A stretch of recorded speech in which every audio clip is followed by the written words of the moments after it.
Yeah, we're live. We're live. Just so you know, we're live. Oh, Yes, he's a great guy. So shout out to Dan Vandermeulen. We love you dearly. And we got green screen, meaning good. That's good for the little green square on the live stream. And that by that I mean OBS, online broadcasting software program. We says we've got an excellent connection. I'm sorry, Aristides? Dan Vandermeulen. Who was that? He's Someone that's been on the show. He's a cool Dutch guy. How about that guy? What's he doing? We just brought him up because of the list I had. I had an old list of people to call. Yes. Right. Okay. Yeah. And we love him dearly. And the good news is last time this happened, I, for the first time, got more listeners to the monologue, the second part, than I did the first part. Let's hope that continues with this. For those of you who are unaware, Troy Bellamy began talking about human rights in Palestine. And he was such a threat, a black man talking about human rights in Palestine and the fact that we need to disambiguate from Zionists and shall we say, I don't want to say it, quote unquote, the good Jews or diasporic Jews that are sympathetic to civil rights. We need to disambiguate them from Zionist Jews that are basically genocidal maniacs, genocidal expansionists, aggressive genocidal apartheid state expansionists. If not, yeah. So anyhow, when he got into in a highly qualified, meaning that he was covering himself quite appropriately and very efficient, he just covered himself a lot. They knocked us off. They knocked us off. T-Tank Barry says, Loud and Clear Brothers 100. Thank you so much. And Jack Starr says, hey, I'm glad you're back. Rock on, Chief. You are the best, both of you gentlemen. Love you both dearly. Hugs to both of you. And Jack Starr is an incredible individual. I'd like to introduce him to T-Tank Barry. T-Tank Barry, Jack Starr is one of the good guys. One of the best there is out there. And so let me respond to them in studio. We'll build up a few numbers before I get back onto speaking. But definitely our man, both these gentlemen, Aristides and Brendan, believe it or not, work for a living. And they are, especially Brendan's got killer hours now. And he's, I neglected to ask you, what time are you getting up in the morning? If you're willing to share that. 9, 7, 8, 9. No, fuck like literally that fucking... early. I'm not even being facetious. Yeah, no, that fucking sucks. And I am so sorry. And at least Aristides. Well, we can make it better, and as time goes on. Yes, we will. Positive evolution. Yes. Spirals. Yeah, in the meantime, everybody bear with me because it's going to take me a little while to build up steam before I go into monologue. If Brooke is around, I'm looking at all my collection of millets. There's dozens. Beautiful. Don't be afraid to call her. Add her onto the call. She's on. She should. Well, on the call. I don't know if she'll show up. But right. Understood. She's too busy, oiling that pig up. Yeah. Oh my god. So what I need to do is... Sure, it's cute, but, It's cute now, because it's a piglet. In time, it's going to get feisty, big, aggressive, start biting. Then she's going to have to, find some farm to let it off on. Some farm that'll take the pig in. And she's probably gonna come home and that dude's gonna make it into bacon or something crazy. Oh God, let's not wish that on her. What's his name? Yeah. Oh God. Well, I don't wish it. I would. Yeah. His what is his name? And then the pig. Yeah, Daniel. Meth Head Larry. Yeah, Daniel Larry Martinez or Ramirez, something like that. Yes. Might as well be Ramirez. Yeah. He doesn't have the acumen to be a serial killer, though. That's true. That's true. Not giving him too much credit, but that's just... Yeah, and it's funny that I say sadly on that. It's funny I say sadly on that. It shouldn't say sadly, but, that's the first thing that comes to my mind is sadly. The guy he's not fit to be a serial killer. That's pretty fucking sad. Yeah. but nevertheless, yeah, it takes a lot to be a serial killer, and you wonder how they do it. You know, no one ever really asks the question, like Ted Bundy, Richard Ramirez, like, what do these guys do for a living? I mean, that's where the deep state comes in. These guys getting a stipend, you know, because it's like, it's a full-time job to be a fucking serial killer. So, seriously. Yeah. So, like, what the fuck? You know, were they all like Peter Moon and just inherited a lot of money? And, you know, then are on some... Seems to be the, like, the norm, right? Yeah, well, I mean, what were those the guys, the two guys that they made all those, like, Netflix series about, and the girls were going crazy over them? Oh. What were those guys called? I can't remember. There's like, which one? This was recently. Fuck, I don't remember. Like the Martinez brothers or something? Oh, that's it! The Martinez. Is that what they're called? Martinez brothers, yeah. Yes. Holy shit. Like, the girls were sitting there, like, watching it at night before they went to bed, and like, they're so hot. You know, stuff like that. Fucking God, that's bad. Right. That's right. How could I forget that? Yes, it's shocking. Yes, I try my best to forget these things. It's one thing. Like, I'm going to relate later tonight what was going on the 1st of January on New Year's Day, and just so everybody out there knows, I know this much. I know that the football was delayed. They delayed the game by a day because of that New Orleans attack. The only reason I know about that is because, you know, on New Year's, some days like that, I'll tolerate, you know, watching the football with the Blood Boys, because they just like looking at men that big. It gets pretty repulsive. I'm sorry, go on. I said American football? Yeah, American football. It's like, and it's not watchable, really. Yes, thank you. It's just like, but then again, I've gotten this kind of, go on. I don't know what to call it, about sports. Like, just, it's so boring. I don't know. It's like, I don't get the appeal. Those people. It's people. Nothing against it. It's just, they can forget their troubles. I mean, to a lot of people, it's like sex. That's how they escape being in the present moment. Troy Bellamy is still up. True. Yeah, Troy Bellamy's still up. Bill Clinton's supposed to. Should I add Troy? Feel free to add him. Yes, by all means. Yes. So we're gonna add you, Troy. You don't need to answer, but apparently you're still up, so we're gonna try and add you. And by all means, you got us knocked out of the park. We had big numbers. We had big numbers. You were on a roll, and the J-Man was so threatened by what you were saying. They took us offline. They knocked us offline. So feel free to come back on. Hopefully you won't get us knocked offline again. We'll stop talking about Israel with Troy. I will inescapably get back to the subject. But oh my God.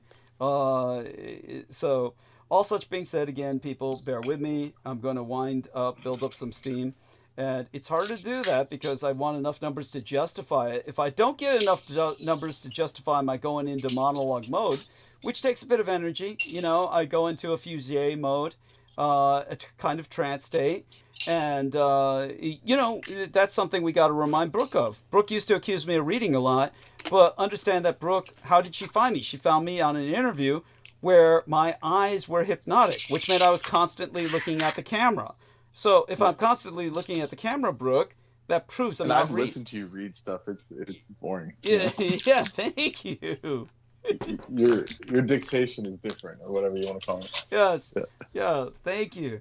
Oh my God. But it's because I was able to sometimes slip into this kind of. I guess I should say reading stuff that's not yours. Thank you. I don't know how else to say that. Yeah, thank you. Actually, when I read stuff that's not mine, you notice I usually try to do a voice mimicry or some kind of yeah. And is that simply unlistenable? I mean, be honest. It's like maybe I should stop doing that. It's funny for like 5 minutes and then it gets tough. Yeah. Yeah, it gets tough. Yeah, to listen to Trump constantly, you know, through the sloth filter drum. Yeah, sloth. Yeah. And I feel guilty doing it. I really do, because, you know, Sloth is a good guy, and we shouldn't. Sloth had heart. Yeah. Yes, Sloth had heart. We love Sloth. Yeah. And, He's nothing compared to Peter and that other guy. yes. Oh my God. Yeah. Who was the other guy you're thinking of? The other idiot that. Trump. Oh, D-man. Trump. Yes. Thank you. Yes. I don't know what else to call him. Yes. So. The man, you know. Yes. The dude, like it was freaking. The Great Pumpkin. The Great Pumpkin. Yeah. That's Yeah. Yeah. He doesn't even deserve the color orange anymore. I mean, it's just. Yeah. You gotta take that away from him, too. Kind of like. Thank you. Yes, true enough. He's like turned into like. He's like a Disney villain, you know? He's like he's like a whole event now. Yes. I don't know how else to explain it. It's true. It's just like he's he's so awful, and I'm gonna have to talk about him tonight. I did promise I would talk a bit about his obsession with Lincoln, for instance, all that shit. At any rate, Yeah, why do all these people like him? I guess I'll listen later. It's crazy. Remember they made William Shatner as Captain Kirk love Lincoln. Lincoln came onto the Starship Enterprise, or this holograph of him, or some shit. Oh, well, that's interesting, I guess. Yeah. And the first thing he did was he referred to Lieutenant Uhuru. He said, "A charming negress." That's what he said on the Star Trek. Yes. Well, they got Lincoln down. They got him down with that. Yeah.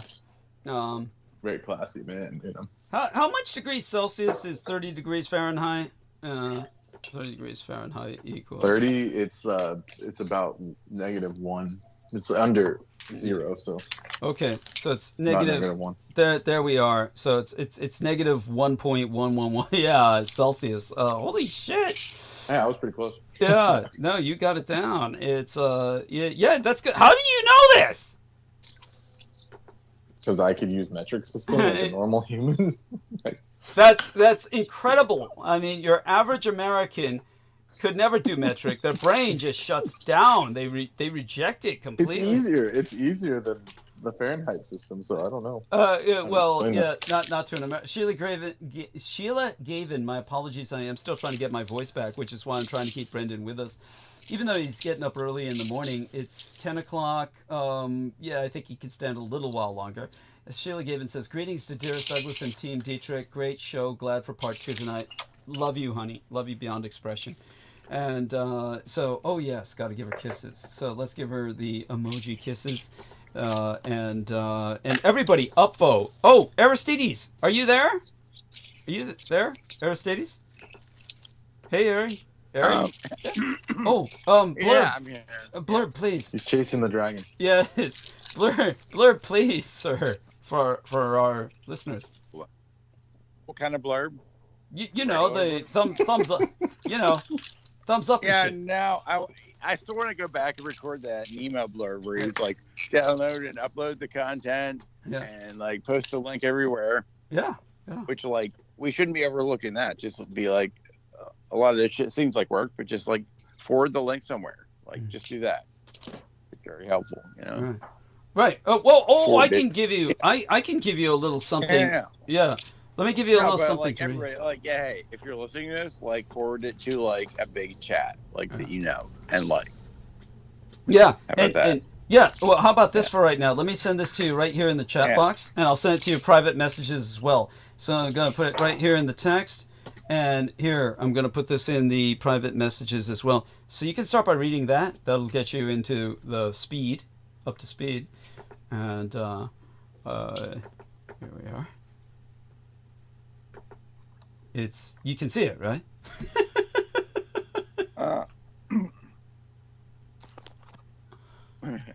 Where am I looking? Your private messages are the text box in call. I love you. Love you. Okay. You want me to put that into the log file? All right. Sure. Now you take your name out of it so it doesn't say Ari. So you can take the Ari part out. But you can read it aloud too, and that'll get you in the mood to say the usual thumbs up. There's people that vote us down as soon as we're on. Okay, yeah. Don't just hear the news, understand it. When you subscribe to the Douglas Dietrich YouTube channel, you're getting the tools to better understand the stories shaping history. There. Yeah. Thank How's you. that? Beautiful. That's beautiful. That's beautiful. Let me try. Yeah, wait. I'll put that in the chat. Yeah. Thank you. Thank you. And and yeah, I'm listening. That was it. That was it. Yeah, but he can say the rest, right? So Troy Bellamy says, I'm listening from the confines of my bed. Good night, guys. We love you, Troy. We're all in bed with you in spirit. Personally, I think that'll give him nightmares. But he's on! He's on! You came on, Troy! Say something! Oh my God, you're on the call! Say something! Oh my, come on! You got us knocked off! You got us knocked off the call! You gotta complete. You don't talk about the Jews. Just don't talk about the Jews. Jesus Christ! Oh, a black man talking about human rights in Palestine. That was too much for him. They knocked us off the net, dude. They knocked me off internet. Yeah. They did like a full reset. Yeah, it was like took you days to get back on. Yeah. Oh fuck, that's the intent. It's like, because I have to do exactly like you say, a full fucking reset of everything. It's horrible, and I have to change the title of the show, all the rest of that stuff by adding a part 2, all the rest of that stuff. It's a nightmare every time that happens, and we lose numbers sometimes to the point where we do not get them back. By the way, Troy Bellamy says, disclaimer, I said nothing wrong about the Jews. I love all people, and I'm hoping for peace and healing for Israel and Palestine. That's not Troy talking. He's channeling Dr. Martin Luther King, okay? That's... Troy is possessed right now. He's possessed by the Right Reverend Dr. Martin Luther King Jr. He's just got to make sure they don't kick us off again. Laughing my ass off, indeed. Thank you. Thank you. Yes. Oh my fucking God. Yes, thank you. If they, they've done it twice in a single night before. And that was when Brendan was not with us. When Brendan wasn't with us, that's when, Right. Yeah. They really locked in, and they oh man, it just is what it is, people. We do our best, and we just try and make it through the night. In the interim, I want people to know that yes. So if Aristides is still awake, do you want to go through the rest of the get your upvotes in there, people? The enemy attacks us, or Yeah. okay. Yeah. Click that upvote. We need the upvote. To battle the in the algorithm land, against the whatever, the stupid stalkers, whoever they are. Thank you, gang stalkers, the cult of the kings of Edom. Yes, go on. Yeah. And make sure you're subscribed there. Subscribe button on, notification bell on. You can go into your account settings and make additional channel identities, which can each upvote separately. If you want to give a full upvote, you do that. As Nemo would say, if you're really heavy duty, you could download and re-upload the create a channel and start uploading gigabytes of data. If you could do that, great. But if you can't do that, just drop the link somewhere. That's the important thing. Thank you so much. Yeah, just grab the link you're looking at right now and just drop it in the biggest chat that that you're cool with. Excellent. See what they think. Yes, beautiful. Yeah. Thank you. That was beautiful. And if you want to, you can go to sleep now, if you can. And that's great. Yeah, you've earned it. Yeah. Thank you. But stay up as long as you want. Believe me, I'm not going to discourage you from staying up. Yeah. Like I said, I want as much of a roundtable as possible. I'm here for right now. Yeah. I'm here for now. A few more minutes at least. And in terms of our man Brendan, so let us in on the secret, Brendan. What are you? What elixir are you? Compounding right now? It's very astute of you. Yeah, I'm doing some alchemy. Mm-hmm. So I have some tulsi leaves and different Ayurvedic herbs that will enhance the body's ability to balance itself. So there's a reason why it's a holy herb. It's called holy basil. It's not just regular basil, it's holy basil. So there you go. Wow. Holy shit. It's high level. It is. And I have like different different Ayurvedic formulas called Rasayan. Rasayan. They're these Ayurvedic formularies that translates to roughly the path of juice. So you want to increase your juiciness so that your body can sustain itself and restore the internal juices that power you up. So important. These like Rasayanas, yeah. Yeah. So, the path of juice. So explain to people why drinking tons of water doesn't necessarily hydrate you effectively, whereas this is different. Explain the difference to people about that, please.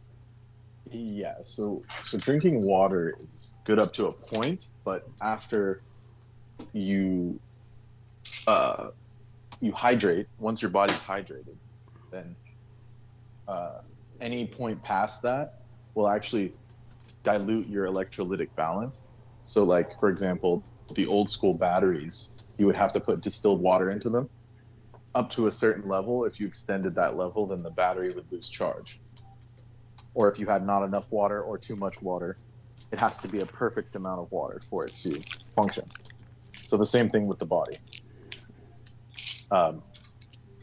You will lose charge if you drink too much water without salt or minerals to charge your electrolytic battery, so to speak. So that's why it's important to be mindful of what you're drinking. So mineral water is one of the most essential things on earth for health, for proper health. So yeah. Thank you. Yeah. That's it. Yeah, no, that's so important, honestly, and mineral water is just people don't realize this, and they're just drinking tons of this water that they just piss out, that just goes right through them. Right, and it harms you actually. Actually, can harm you. Thank you. If you drink too much, yeah. Thank you. It's so true. So when they tell people to drink they say drink 64 ounces a day or something, yeah. That's actually harming the body. Thank So you. you have to be very mindful, and hydration is good, but you have to be able to kind of monitor that with your own, how do you feel, that kind of thing. Thank you. Be mindful of it. Yeah. So important. In terms of the other health tips, what else comes to your mind when it comes to when people are jogging or hiking? What do they do to kind of maintain themselves? I don't know. You used to engage in walking for long distances to get to work and back. So, yeah, did you ever feel the need to bring along something to eat or drink or something when you were doing that? You were practically hiking a few miles to work for a while there and back. Yeah, 3 hours each direction. Yeah. Oh my! And I might have to walk to work in the future, or I don't have a choice at this point. So yeah, it's you can get used to it. It's not the worst thing, but you do have to have some preparation. So like you're saying, bring a snack or something kind of that can help you energize. So like a little granola bar or whatever, at first, and then over time you get used to it. You can actually power through that. Your blood sugar drops and your body starts burning fat and all that. So it's plausible to get through that without damaging yourself. I say just take it slow, train up. Of course. That's what I recommend. Very good advice. And aside from all of that, we'll learn from Aristides tips on how to relax. Good point. Please relax. Okay. Well, you know what? I'm doing a little bit more tea lately, which I'm wanting to get more on the tea trip here. Have you tried any of that ginseng? Really good. Yeah. Have you tried any of that ginseng? I haven't specifically, but I've been doing more tea in general. So, yeah. What is your favorite type so far that you've tried? Anything interesting? I don't know. Some more, whatever the high-end kind of herbal stuff out there you can buy. Not like the shitty like Lipton or something, you know. That's so cute. Well, that's Thank you. essential. That's essential. Yeah. Oh my god. But I'm so glad that you've shared that fact. I'm proud of you. I'm glad you're going into the tea direction, because I know, like we talked earlier about, you do coffee and oh yeah. What's your opinion of coffee, Brendan? Tell us about what your opinion of coffee is. Well, coffee's fine. It's just a pitta. It's like it increases your heat. Okay. So some body types can't handle it. That's why it's not like a panacea, you know. Like no herb is like not everyone can take every herb, you know. Right. That's right. So pitta is more fiery. So coffee can increase your heat, and internal heat, which can cause inflammation and stuff, which is why it's not for everybody. So that's the caution kind of you have to have with coffee. But in small doses, it's medicinal and it's quite good. So nothing wrong with it. Thank you. That's beautiful. And that's so everything in, try to avoid excess. And actually, if certain people can't take coffee, then they may not know that they can't take it, and they might wind up doing damage. Oh yes, the Surgeon General is trying to put cancer warnings on alcohol now. Do you know anything about that? No, but it's about time. They've always known that. I didn't. They know that it. Yeah. Really? Go on. Yeah. So no, it's been known to increase bowel cancer for many years. Yeah. But those, the lobbies and stuff, they attacked, smoking over that because they wanted people inebriated and all that. But now it's like they don't have to do all that. People are just dumb enough. They don't have to encourage it. Oh my God. Yes, and they've succeeded in that sense. And again, I'm trying to build up steam, people, and by the end of the hour, at the latest, I should be, up to steam. Yeah. But and I'm losing steam. Heads up. Yeah. Oh God, it's a lot of work to just live off this, in the system and then dealing with crazy people. So, a lot of work. Well, at least you're out of the. So Sheila Gavin responded. Kisses on target. Kisses on target to you too, honey. And again, we're looking at the numbers. We're trying to make certain I get enough numbers to justify going into monologue mode. But it's. I think you got this. Yeah. Oh no, soon enough. You give me a lot of credit. I have faith. I have faith in you. Yeah. Maybe too much. Yes, you're always very kind, at any well, you're the most intelligent person I know, and that's saying a lot. So. Yeah, thank you. Yeah. That's very but well. But intelligence can only take you so far. That's so true. It is so true. Intelligence ain't all that. I mean, just yeah. Oh my God. Whoops. Yeah, that's one of the arguments for evolutionists, is that intelligence has not necessarily proven to be a survival advantage for our species. We consider ourselves to be intelligent in the sense that we're self-aware or sapient. Yeah. But that hasn't necessarily rendered that doesn't mean our species will last long. Compared to dinosaurs, we're like a flash in the pan so far. So we can only hope we make it. Yeah, reptile intelligence apparently lasts longer, right? Mm-hmm. Yes, that's right. And everyone talks shit about the reptilians. Yeah. Yes. Those damn reptilians. Yes, that's because they're jealous. Yes. Yeah, exactly. Yes, and so aside from all of that, we're going to, like I said, get into it soon enough. I'm just working my way into it. In the meantime, we're trying to gather numbers, let everybody know we're on, call all your friends. We're doing good considering, how long we were knocked off, how long it takes me to reset. But still, want more numbers as much as possible. Hoping for, a minimum. Yeah. I'm sorry? I just said good luck. Yes, I know. It's like... so frustrating, isn't it? Yeah, so I'm just going through my alchemy ingredients right now. So if anything, Well, read them Do you to hear any us. clinging? Yeah, and Well, I can't give away the secret of the Philosopher's Stone, but oh, understood. Okay. I can tell you something. Okay. Yeah, and yeah. Different Ayurvedic, like I said, rasayanas.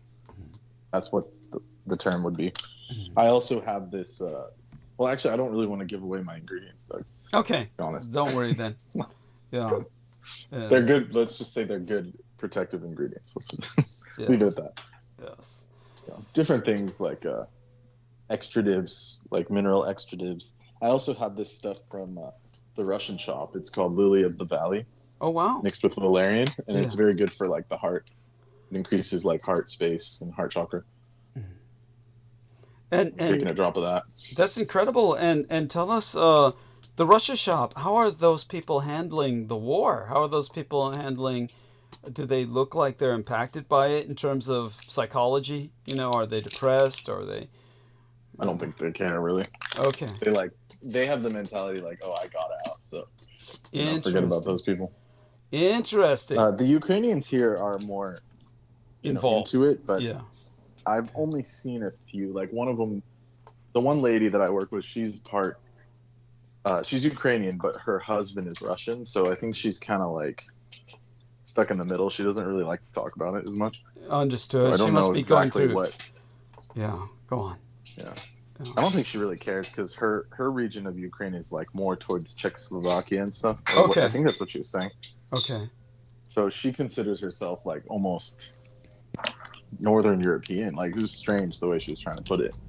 She didn't really consider herself Ukrainian. She said it's a completely different dialect. Mm-hmm. So she's trying to just like wall herself off completely from it, which I can understand. You know, it's like so. But I don't really know, what to say about it other than that. She doesn't really talk about it. She'll talk about her kids and stuff, of course, but she won't talk about, like, she told me a little bit about her past. Okay. She has, like, like, it sounded like the countryside was really nice, and, even during the Iron Curtain, there were parts of Ukraine that were somewhat prosperous because of their farming capabilities. Yeah. So I think the Russians really, she was trying to say they basically screwed them over in a sense. Yeah. When it comes to just poverty. Yeah. Like, there's no other way to put it. It's like they came in and it's almost like that was what they exported is like poverty or something. It's strange. She said they were doing quite well. They were all educated. She was an educated engineer, and now she works at a school in America, So In custodial work, right? Exactly. Right. So she was like, almost in a sense rich when she was home, and then now she's like, she's still well off in a sense here, but like put her kids through school, but she doesn't have the recognition she did in those days when she was an engineer. She was running a company, and she was highly educated, and then she comes here, and that's the only job they'll give her. She's an immigrant and stuff. So what people go through for life, Yeah. shocking. And it's shameful. It's shameful what America does to qualified people. Saying they make use of high-skilled immigrants. Bullshit. They don't make use of high-skilled immigrants at all. That's why I feel so They bad. take advantage of them. Yes. Thank you. But the thing is, the Indian population has a little bit of a advantage because they stick together. Yes. So they can employ each other. That's kind of, and all the top companies are actually, I want to say like, what would be the word for it? Ran. They're like ran from, like the actual VPs and stuff are Indian. Like Salesforce. There was this comedian recently. He was like trying to make fun of someone in the crowd, and he was like an Indian guy with a turban, and he's like trying to make fun of him, and then he says, "Oh well, what do you do?" And he's like, "I'm the VP of Salesforce," which is a huge company, and that's I'm sure you've heard of them. Yeah. And so that was just, he was like, "Man, I got," that he was like laughing about how he just got embarrassed in front of everyone by trying to out him. So, yeah, so that was funny. Yeah, that is. In Like terms, you can't even tell. Like that's what I'm saying. They run these big companies, and you can't tell because they just. because he was Indian too. So yeah, they act as if they're workers in the background, but yeah. But he was actually the VP or something. That's right. Of a huge company. Yeah. That's right. That's probably why they're valued so much. That's it is also, don't forget that they always default to English, though I'm sure you know this, of course, that in India they don't necessarily speak English per se all the time, but when even people from different what do they call them in India? Provinces? The states. They're called states. States of India. Yeah, so the different states of India, when they come from different states, and if they don't, there's hundreds of dialects. Yes. And languages. So they thousands. Have no choice. There must be thousands, right? Thousands. Yeah. At least. Yeah. So when they come from different regions and they don't happen to speak the same dialect, if they can, they will default to English. Otherwise, of course, there's many people in India who never leave where they're at, and they're extremely poor, and they never learned English at all, right? Correct? No, it's a part of the national curriculum. I think they all know English. Interesting. They're not always good at it. But it's different. It's different than like the Japanese situation where like they also are required to learn it, but they can't grasp it. The Indians are very good at it's true. Learning it and using it. Yeah. Yes. So, there you go. And it's true. Yeah, and so thank you. I appreciate that, and it's a good point. And by the way, yes, and there's also the Japanese nationalism. It's almost like they refuse to get too good at it. Almost like it's kind of like because the way I was told is that it was like first of all, it's difficult to go from Japanese to English. That's well known. It is. So they get embarrassed, or like they don't want to embarrass themselves, so they don't practice it. So then it becomes a problem later because they don't want to practice it because they're embarrassed of making a mistake. So that's what it is. Yeah. So it's not that they can't. There's plenty of Japanese that can. It's just they don't want to make a mistake and whatever. So that's the situation. Yeah. Thank you. Yeah. Very good point. Well taken and very astute. So when it comes, I appreciate that. Yeah. Yeah. Well, yeah. You've gone out of your way to study different cultures. It's the anthropologist in you. Tell us a little bit about how you got into studying anthropology and anthrolinguistics. Mainly because it's a holistic kind of discipline. Mm-hmm. So it taps into science, taps into history, taps into everything. Pretty much, it's a holistic science. It's one of the few disciplines that takes from all these different groups and things, or these different disciplines and like strategies. So it's a something holistic that I could study without getting pigeonholed, or what's the word for it? Specialization. Like it was something I could do that wasn't going to throw me into the specialist kind of zone. I wanted something more holistic. Yes. So that's what ended up being the best choice for me. That's why I chose it. Excellent. And yeah. Now the time that you were talking about, which teacher was it that you were using a lot of my information, and you got yourself a good grade from that woman who was the teacher? Well, that was I think she was Serbian. I believe she was Serbian. Oh, that was it. Yes. Yeah, she was a Serbian teacher, and I used a lot of your info about the Balkans and stuff, and she was like impressed. Oh, she's like, "Oh, wow, Yes. Oh my God. How did you know about this?" Like, yeah. Was she married? She was older. I don't know if she was married. Oh, okay. But interesting. Okay, so she was older, past her prime, so to speak. Oh yeah. No, my favorite teacher was probably the German Lithuanian teacher. Yeah. She was attractive. You wound up eating dinner with her, didn't you? At her home? Oh no, I wish. Did I say that? I don't think I have. But you were eating dinner with one of your teachers, weren't you? Were you not? I don't think that was me. But if I did, I'm proud of myself. Yes. Good for me. And maybe the anthropologist. She was like inviting people over to her house, but then she retired so quickly. I totally forgot about it. I was like, interesting. we all kind of were like, damn. Once, like right before COVID happened, she was telling us, I've worked for the WHO, and she was like, this is bad. This is bad. And then she just disappeared and went to her villa in the Red Sea and probably died there. Like no one ever heard from her. Holy shit! Yeah. She was old though. She was like very old. Oh, okay, but still, oh my god! But she hightailed it. Like she was like, I've worked for the WHO and I know what's gonna happen, and she's like disappeared. Like she hightailed it out of here. So. Oh, cool. That's incredible. And yeah. I wish Aristides would tell us some of his school stories. I mean, Aristides, if you're still with us, I mean, certainly you must have had favorite professors. He was like, Last times at Ridgemont High or something. Yeah. Is that what happened? You were dating your teachers, right? Yeah. Hey, I'm here, but I don't know if I'm. Sorry, my voice is like weird. No worries. I don't know if I'm ready to tell that like level of story here. Yeah. I'm not ready to spin that thread. I'm sorry. Oh my god. Well, something. What else you got? Did you do sports in school? Did you do sports in school? Any sports? No. Who cares? What else do I want to talk to you about? Let me look at my list.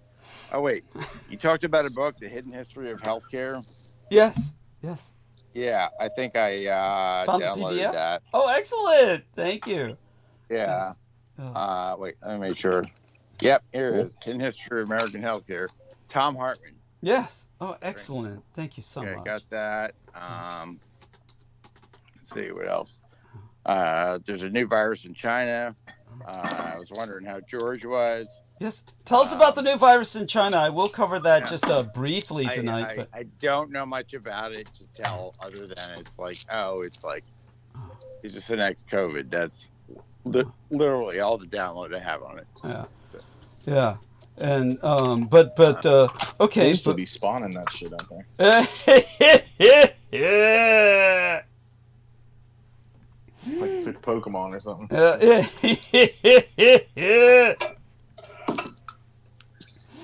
Oh my god. So some other things that you might have saved up there, Ari? Yeah. What else? Oh, I did want to wait to. Yeah. I added something. Okay. Yeah. You're talking with Troy. It was like, the border quote unquote invasion, right? Yeah. Go on. As far as whether it was an invasion or a humanitarian issue, kind of.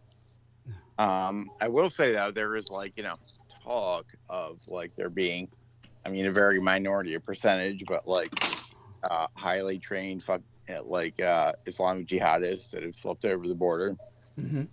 Kind of like sleeper cell type shit. Uh-huh. There could be thousands. I would say that's relevant, except apparently the people that act on it are just ex-freaking army people. Right. Okay. But do continue, Ari. Brendan's interjection is appreciated, but yes, with that context, please continue, Ari. Yeah. Yeah. Mm-hmm. Oh, okay. So, yeah, as far as the border invasion, it's 99% of the people just are whatever, looking for a better life. But there are I guess the download was they're militants that have flipped over. It might only be 1% of them, but that's still not a good picture, right? Mm-hmm. People that were highly trained to be ready to act up, right? Mm-hmm. Mm-hmm. Yeah.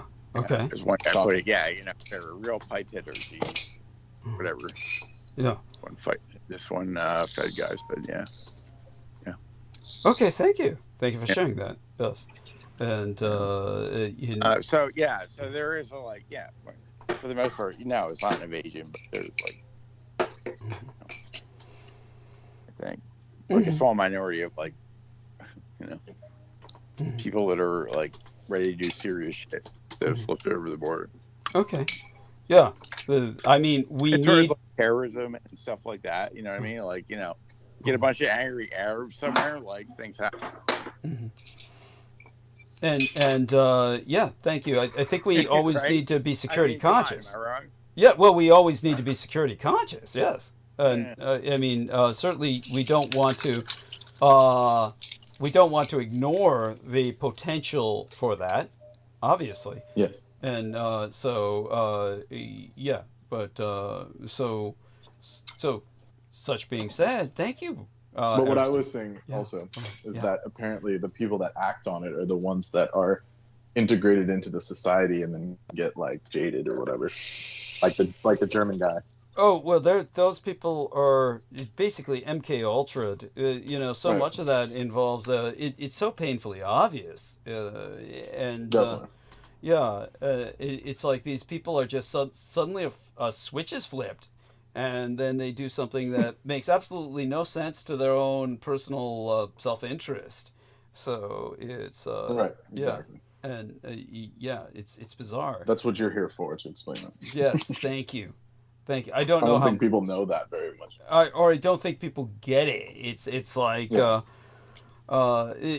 they intuit it, or maybe they Well, some people get it, but I'm saying like the majority is like they still think like, oh my gosh, you know how that's happened. yeah, yeah. They don't have an idea of this, that's a reality, Thank you. that people like Ian exist, you know. Yeah, yeah. Oh my God, we all wish Ian didn't exist. Yes, we. Yeah. We're. Yeah. It's so sad that he does. Right. Real shame. He's a disgrace to the human race, and that's and makes us all. Madness. Yeah. So. Trying to think of what else to lead on with the roundtable about before I go, suck all the oxygen out of the room. I'm still trying to gather my thoughts. You can have the room. I mean, that's all it is. Soon enough, all too soon. Let's take a look at the numbers. We'll see. Yeah, the numbers are fucking good. How the fuck did we manage this? Holy fucking shit! They're waiting for you so they can go to sleep. No, that was Pete. I flatter myself I don't put him to sleep. I flatter myself that I keep him awake. But That's true. Yeah. That's true. At any rate, We're just so irritating that it keeps them up. Right? yes. Oh my God. We're doing good though. By the way, Nemo, jump on the fucking round table. Nemo, we know you're out there. Come on.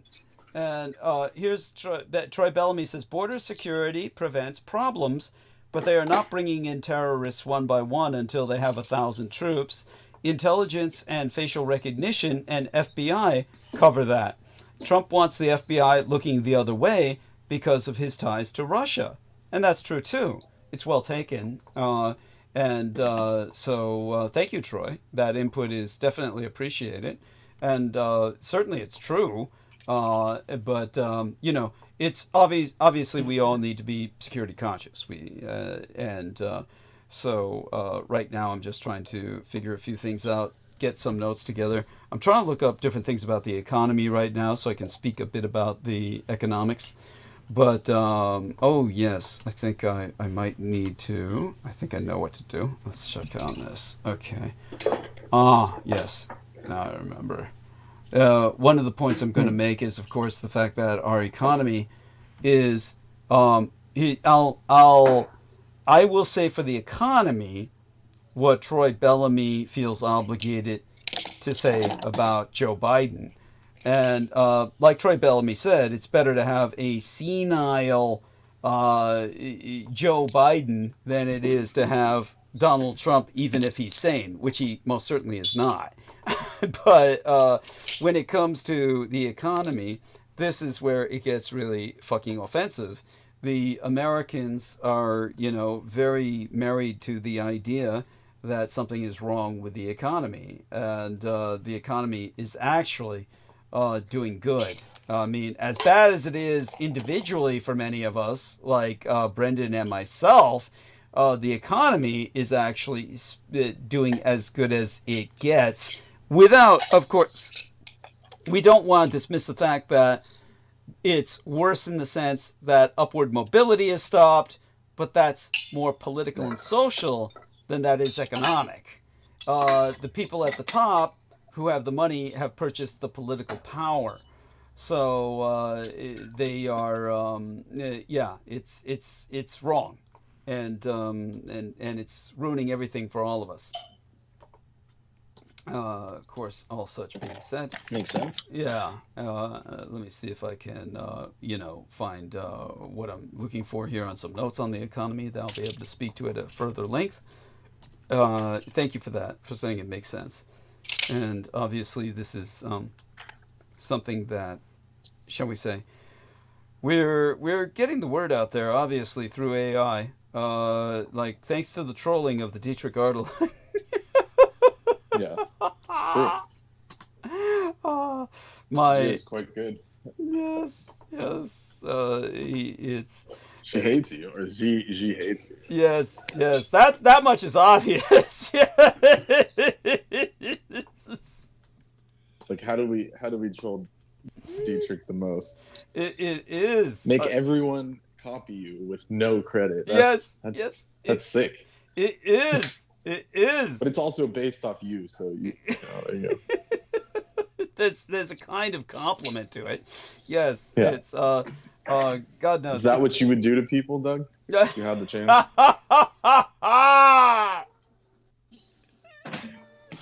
Oh, there may be elements of that. That obviously she has my personality, warped by her own development. I don't mind calling her, by the way. I don't feel that that's offensive. But does she or they? I think she can handle it. Yeah, true. Yeah. Very true. But on the other words, but remember, Peter kept calling her it. He kept falling back on the it, and he was very unconscious. Which is awful. Yeah. Yes, and he was totally unconscious of it, and even in denial of the fact that he was doing that. But denying its humanity. Yes, thank you. Well, yeah, there you go. That was just a convention of speech. So yes. Denying Yeah, her humanity. Yes, might as well just say her. It makes it easier. Yeah, her. Her. Yeah. So, but okay. Let me see if I can. Okay, looking at some of these things. Bureau of Labor Statistics. I'm looking up some factoids here, so I can prepare myself for the night when I go into. So Brooke was right. Yeah, there's an element of memorization here, and of course I do read a lot of quotes, so I have to draw up sources. Oh fuck! I got to grab a bottle of water. So that's what they call it these days. Yeah. Dietrich, the new Wikipedia. Oh shit! Don't even go there. Don't even go there. Tell him about how Pete motherfucker. Every time I would say anything, he would look up Wikipedia. That's yeah, like reflexively, just to like bug you or something. And he'd be like, well, it says here on Wikipedia. Yeah. He wouldn't say it was Wikipedia, but we all knew it was Wikipedia. And well, a couple times he said it was. Yeah, a couple times he said it. That's right. He did say it a lot. That's right. That pig fucker. Yeah, god damn, he really is a piece of shit. And it's like, for those of you who don't know, Wikipedia is not allowed as a reference in school reports or schoolwork for obvious reasons, or reasons that should be obvious. Yeah. Well, I showed you the video of the guy that does Danish history. Yes. Tell him about that. Tell him about that. He was looking up. Yeah, he was looking up some Welsh king. Yeah. And there was like a lineage list on Wikipedia, and then there was like a king that was completely fabricated. Thank you. On the list. And tell him about the Q connection. Tell him about the Q connection, but go on. Yes. By all means. What did we determine about that? That was Aquino was trying to present himself as Scottish royalty, and that since he had such an influence over the Wikipedia, he basically created this entire false lineage so he could insert himself you know, because he purchased this castle in Scotland, was wearing kilts and everything else, and Yes. so he That's was right. Oh, yes, that's right, yeah. so he was trying to, you know, fabricate his lineage, and because Aquino is Aquino, he like made it as ridiculous as possible just to insult the intelligence of true historians like that Scottish guy. And, you know, so, yeah, he called himself, you know, Doo-Dick, Doo-Dah, you know, Doo-Doo, you know, some shit. Like, it was literally called, like, Addy Doo-Doo or something. It was ridiculous. Yes, thank you. Go on. Stupid. Yeah, it was dumb. And there's no record of him in any, or that king in any of the lineage lists or historical documents or anything. And then the guy contacted Wikipedia like with all these evidence, facts, and everything, and they refused to do anything about it. Yes. And to the point where he was trying to edit it, and they would put it back up. Yes. So that's why I was saying it must be cute, right? Yes.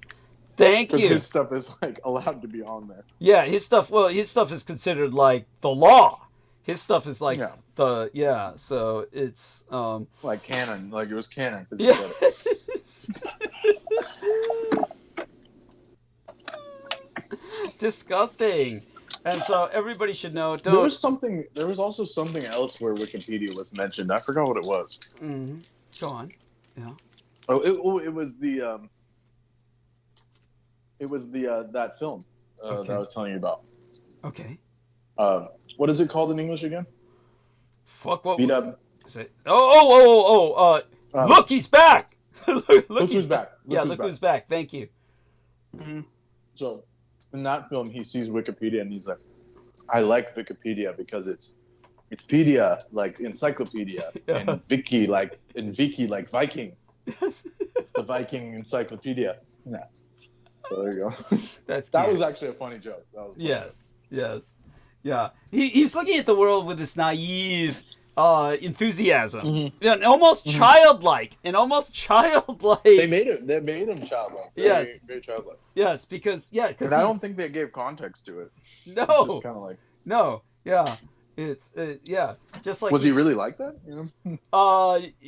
Because everyone that worked under him said he was the best boss ever. Oh yeah, Apparently, and then like that got scrubbed. Yeah, of course. To villainize him. Of course. Oh yeah, they always show him screaming at people. They say, "Look at him, he's screaming at people."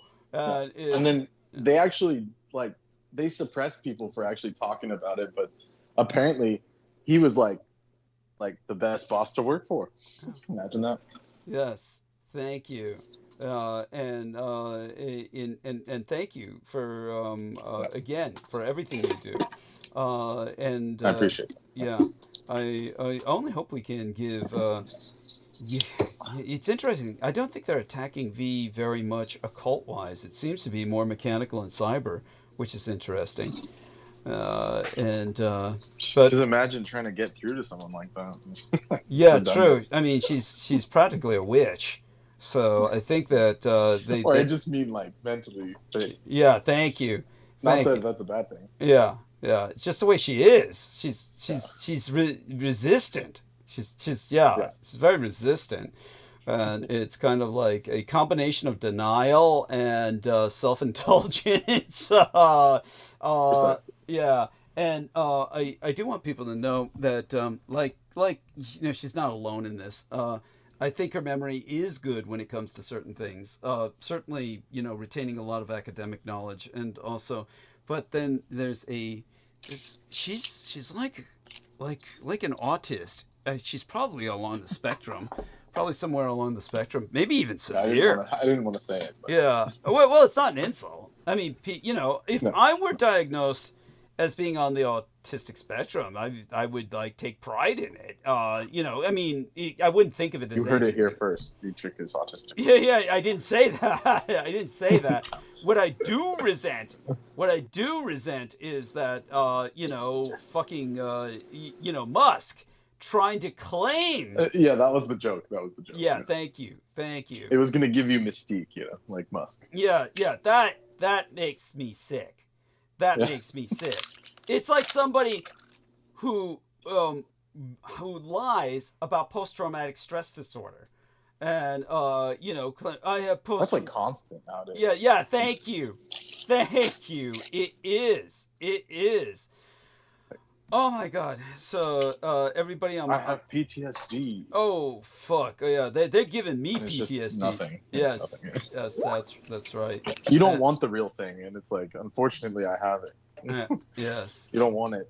Yes. And then you have the full thing, so that's even worse. yeah. Thank you. Complex post-traumatic stress disorder. You might well be. Maybe you're not complexly post-traumatically stress disordered, but it's only because as a child you began to pursue ways to combat that level of impact on your psyche by investigating spiritualism. You developed a spiritual. True. Yeah. So I appreciate that. Yeah. So while I'm looking some things up here, you can pay me back by burning bandwidth about how you did that. Burn bandwidth about how you did that while I'm continuing to look. I had discovered Buddhism early on. Yeah. So, like I said, we were taken to. We were taken to this field trip. Taken to a field trip because I was in this hippie school. It's called a fundamental school before they shut it down and made it compliant with all the other, gray schools. But they took us on hundreds of field trips. One of them was they took us to San Francisco, the Chinatown there. By the way, tell people about the special school you went to, please. You went to a very special school. Yeah, it was like it was called an open fundamental school. So they could make their own curriculum, and it was ran by a bunch of, like, I would say benevolent hippies who actually cared about education, and even the kindergarten teachers were very good at educating and all that. And then the school system came in and literally shut them down because our test results were higher. And you were leaving everybody else in the dirt. You were leaving everyone else in the dust. Go on. And it was making the district look bad, so they tried to say, oh, we're going to sell the property. So they kicked that school to another school, the school I was going to, and they moved the program, quote unquote. But what that meant was it destroyed the infrastructure that they built over like 20, 30 years or whatever, since the 60s. And it basically killed the curriculum. And then they never ended up selling that school. It's still under the jurisdiction of the school district. But they did it deliberately because, in my opinion, because of, it was outperforming the other schools and making them look bad. As, the people that were following the core curriculum didn't look good in that sense. Does that make sense, kind of? Yeah. No, it's fucking vicious school district politics. That's always petty and vindictive. Yes, go on. Yeah.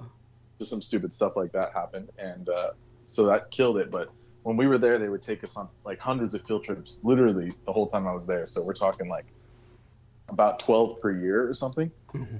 And I went there from kindergarten to 8th grade. That's like 7-8 years of like full enrichment. That's how I learned so much. We would go to museums and cultural visits, and they would literally take us to like Native American like sites, and like they did a lot. So one of our trips, we went to what was I referencing? Oh, the Buddhist thing. So they took us to a Buddhist temple in Chinatown, and they described to us like the Eightfold Path, the Four Noble Truths, the reality of the Buddha's life, all that stuff. Not proselytizing or anything. It was just like a cultural description. And so that really affected me in a positive way by giving me exposure to that, like the knowledge of reincarnation, all of like the truths of the Vedic knowledge that was ingrained in the Buddhism. And I remember even when we were young, like some of the kids saw the swastika on the Buddha's heart, and they were like, "Oh my God, we saw a swastika!" And then the Buddhist, the priestess there, actually explained it to us. She said that's representative of the constant benevolence of the Buddha, like swirling out of the heart chakra of the Buddha and all that. So she gave us an academic description of it instead of villainizing it like everyone else had done. So that really affected me positively by not making, we weren't afraid of the swastika after that, right? Thank you. So beautiful. So that was really good. Yeah. And when did you discover your first comics, the comic books that storyboarded the Vedic lore? Oh, I've been always into stuff like that, but the actually the armored Chichikatas came later. Mm-hmm. Okay. So how those could you Vedic even comic find books those? came- How could you even find those? Because the only time I ever saw them was at a visit to one of, I don't know what you'd call it, an ashram or something, a field trip that was organized in City College. Like I told you, and I knew they existed. So I actually had found, so before I discovered the armored Chichikata that made Vedic more fun, Yeah. I had been reading like Bhagavad Gita like in high school and stuff. Mm-hmm. So we were kind of like the friends I had found through just serendipitous means. We were into quote unquote spiritual new age stuff, and that came up as like a big philosophy that we gravitated towards. So we would read like Bhagavad Gita like quite often, actually. You know, and this all was coming. This was like my, you know, when I started actually making friends, and somehow I gravitated towards these people, these like real spiritual people. And I remember I was in detention one day, and the first encounter I had with someone that was on this level, she was the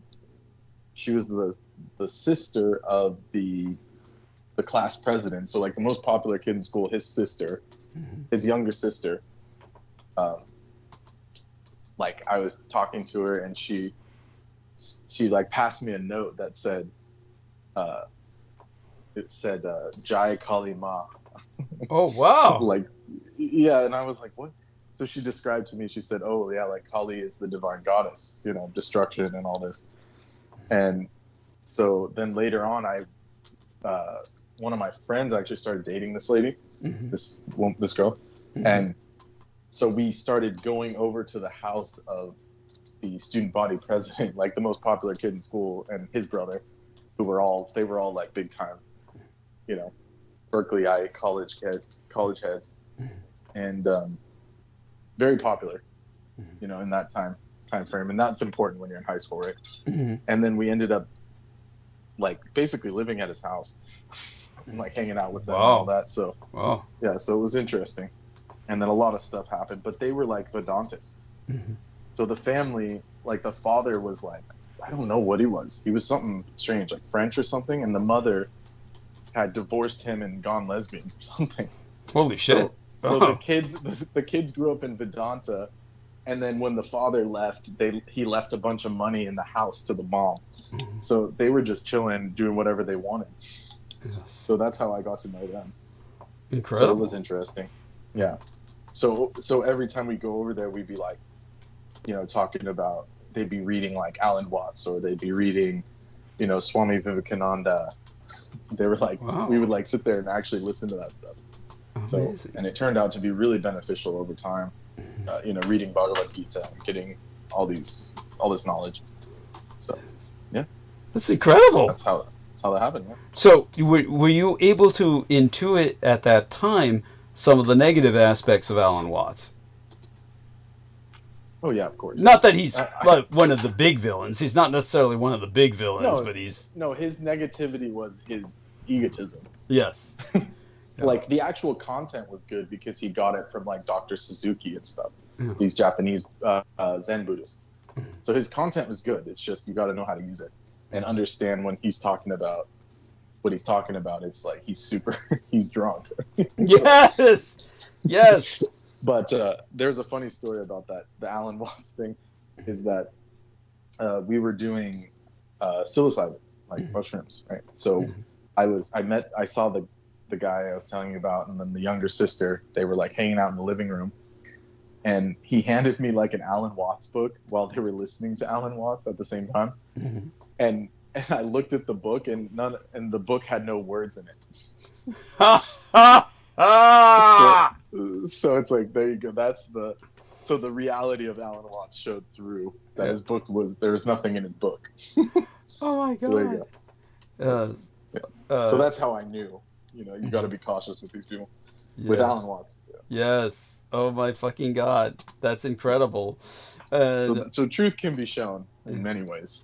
Yeah. Yes. And I was telling him, I was like, there's nothing in this book. And he's like, but it's Alan. He was trying to like push Alan Watts, and I was like, there's nothing here. You know? There's nothing to read.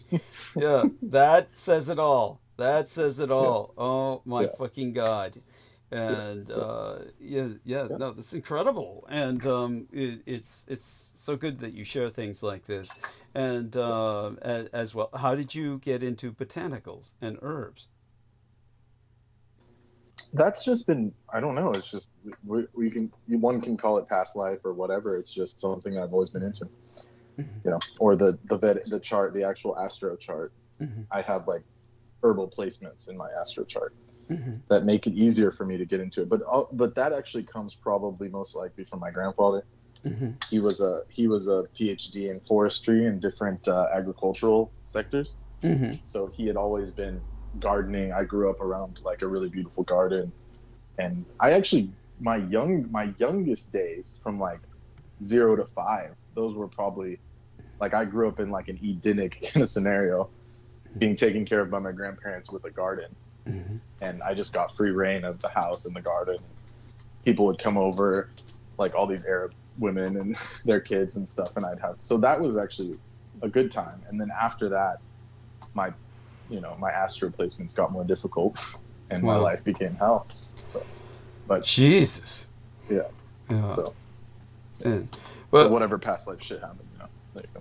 but do you feel that there was an this is going to sound silly because obviously the very point of astrology is that obviously the stars influence your life, but it was like, you know what? You were kind of blurred out, or there was a lot of interference that one time you were telling the story about the dog dying.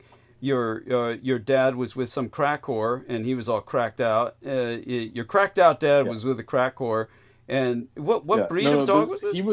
He was with someone else, Okay. but there was another lady living at the house that was like his ex or something. Okay. She was like one of those people. Like she was really nice, but her mentality was like that of a child, you know. But they had all, like one of the dogs, it was like a pit bull mix or something, you know, the classic ghetto Mm-hmm. trap house dog. And then, so one of those like had a bunch of puppies, and then everyone got one because they're all like grown children basically. Mm-hmm. Right. So they all wanted one. So then the lady gets one, and she like leaves it tied up on the porch. It's like a raised porch, maybe like, 8-foot drop or something, like some fenced off area on the top, and then a porch that goes down like 8 feet. And they tied the dog, but they didn't tie the dog properly. And so the dog jumped over the railing, like it climbed on like a couch or a chair or something. Mm-hmm. And then as me and my girlfriend, who I was helping at the time, who I was helping out, basically heal her from different, astral attacks and different drug issues and just bad negativity. That was like, she was starting to become more positive. And Right. But by the way, may I ask, the astral attack, she had a stalker of some sort?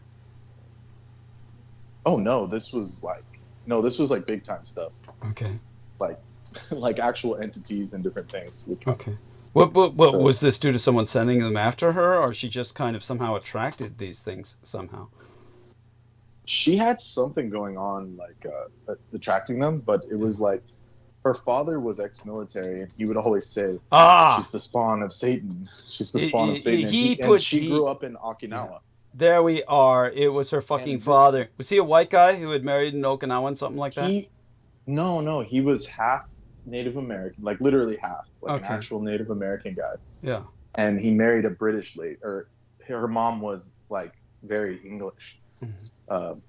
She was Americanized, but her parents were like super English or something. Mm-hmm. So they were like living in the Midwest somewhere. He had met her, the mom, and then they moved to. Somehow he went into the army. Then they moved to different places like Hawaii, and then they went to California. And then after the daughter was born, she was maybe 10 or 15 or something. They went to Okinawa. So she partially grew up in Okinawa and stuff. Mm-hmm. But then when she became a teenager, she got, just, I don't know exactly what happened, but bad stuff happened just due to the neighborhood and different, back in the early 2000s and early to mid 2000s, there's a lot of like economic prosperity, but the middle class kids suffered because they were just given free reign and they got into drugs and stuff. So she fell into that. But he was the first person that told me about Behold a Pale Horse. When I first met him, and I guess she had done stuff, had boyfriends and all that, but they'd never, like, the parents were never involved. I was like the first person that she brought home to her parents or something. And so they appreciated me for that because they knew I was like protecting her and doing different things. And so he said, he was like, here, take this book, borrow this book. It was Behold a Pale Horse. Incredible. And then he said, one day when your head is out of your ass, you will know, you'll know the truth and stuff like that. Love the way he phrased that. Yeah. What a terrible way to phrase that. Military style. Yeah, of course. Yes. Yeah. But we got in a lot of shenanigans with her and all my friends and stuff. So Okay. like he had a reason to say that. Okay. Got it. Yeah. Got it. We would like pick her up and she'd sneak out and we would go partying and stuff. But anyways, but he would, like, when I talked to him privately, he said, yeah, she's the spawn of Satan or something. Oh As a my joke. God. Yeah. Okay. Thank God for that. Yeah. Jesus Christ. Yeah. So I don't know exactly what happened. And the family life wasn't negative necessarily. They were very supportive. Okay. The parents were married. The brother was she had a good relationship with the sibling. So I don't know exactly why she was so fucked up. But later on, yeah, like when the heart chakra we had that connection, like an actual past life twin flame connection. And I could say that definitively. Wow. Because there's no way I would have met this person on any normal basis, or, things just like everything it was like a cascade of like energies mixing and things clicking to become what had happened, to manifest what had happened in such a way. Like it was just too, like, it was beyond serendipity. I don't know how would you put that. It was fated. It was like a fated situation. Yes. And then that crumbled in like a horrible way, Yes. And then this being basically essentially passed away. It's like, I don't know if they're even still, I doubt they're alive. Let's just put it that way. They're definitely dead. So, Wow. yeah. So So but that's sad. the only person I ever cared about in that sense, in like a proper Right. sense. Right. And then after that, my life's just been hell ever since. Oh my God. Yeah. Is it possible that you picked up this demon that was tormenting her, riding her back? Well, definitely. Yeah. Definitely there was a lot of blowback from that. Let's just say, and I'm permanently damaged from it. Yes, that is true. And I wouldn't say it's like necessarily an entity, but whatever life force I had to exchange to save that person, to give them a life, is like I had to pay for it dearly, just to say the least. So Yes. yeah, And, there you go.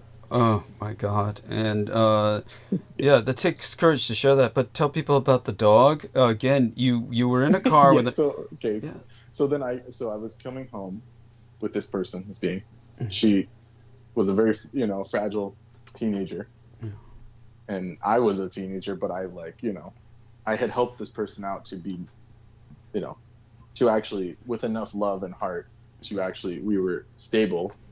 And then we come home, and the second we pull into the driveway, the dog jumps over, or it had already been hanging, basically. We drove up, and the dog was hanging by its collar, dead, swinging, Oh God. like a hangman's noose. Yeah. Oh my And God. so she just started screaming and crying instantly, because it was just horrifying. It was just the most horrifying incident you could imagine. A little puppy just strung up and dying.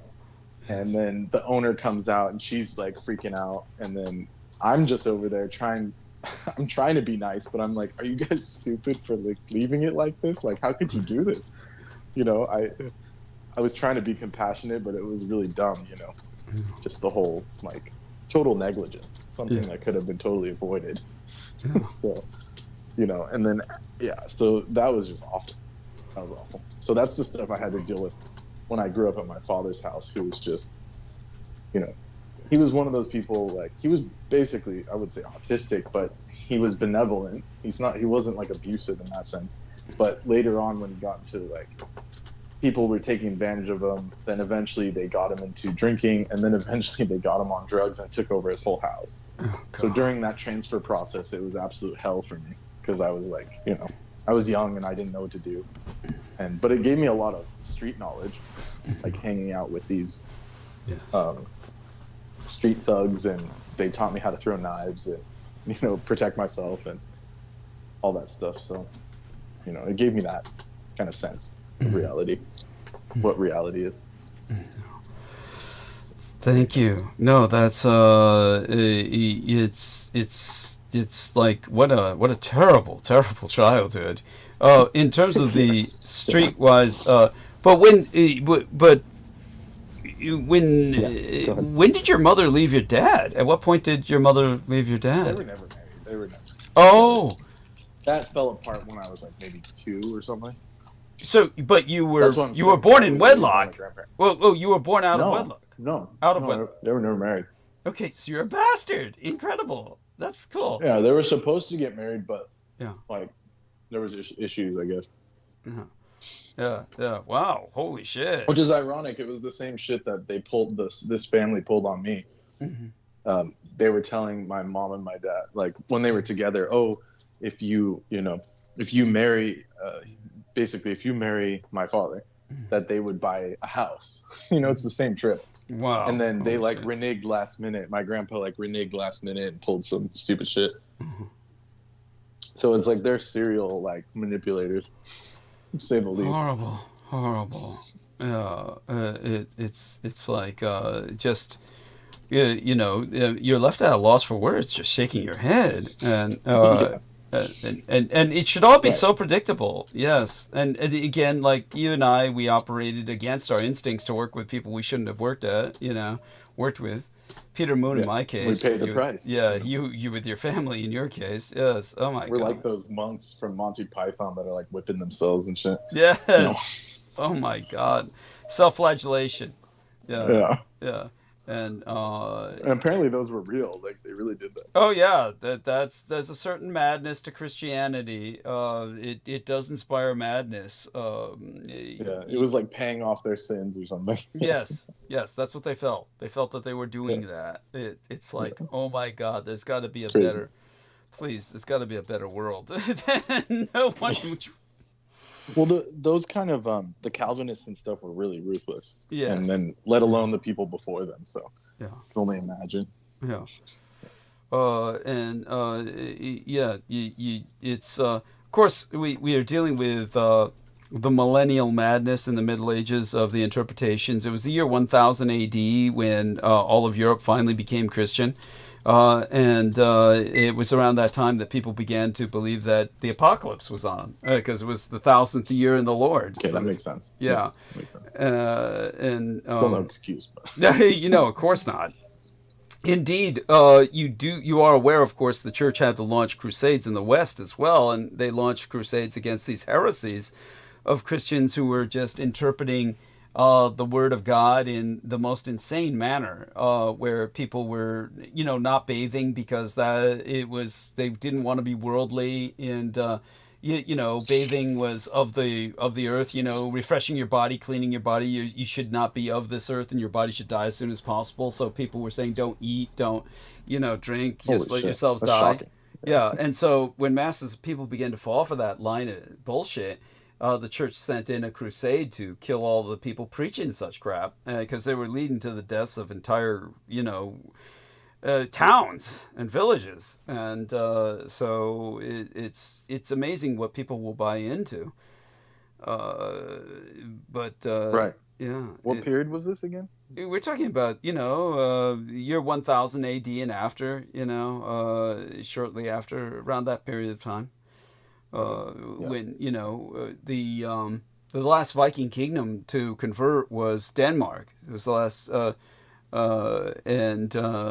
I remember, when I was at the home of a bunch of the MUFON people, and it was like, I guess I won't go into that story. It's just too complicated.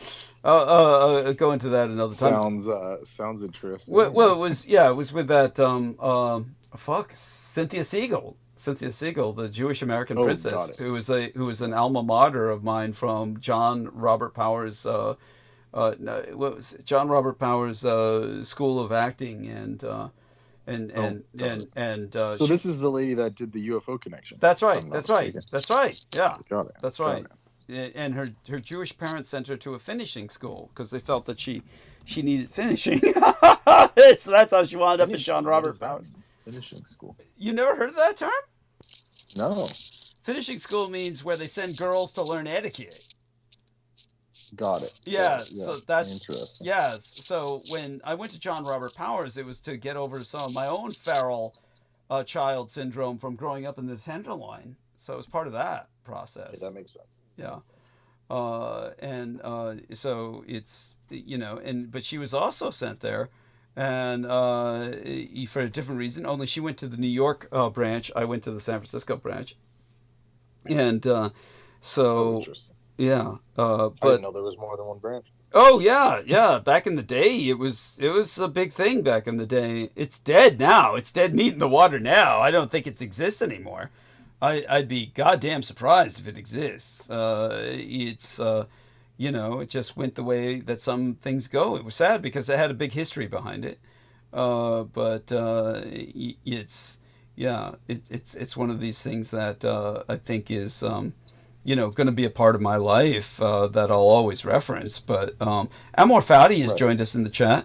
Amor Fadi in Mexico says, hello and good night. Good morning, beautiful people in the audience. Team Dietrich and magnanimous Mr. Douglas Dietrich. Support Douglas Dietrich, yes, morally and monetarily. Thank you so much. Appreciate that.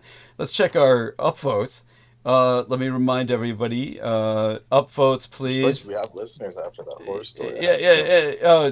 Believe me, that's what attracts listeners. Listeners eat that shit up. They like to feel better about themselves. But it's honestly, it does nothing. Maybe I should be less reserved about talking about it because it is a horrifying story. Well, you should be less reserved. I think you should be less reserved and be proud of the fact that you're a survivor. And it's important to recall. Yeah, I appreciate that. Yeah, but it's a very personal thing. You know, it's very important. Well, of course. But I don't feel that you're. I feel that people need to understand the context of where you come from. You get these people out there don't understand where you're coming from. Actually, I'm a trust fund person or something. Yeah. Oh God. Now we're back to the gang stalkers, but it's true. That's exactly what the gang stalkers said. Where's Brandon with a question mark coming from? You know what the gang stalkers is Stephen Outrim and Richard K. Cole Jr. and all the people who join him. The moment they become part of the cult of the Kings of Edom, or the moment they're triggered by the cult of the Kings of Edom, the incredible pattern is how they become maniacally dyslexic. And everything you say, they twist and pervert and turn on its head in the most insane fashion. They're doing it all intentionally, but after a while, it becomes pathologically fixated. They cannot stop. But their entire life is simply listening to Douglas Dietrich and twisting and warping anything I say, or that of anyone affiliated with myself. And I can't imagine living like that. But this is what those people do. And when that living, but when we first encountered Brooke Gibson, that's exactly what she did. That's all she did was that. And it's finally the penny dropped the other day when I recognized she's fucking dyslexic. In her case, and she would get so upset when she was called the enemy. When George Knight said, "You act like the enemy," it's because she is she's medically conditioned. By that I mean she's conditional in the sense that she has the condition of dyslexia. So she's not the enemy, but she was sure as fuck acting like it, to the point where the enemy thought she was one of them. To the point where they called her. That's right. Yeah. And so it's that's the story there. But then there was the insanity, as you noted, whenever any of the switch was flipped, whenever the switch was flipped on any of them, Lena Shea, Daniel Arola, the first thing they do is they begin writing incredibly long diatribes. They start writing these essays. And what is the mania with that? It's something to do with their programming. But it's like, first off, it's like I said before, why whenever anybody asks, like I explained to Goober when I was hanging out with him in that back alley, I said, look, reading is one of the most pleasurable activities in the world, but writing, reading is enriching. You can, it's productive. It's, it's like one of the most profound experiences that makes life worth living is the pleasure of reading and imbibing entertainment or information through the printed word, your mind converting that, interacting with strangers in a non-invasive fashion by other people's words, text on print, on paper, or on the screen. But writing is torturous. It's excruciating. It is literally the process of giving birth, intellectual birth. And, so that's why I had to work with Peter for so long, because I couldn't stand the writing. But Peter, of course, he was mentally half dead by the time that we started working on the Roswell book, the book that I will retitle A Lie So Bold, when I have to rewrite it myself. But when, but bearing in mind that excruciating, torturous nature of writing, these people submit themselves to this insane torture of writing for hours and hours about myself, but dyslexically perverting everything I say and concentrating on multiple points where they fixate. It's always pointed. Like, here he says this. Yeah. It's like they'll timestamp what I say and then say, here he says this, and say, but it's really this. And Daniel did that shit, and he was never like that. Thank you. It was bizarre. Yeah, he never did play by play with timestamps, literal T-5 minutes. Yeah. Like almost something academic. It was crazy. It was weird. Yeah. Yeah. Like you said, that was genius level for Daniel Arola. Like more intellectual than he's ever been in his life, albeit it was all insane. So it's like, so the programming, where do you think, like the programming, how is that part of the MK Ultra programming? Why are they doing that? It's like something to do with their mind control. I don't know. It's like, whatever they're doing, they need to teach other people. It's like that Limitless pill from that one movie. Limitless. What happens in that movie? What are they doing? It's someone gives him the experimental Limitless pill, and it makes his whole brain activate. Instead of 10%, it's 100%. Okay, then what happens? And then he becomes a genius, like a savant, learns to play piano, cleans his house, does everything super on point. And then he then for some reason at the end he kills a hooker, and then he has to live the rest of the movie trying to relive what he did under the influence of that substance or something. Does he face justice for what he did? Oh, it's such an old film. I forget what happens. That's what? How old is it? No, I think he gets away with it. Well, that's just awful. I mean, what's the message of a film like that? Well, we gotta watch it again. I don't know. What year was it? 2011. That the film was made? Okay, so here's the synopsis. Facing unemployment and his girlfriend's rejection, Eddie Mora, played by Bradley Cooper, is sure that he has no future when an old friend gives him a drug that produces an enhanced mental state. On the untested chemical, he rises to the top of the financial world, attracts a tycoon played by Robert De Niro, who intends to use him to make a fortune. But terrible side effects and a dwindling supply threaten to collapse his house of cards. There you go. Wow. Whoa.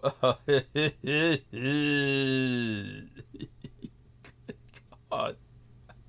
Yeah. So I don't think there was a point to that film. I think it was just it's one of those too good to be true things. Oh Jesus. Yeah. So so there is justice in the sense that his house of cards collapses. That's the justice. I don't remember. It was a terrible film. Okay. Yeah. Sorry to make you remember that. That sounds almost traumatic. Sounds like you were almost as traumatized by that as I was by Mask, watching it in silence, without the voice. Pretty much. Yeah. Oh my fucking God. It wasn't like painful to watch. It was just lame, dude. It was like I can't even remember it. That's how lame it was. Okay. Yeah. Interesting. And it's basically he just gets addicted to the drug or something. Okay. Yeah. And that's Trying to find what happened, You know, when I was young, there was a short story that touched me deeply, Flowers for Algernon. Were you forced to read that in school? No, we didn't have to read it, but I know about Flowers for Algernon. Yeah. You do? It's painful. Yeah. Yeah, it is painful. It is Yeah, painful. Yeah. What do you remember about it? Because it's somewhat similar to the story. Somewhat similar to the story you just related. But go on. It's based off. Yeah. No, they stole it. Okay. Good. Yeah, that makes sense. That makes perfect sense. It's based off that, but then they took away the tragic character of Algernon. Right. Like they didn't Got give it. any Got substance it. to it. Yeah. Thank you. Thank you. So that was just so sad. I don't even want to recount that one. I mean, we could, but it's tough. Yeah, for those of you who don't know, Flowers for Algernon, the movie did not do justice to the short story, and I think the novel was horrible. When he novelized it, it was so popular, he took the short story and made it into a novel, and that ruined it. Just like Ender's Game was a short story, which he then turned into a fucking trilogy, or different authors. Interesting. Okay. Yeah, and Ender's Game, the short story, was much better, much more realistic. There were no females in the military situation in the original short story. And Orson Scott Card was just an up-and-coming author. He was Mormon, but most people would not have known that. And that only became a thing after, of course, he got so much success with the short story of Ender's Game, novelized it into a fucking trilogy, which expanded it to like all out of proportion and ruined it. Then he then became more militant in his Mormonism and started talking out against gays, and they eviscerated him. and he hunkered down, stood by his guns, and even the poor crazy guy, John West, David John West. What's that the guy's name? Remember DJ West? You looked up his website and said he said I got voices in my head. Remember that shit? That DJ West? Yeah. Yes. Yeah, and he pointed out that Orson Scott Card obviously had issues because he would constantly portray sympathetic gay characters while, in his novels, while then preaching against homosexuality as a human being, as an individual himself. So he obviously had issues.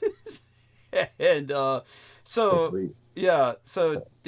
West, what was interesting about Crystal River was she warned us on record on this show, not tonight's episode, but on this show, Critical Omissions, she warned us about people named West.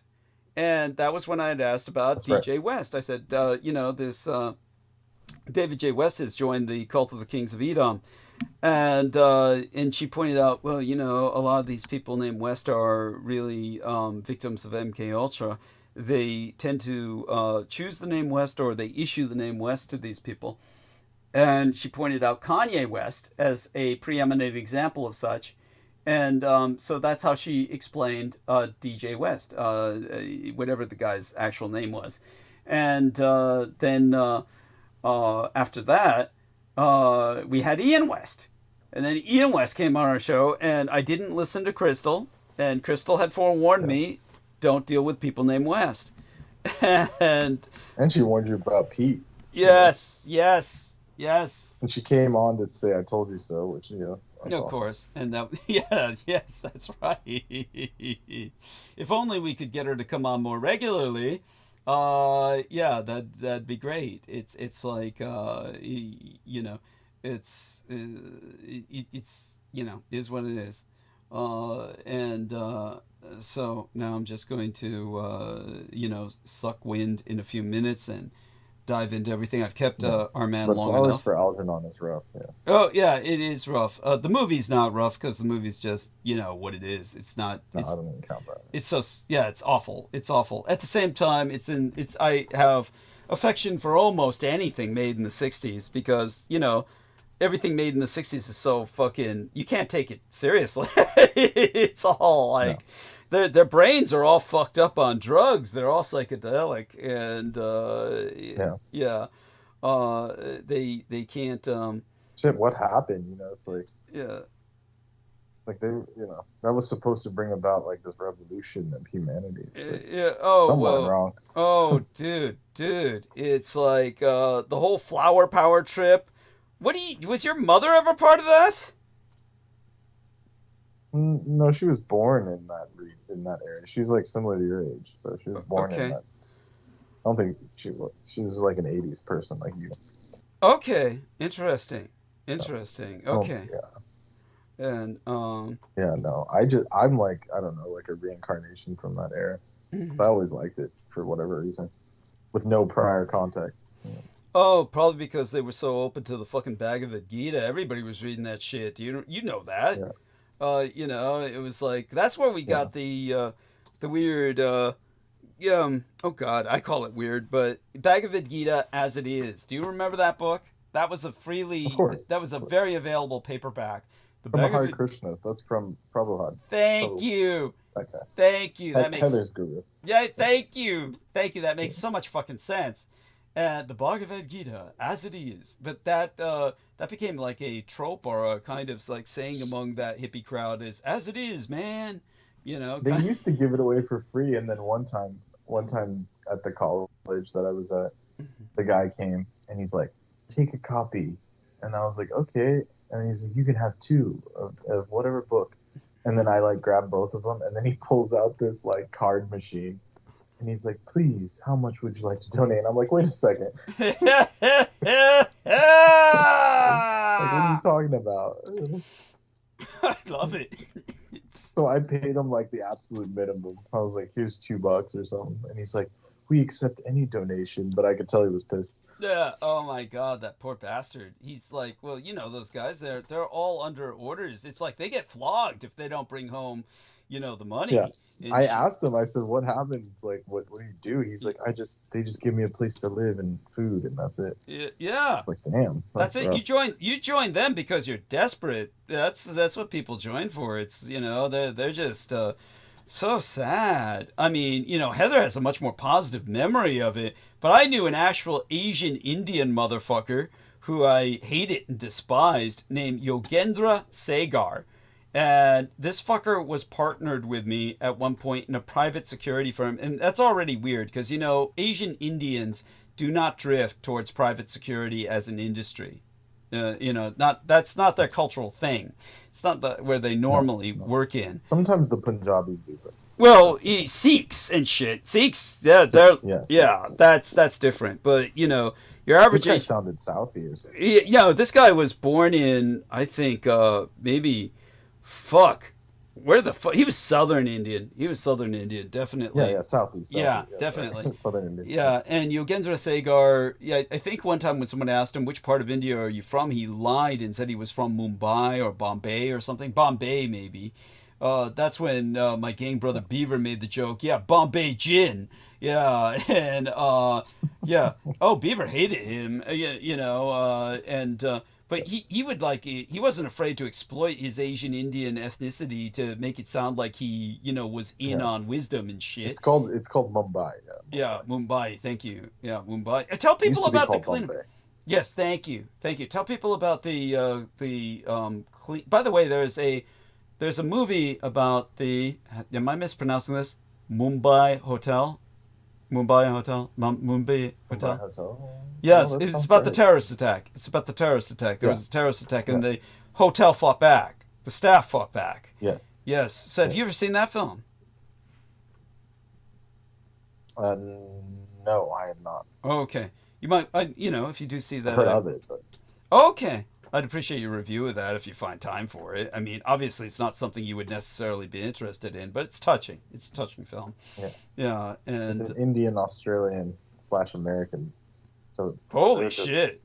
I don't know how can you do that? Yeah, an Indian / Australian.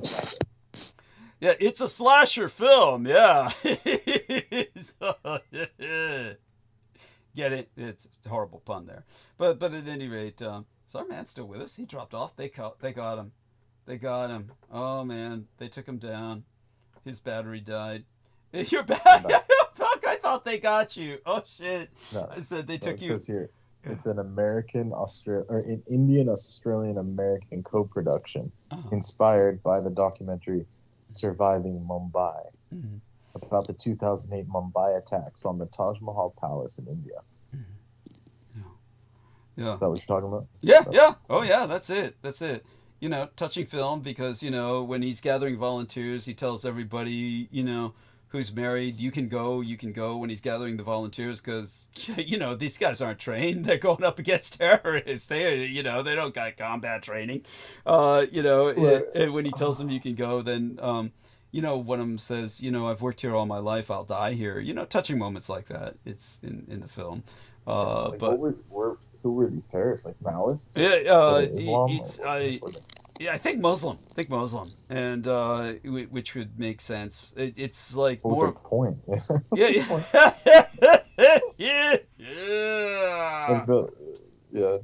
Whatever. I think Islam knows by now they'll never conquer India. That's pretty clear. Yeah, what? Your point's well taken. What the fuck? Maybe because they were probably some irredentism. Maybe they felt that part of India should be part of Pakistan. Some shit like that. I guess we'd have to watch the film. Stupid. I don't remember. Like Yeah, I don't remember, to tell you the truth. It's at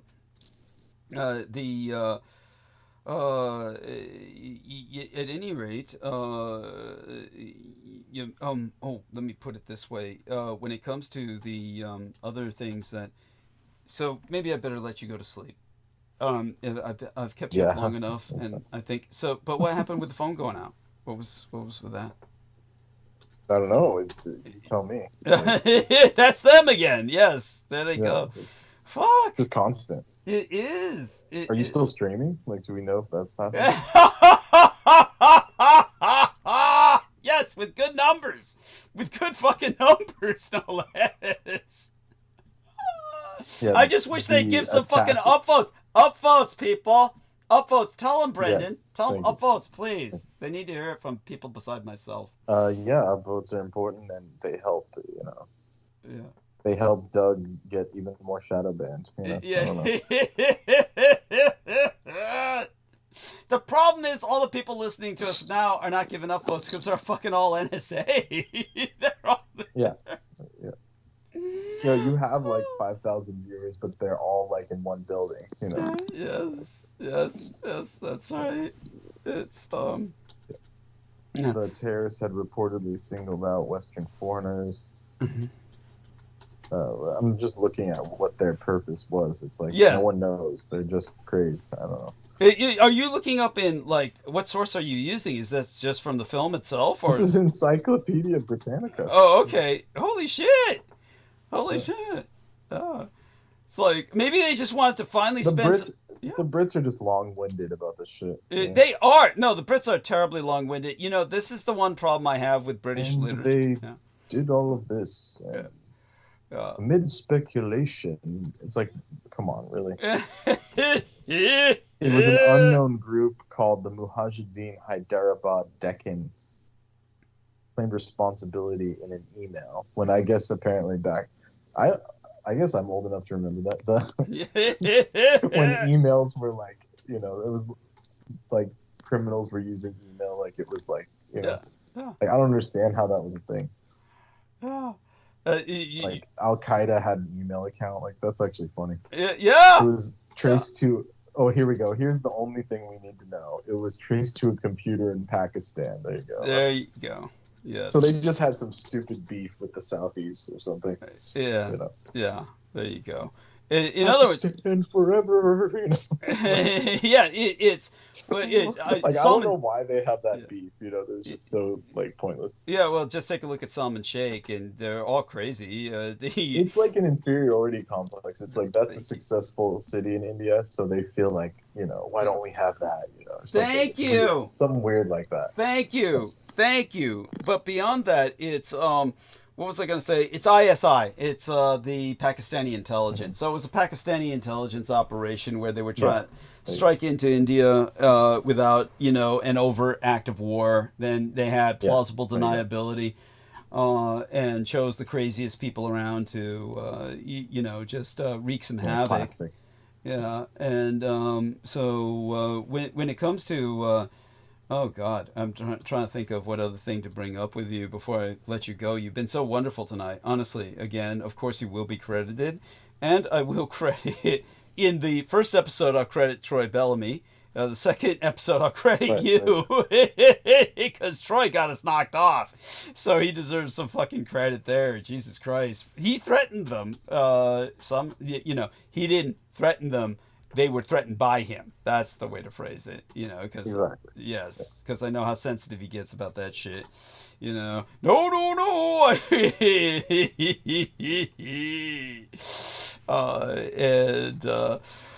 Oh my God. And he did remind me to bring up Trump's obsession with fucking Abraham Lincoln, and so I will probably close monologue with that. But all right then. Well, I love you dearly. We all love you dearly. And so for God's sake, stay safe and be well. And we'll be speaking again. I will ascend. Yes. All right. Okay. All right then. I'll do my best, and I appreciate it. And good night, everybody. Thank you. Carry on. Thank you. I'll do just that. Feel free to listen for a while. Godspeed. Yes. Godspeed. And get some sleep. All right. Bye for now. So that's our wonderful Brendan ẓOGHET. We couldn't do this without him. We couldn't do this without anyone on Team Dietrich, and that includes Dear Nemo.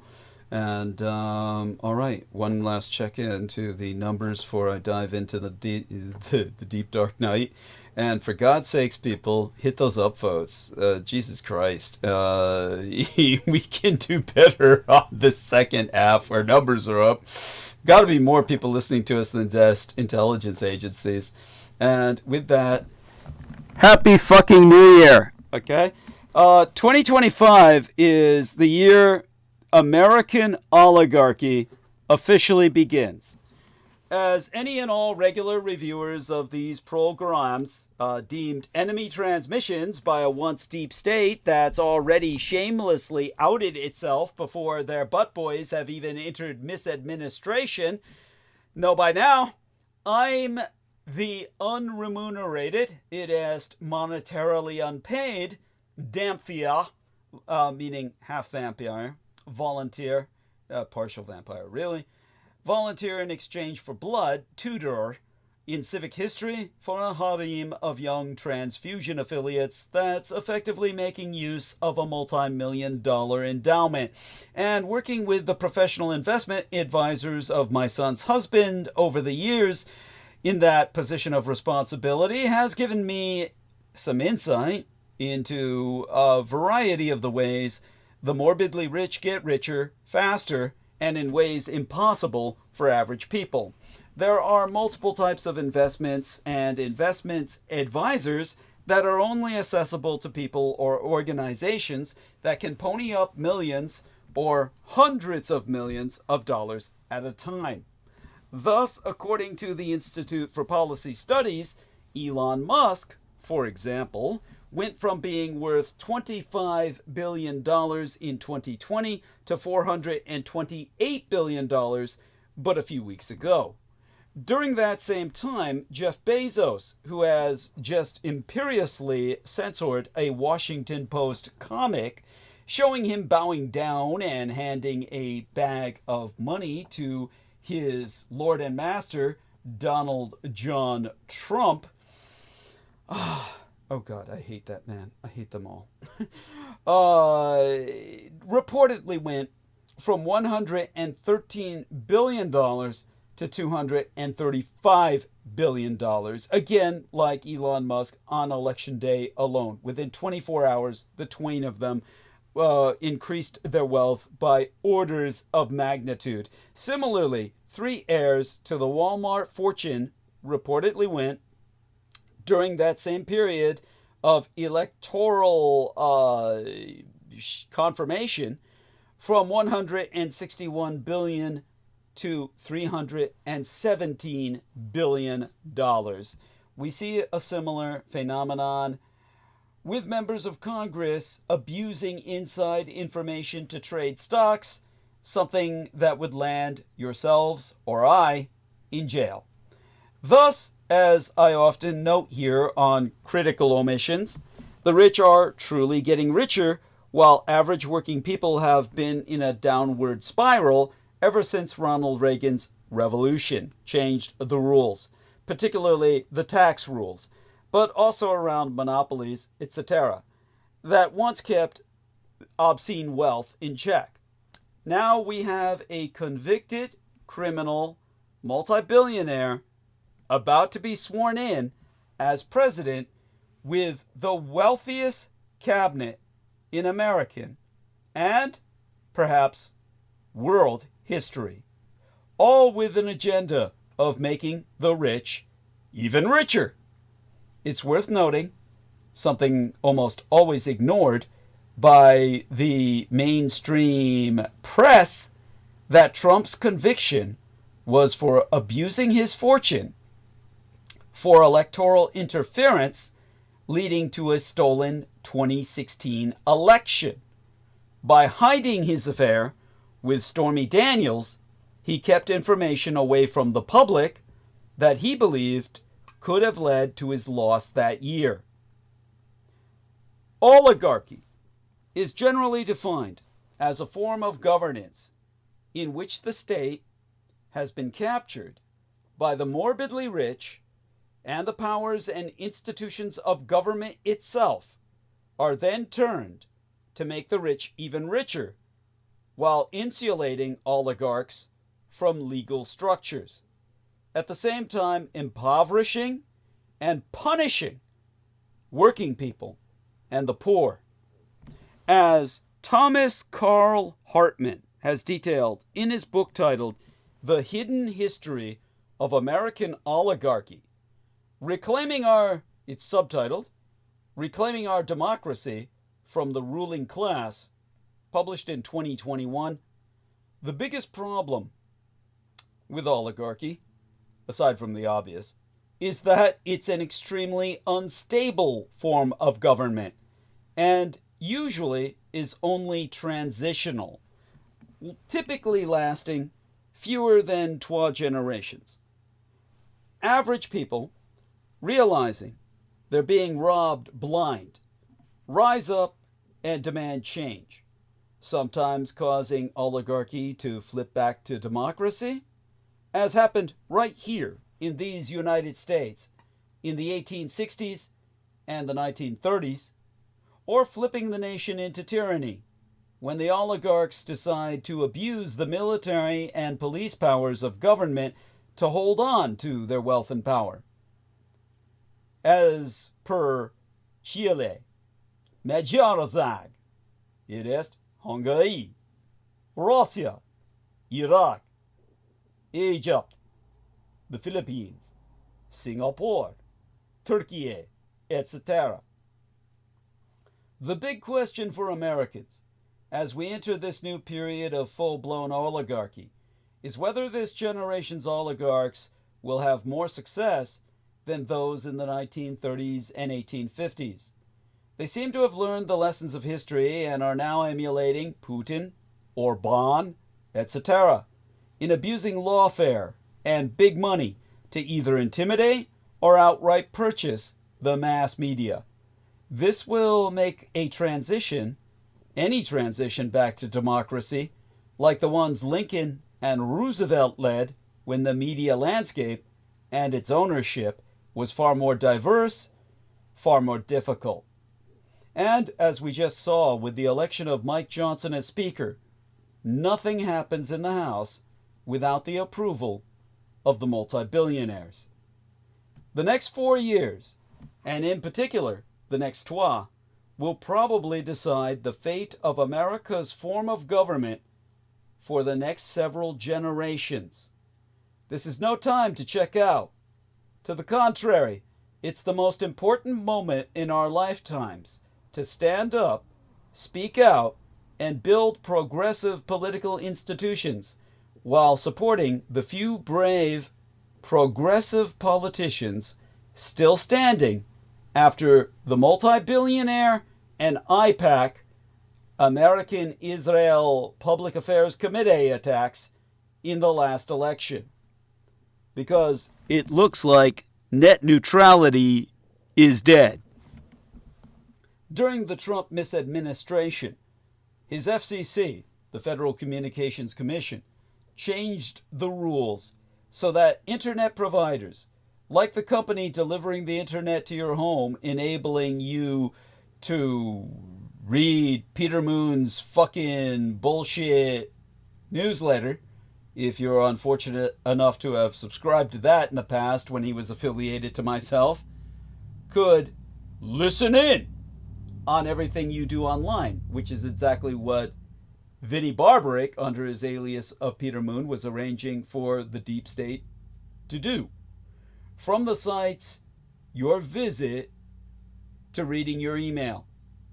They can also sell that information. And since that change, such information brokering has become a billion-dollar industry. President Biden's FCC recently reversed that rule, putting the internet under the same rules as telephone service. It's called being a common carrier.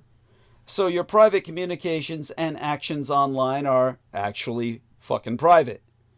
A Republican group sued Biden's FCC, and 3 Republicans on the notoriously reactionary 6th Circuit Court of Appeals just ruled against net neutrality, period.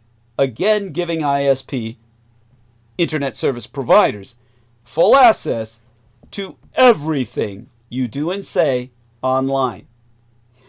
Should the second Trump misadministration, or multi-billionaires who control large ISPs, like Musk's Starlink, decide, they may now be able to monitor, collect, sell, or otherwise abuse everything you're doing online.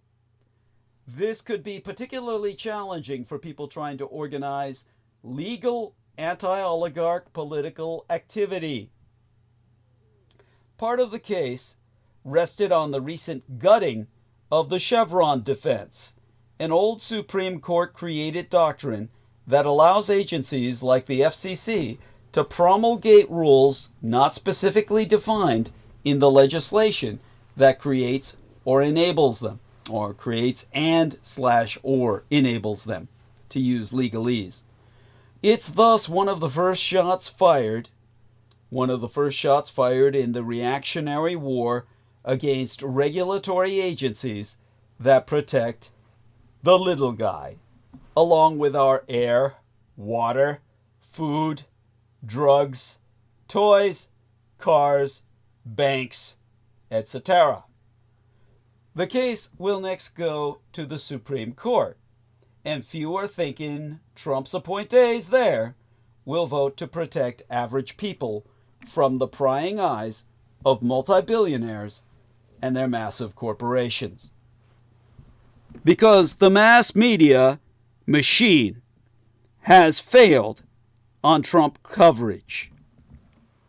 The media watchdog, Dan Frumkin, has pointed out that Trump, rather than being any brilliant politician or businessman, is actually one of this century's most successful con men. And our mainstream mass media machine's greatest failure is to acknowledge or even tangentially reference this fact. Trump ran on lowering grocery prices, for example, telling a rally in August, "From the day I take the oath of office, we will rapidly drive prices down and make America affordable again. You just watch. They'll come down fast. Now, however, he says he won't even bother because, as he told Time magazine, it's hard to bring things down once they're up. That's what he said when he was raping all the ladies, too. You know, it's very hard. He told the chicks that, too. It reminds one of how in 2016 Trump promised to raise taxes on the rich, so much that his wealthy friends would hate him. To replace Obamacare with an NHS like the British have, a national healthcare system to support unions and the environment, etc. All turned out to be naked lies. But, like during his first term, as long as Trump and the Murdoch family dynasty that runs Fox out of Australia, they're fucking foreigners, people, and now Elon Musk, another fucking foreigner, an illegal immigrant no less, can keep Trump humpers cocooned in their right-wing media bubble, odds are few of those who voted for him will ever know the extent of his perfidy. As the brilliant investigative reporter David K. Johnston, who referred to Trump as the greatest con artist in the history of the world, told the media via Frumkin, "You've got to stop covering him like he's just another politician with a different agenda. He's a criminal and a con artist, and that has to be central to everything you cover about him." Most tragically for the fate and future of our empire, it is most specifically the mainstream mass media machine that axiomatically refuses to note Trump's frequent lies and actions that directly contradict his campaign promises and press availabilities. And our mainstream mass media machine will never wake up this time, particularly as Trump begins going after reporters and publishers with the force of law, and agencies like the FBI. But one can dream, and we can all help by pointing it out when the mainstream mass media machine agencies sanewash or otherwise sugarcoat Trump's lies and anti-democracy actions. Because no one other than myself has considered the legal significance of Trump being a convicted felon.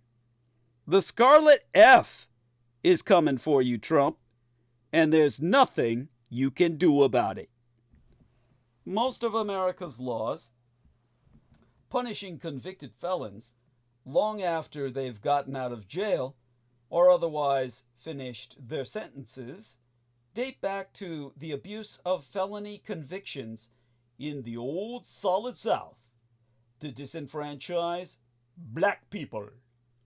These include losing your ability to vote the rest of your life, or to hold certain types of jobs, and even to own a gun. Almost all of the states where ex-felons cannot vote are former Confederate states, which have disenfranchised over 5 million people, overwhelmingly non-white, in this manner.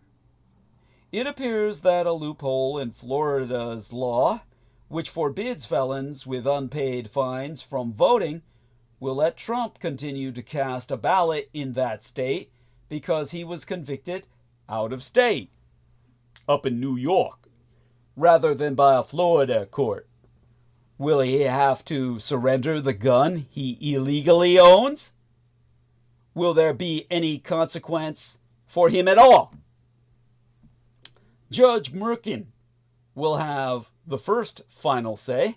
I say first because Trump will appeal, and it'll be interesting to see if the press focuses on Trump's response or Merkin's opinion, which is virtually certain to point out that Trump's conviction is for criminally manipulating the 2016 election.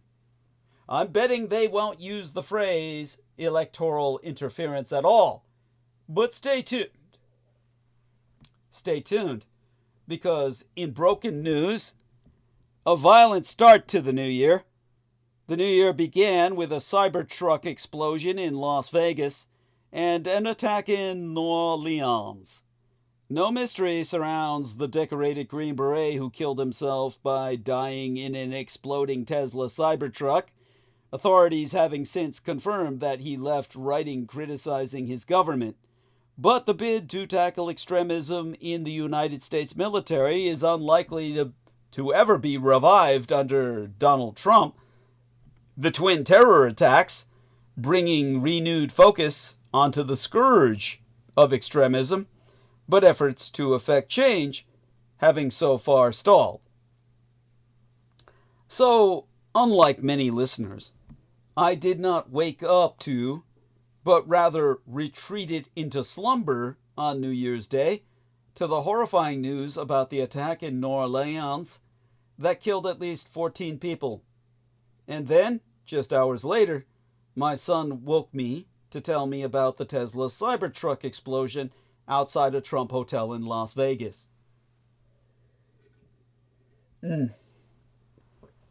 On Thursday, Christopher Wray of the FBI's Counterterrorism Division said that there was no definitive link between the attack in New Orleans and the explosion in Las Vegas, but added that officials have not ruled out the possibility.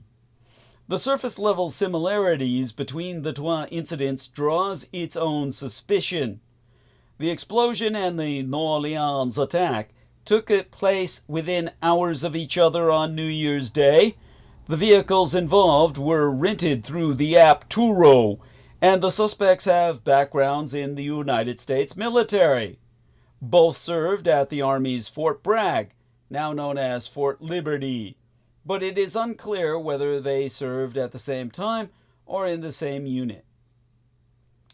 Here's what I currently recollect about the Cybertruck explosion and the attack on New Year's revelers in New Orleans. As for the Cybertruck explosion, on Wednesday, midweek last, the truck had been rented in Colorado, and an electronic license plate reader picked up the Cybertruck arriving in Las Vegas around 7:30 a.m. The Wednesday morning explosion injured at least 7 people outside President-elect Donald Trump's property near the Las Vegas Strip. On Wednesday evening, the Las Vegas Metropolitan Police Department Sheriff Kevin McMahill said that firework mortars and fuel canisters were packed into the bed of the truck, but investigators haven't determined how they were ignited. On Thursday, police said the driver sustained a self-inflicted gunshot wound to the head before the car exploded. Officials have since identified the driver as Matthew Livelsberger and insisted that he acted alone. According to an Army statement, Livelsberger was a member of the U.S. Army's Elite Green Berets, a special forces unit of guerrilla warfare experts. Friday into this weekend, Mike Lucchino's own, by the way, and Friday into this weekend, police confirmed that a decorated U.S. Army Special Forces veteran acknowledged that he purposely blew up a Tesla Cybertruck at the entrance of Trump International Hotel in Las Vegas on New Year's Day. Matthew Allen Livelsberger, who authorities said likely had post-traumatic stress disorder, obviously was MK-Ultra'd, and programmed to do what he did, left 12 letters in a phone app that, provide evidence pointing to a motive in the blast. Basically, this individual was MK-Ultra'd like his black counterpart, and they were told, "You swore an oath to defend your country against all enemies, foreign and domestic. Then they told them, you've got to do this because we're fighting the Democrats. The Democrats are the domestic enemy, which most military are indoctrinated to believe anyway.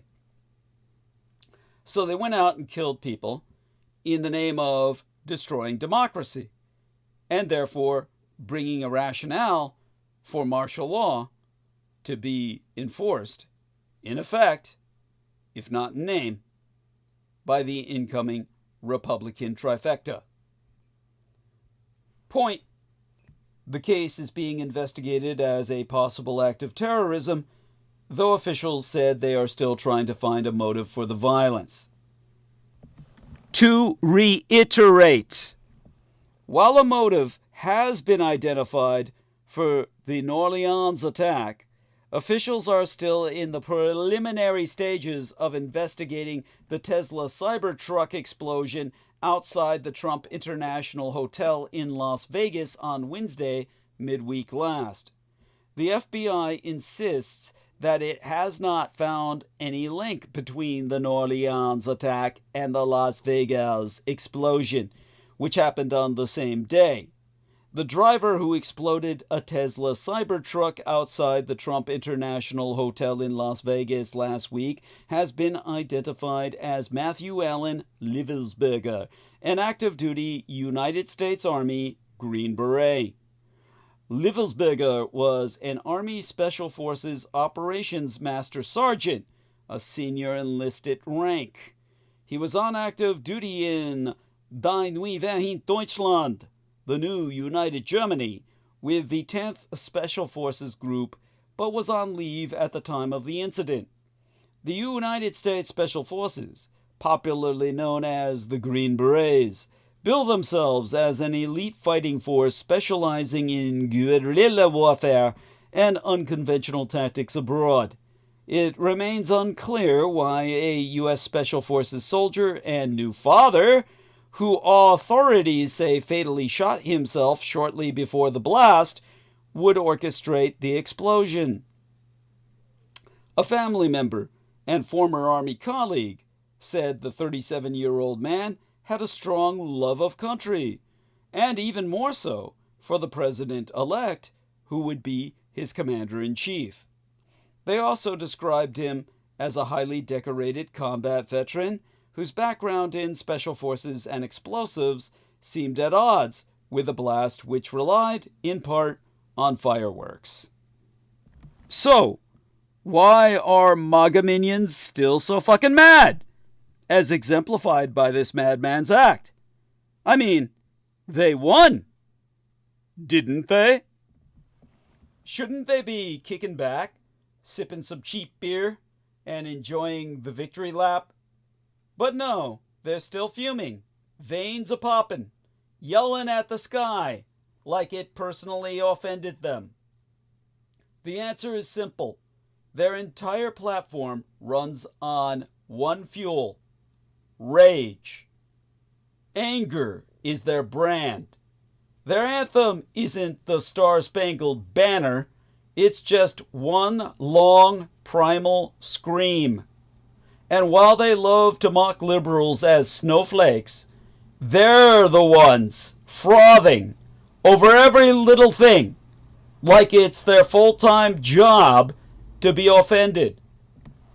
These are the same fucktard folks who lose their fucking minds if someone dares wear a mask in public. Acting like fabric on a stranger's face is somehow a direct assault on their own freedom. Yeah, isn't that funny how these fuckers work? You know? Thank you. They're like crying about all kinds of shit. Thank you. Yeah, they can't stop. Yes, thank you. Bless you. That was Brendan, just so people know. I just had to interject because I was having flashbacks to those so-called family. Thank where you. They're like, you're a beta, you're a snowflake, because I would like just give them counterpoints on their bonkers views, and they're like Trump cultism, they'd be like, you're in a cult. And I'm like, so what about your cult? You know, you're obsessed with this Trump guy. It's like, you don't think for yourself or anything. And then they're like, you're some kind of woke, you know, like this is all the single moms are ruining the world. You know, like they just go off, like you said, on all these like minute things that just like, they're like obsessed with it. Bizarre. Thank you. Bless you. Instead of just living their lives.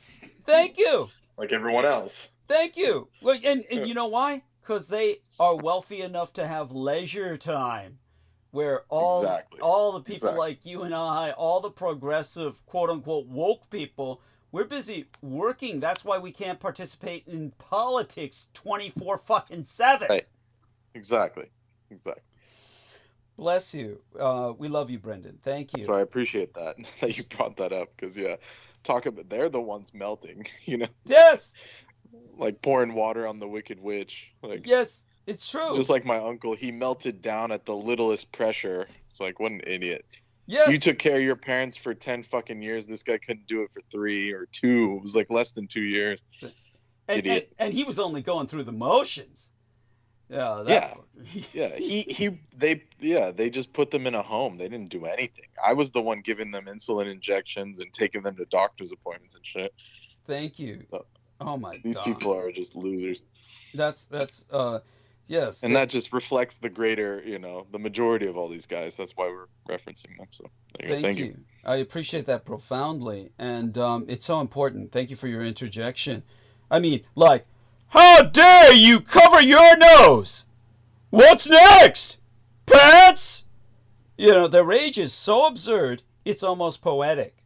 And let's not forget their greatest hits, screaming murderer at women making deeply personal decisions about their own bodies, all while yanking food stamps away from the very kids they claim to save.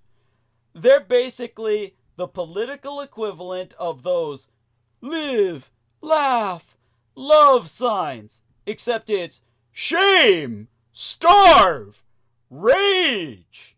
I mean, this is the neo-Calvinism.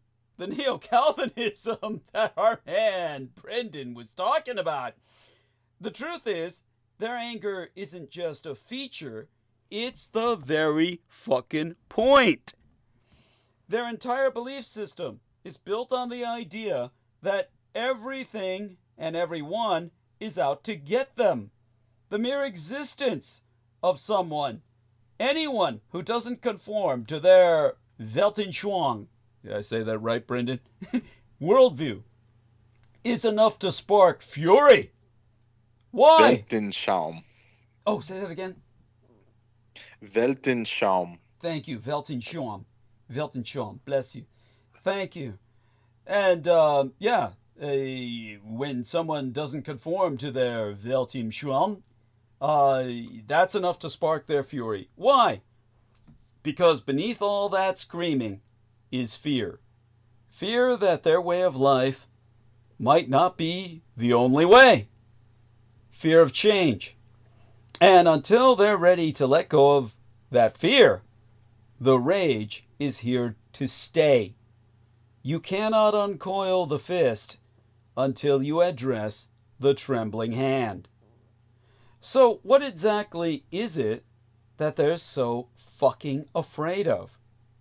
Sadly, white male fragility has been around since the moment men decided they were obviously the ones who needed to be in charge. I once read that man invented God just so he could create something to control the power inherent in woman. Think about that.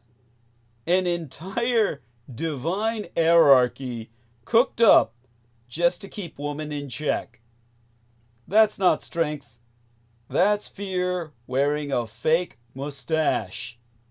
My biological father's mustache was real because he was a real Herren.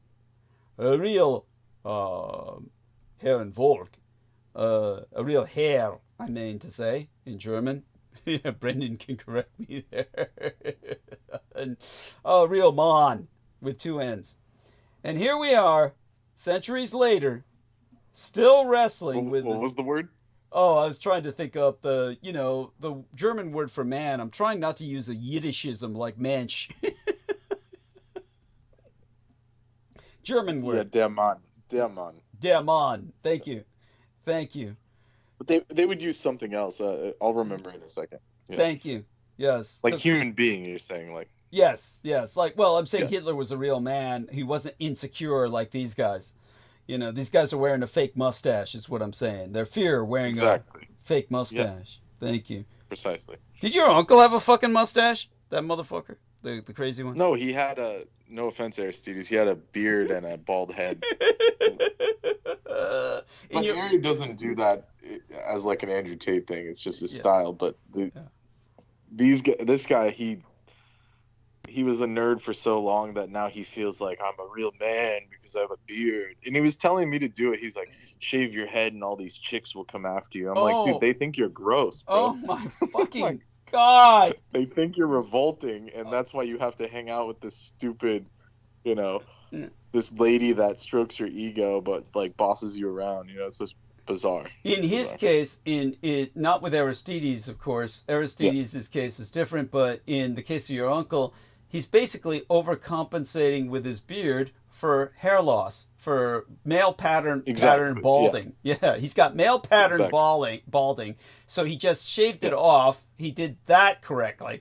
Then he overcompensated by growing a beard, and now he just looks like I said, a combination of a skinhead and a Taliban terrorist. Is basically what he looks like. He looks like a goofy Andrew Tate. Like, I don't know how else to explain it. There we are. Thank you. It's a but white. He sincerely thinks he's alpha, and it's like, dude, you don't even know anything about that. Like what that entails. Like. Thank you. He thinks he's really big shit, but he's really just shit without the big. Yeah.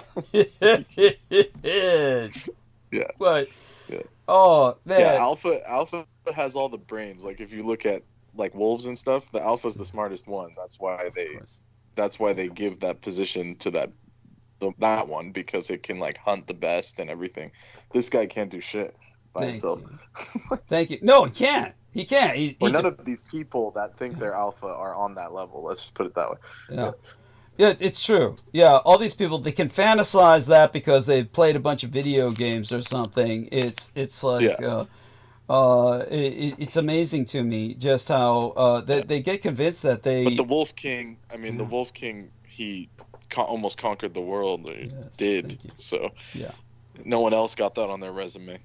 Thank you so much. I appreciate that. So true. And here we are, 80 years later.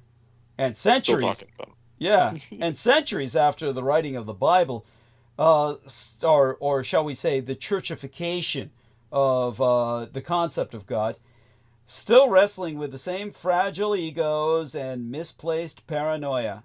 So, is it even possible to unravel and extract the cancer of fear from the minds of these modern-day conquistadors? We keep trying. We take steps forward, giant, hopeful leaps, only to feel the backlash snap us back like a tangled fishing line, flailing and frustrated. But here's the thing. Progress is never linear. It's messy. It's exhausting. It's maddening. And still, we keep going. We have to. Because fear may be stubborn, but hope is relentless. It doesn't quit. Neither can we. Because federal officials are covering Musk Trump's ass by insisting there be no direct link between the explosion and the attack in New Orleans that killed at least 14 people, even as the authorities are continuing to investigate possible links between the Cybertruck explosion in Las Vegas and the attack in New Orleans. To reiterate, the FBI swears there be no link between the attacks in Las Vegas and New Orleans, but there be more than a few coincidences that authorities should be trying to figure out. Both men used the Turo app to obtain vehicles used in these attacks. Both previously served in the U.S. Army, at the same fucking base, no less, which had its Confederate name, named after a Confederate General Bragg, changed to Fort... Wait, they were from the same base? Yes! Yes! Named after a Confederate general that recently had its name changed to Fort Liberty, like Troy was saying, that Trump wants to change it back. So they were almost doing this in protest to get the name changed back to the Confederate general's name.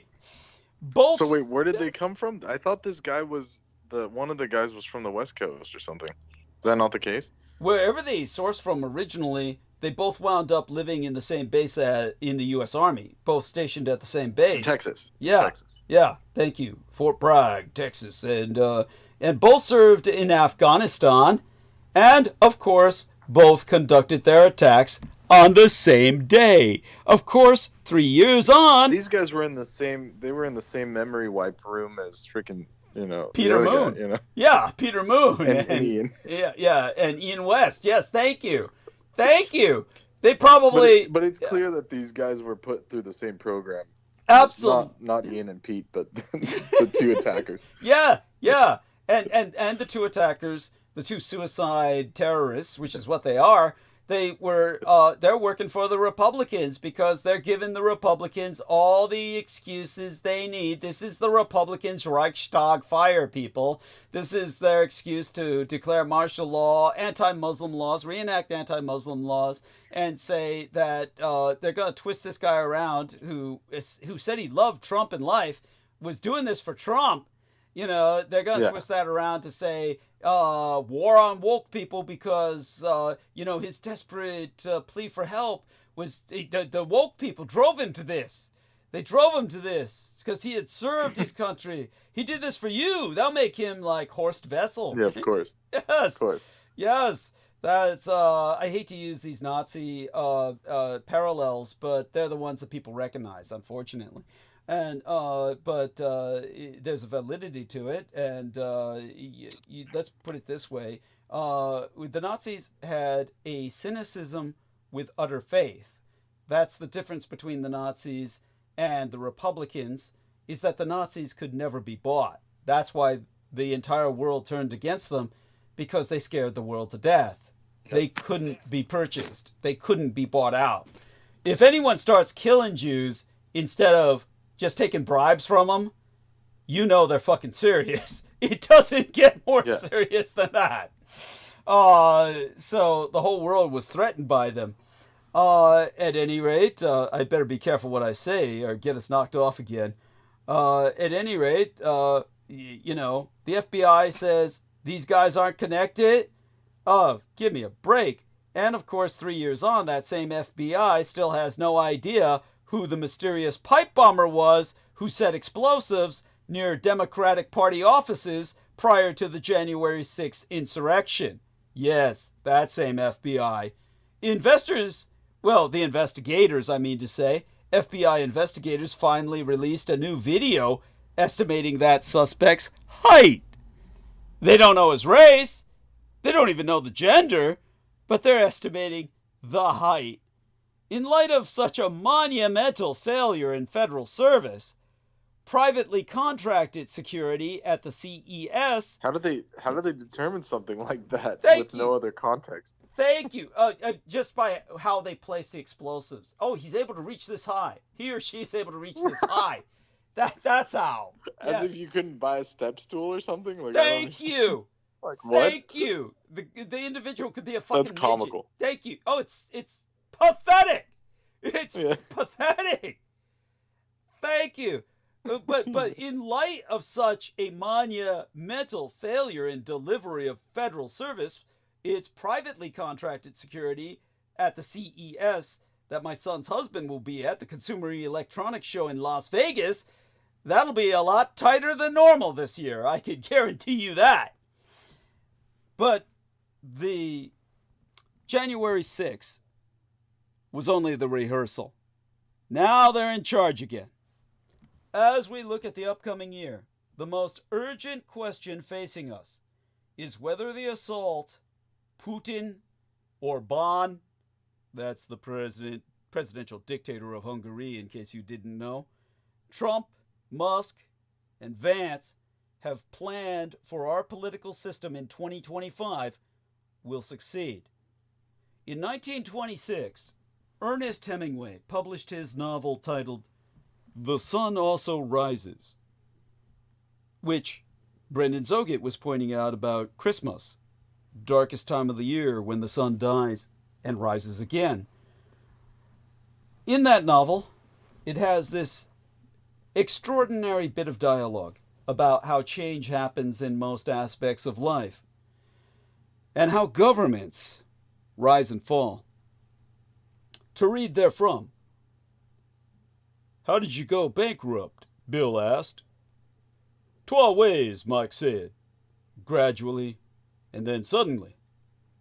"What brought it on?" "Friends," said Mike.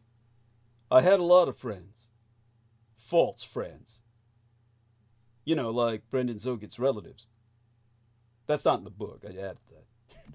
For some unfathomable reason, Democrats insist on calling their Republican colleagues their friends. They are not friends. With so few exceptions as to be nil, they are systematically destroying American democracy with the clear objective of replacing it with strongman authoritarianism, an American version of Rushism. Right now, they're moving gradually, infiltrating police departments and the enlisted ranks of the military as the major point exposed by these attacks. Point, taking over school boards and local boards of elections. Point, firing principals and teachers who defend multiracial, multicultural democracy while banning books that contain such dangerous ideas. Point, demonizing queer people and outlawing drag shows, for God's sake. Point, working with Tucker Carlson and Fox News to completely rewrite the history of January 6th. Point, gerrymandering states so regardless of how people vote, Republicans control the levers of power. As Peter Moon said, it doesn't matter who votes, it be who counts the vote. That's Vinnie Barbarick with his Republican philosophy. Point, changing election laws so they can make it both harder for city dwellers to vote and to ignore and then change the outcomes of elections they don't like. In other words, making sure the fix is in their favor. Point, building media structures, mass media machine structures that will support the authoritarian takeover when it happens. Point, organizing armed paramilitary militias with back-channel connections to local police. Point, creating legal organizations to sanitize and rationalize ending messy democracy. Point, radicalizing average Americans through social media. Nothing social about it, it's anti-social media. And an ever-growing network of hard-right radio shows and podcasts. Point, spreading Judeo-phobic conspiracy theories about Democrats and Jews using the dog whistle of George Soros. I'll tell you what, George Soros has got to be the shit, the man, for them to hate him so much. I don't know the son of a bitch, but I love him just for that. Point, firebombing Texas Democratic Party's Austin headquarters and threatening them that if they don't stop trying to get Democrats elected, even worse will come. We've all seen this movie before. It was the other 9/11. Everything seemed normal until General Pinochet declared he was taking over the government of Chile on September 11th of 1973. The Chilean government had been run democratically since my late and sainted Cyrus's, my womb matron's, my mother's natal annus, birth year of 1923. The longest running democracy in all of South America. But General Pinochet, with help from the Nixon misadministration, had already infiltrated and gotten the loyalty of both the police, the army, and the civilian paramilitaries he'd spent the previous few years nurturing. So when he rolled up to the presidential palace and declared he was taking over, nobody came to the defense of the legally elected Presidente, Salvador Allende. The police were already loyal to Pinochet, including the police who defended that nation's capital. Allende, along with only 30 supporters, held the palace against the army and the police and the paramilitaries for a few hours. An incredible feat, an accomplishment for untrained civilians with nothing but pop guns against fully loaded automatic weaponry. Then Allende delivered a short national radio address, put a gun to his head, and ended his presidency by suicide. Gradually, then suddenly.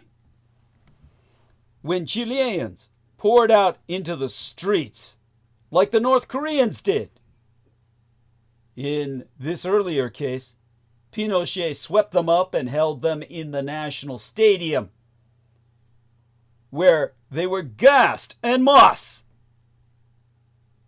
Thus began a reign of terror, wherein tens of thousands were tortured, mass murdered, or simply disappeared. One of the favorite tactics of his military was to throw liberals out of helicopters over the ocean to kill them, surrendering them to the waiting sharks that would eat them alive. A practice celebrated by right-wing militia around these United States today. Pinochet's democratic political opposition lost all its power and went underground. It would be 17 years before anything resembling democracy would return to Chile, a process that is still pulling itself together today. If Mike Pence had gone along with Trump's plan to imitate the election of 1876, in which, as I said, we lost the United States and a pirate flag was run up over both the United and Confederal States 100 years after the conception of the Republic, when your 17th president, Samuel Tilden, duly elected, was ousted by ballot bashing all the ballot boxes, and the rail robber barons put in their man, a gorilla in a suit, the formerly uniformed, monkey-suited general, Rutherford B. Hayes, into power as your 17th president, illegally. Thus, to bribe the Solid South into submission, they settled for the Great Compromise, what the blacks call the Great Betrayal, and allowed the Klan to retake the South.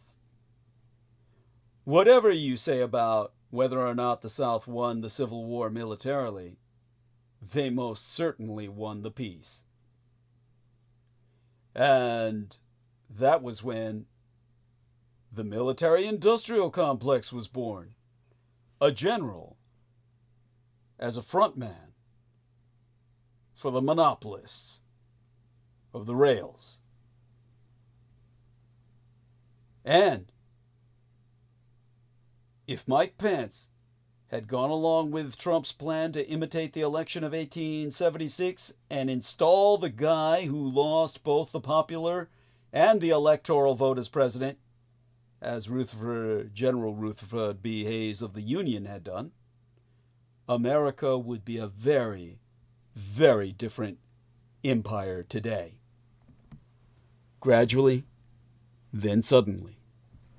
Trump had previously proclaimed his desire to change our nation's libel and slander laws so he can sue or imprison his political opponents and those in the media who oppose him. If he had succeeded on January 6th, that would have happened by now, and people like myself, and maybe yourselves, would be in jail.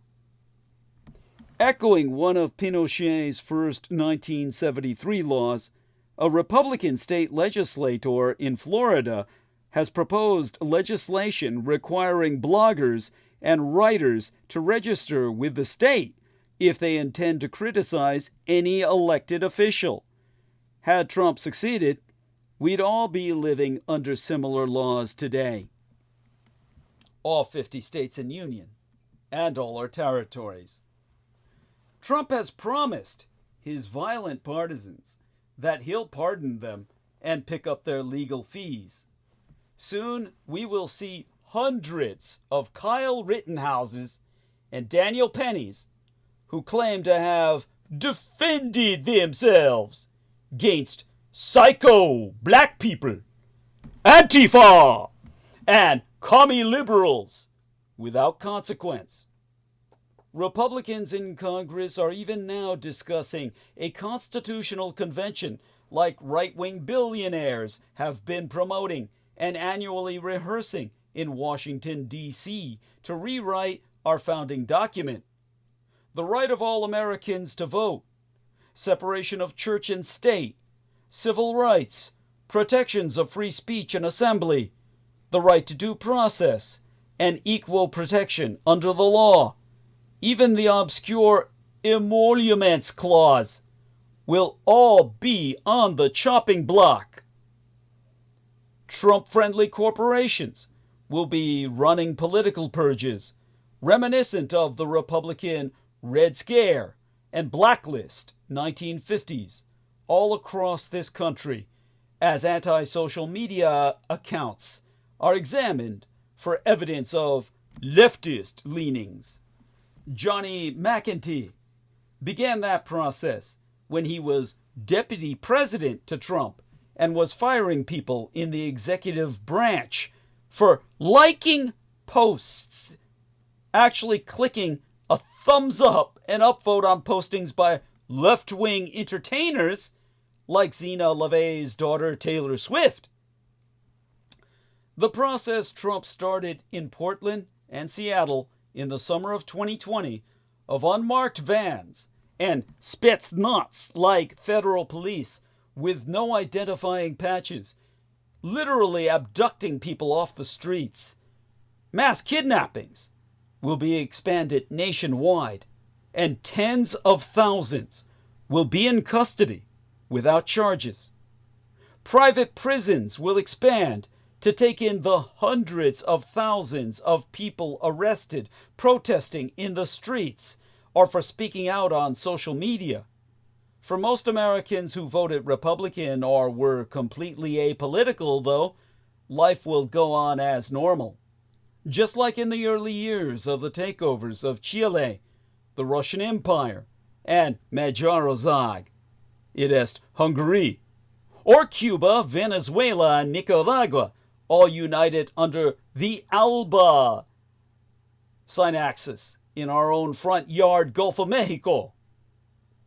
A handful of high-profile progressive politicians will be assassinated or survive assassination attempts. The police and the FBI, however, will mispresent themselves as clueless as they are about the Norliana-Vegas connection about their killers, inevitably becoming as complicit as they were about 10,000 people planning to storm our Capitol and assassinate the Vice President and Speaker of the House on January 6th. The Democratic Party will be labeled the aggressors and subversives by the right-wing mass media machine and the Trump misadministration as part of an emergency declaration, its ranks melting away as quickly as the Allende socialists, the Socialistas, did in Chile in 1973, or the opposition-aligned parties have in Venezuela or Nicaragua today. First, abortion will be criminalized nationwide, then birth control, then women in business and politics will find themselves under constant attack in the mass media and the workplace. White male dominance will be close to reattaining the status it had in 1972 when women couldn't legally get an abortion, sign a contract, or even get a credit card without the signature of a father or a husband. Newsrooms across the country will be purged of liberals and running editorials in support of the new patriotism proclaimed by the Russo-collaborationist Red Republican Insurgent Party, the fifth column of the Russian Empire, the hedge funds headed up by right-wing multi-billionaires who today already own over half of all our nation's newspapers, will be snapping up the rest of our nation's mass media like Viktor Orban's oligarch buddies did back in Hungary. Every time these sorts of coups d'etat happen, the nation's people are shocked and surprised. They had no idea how far things had gone. It even happened that way with the American Revolution and the Civil War. Gradually, then suddenly.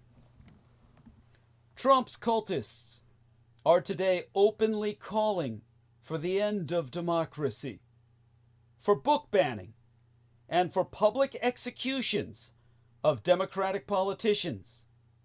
The leader of the Republicans in the House of Representatives refused to even reprimand Misrepresentative Paul Gosar for openly celebrating his fantasy sex murder of the representativist Alejandria Ocasio-Cortez.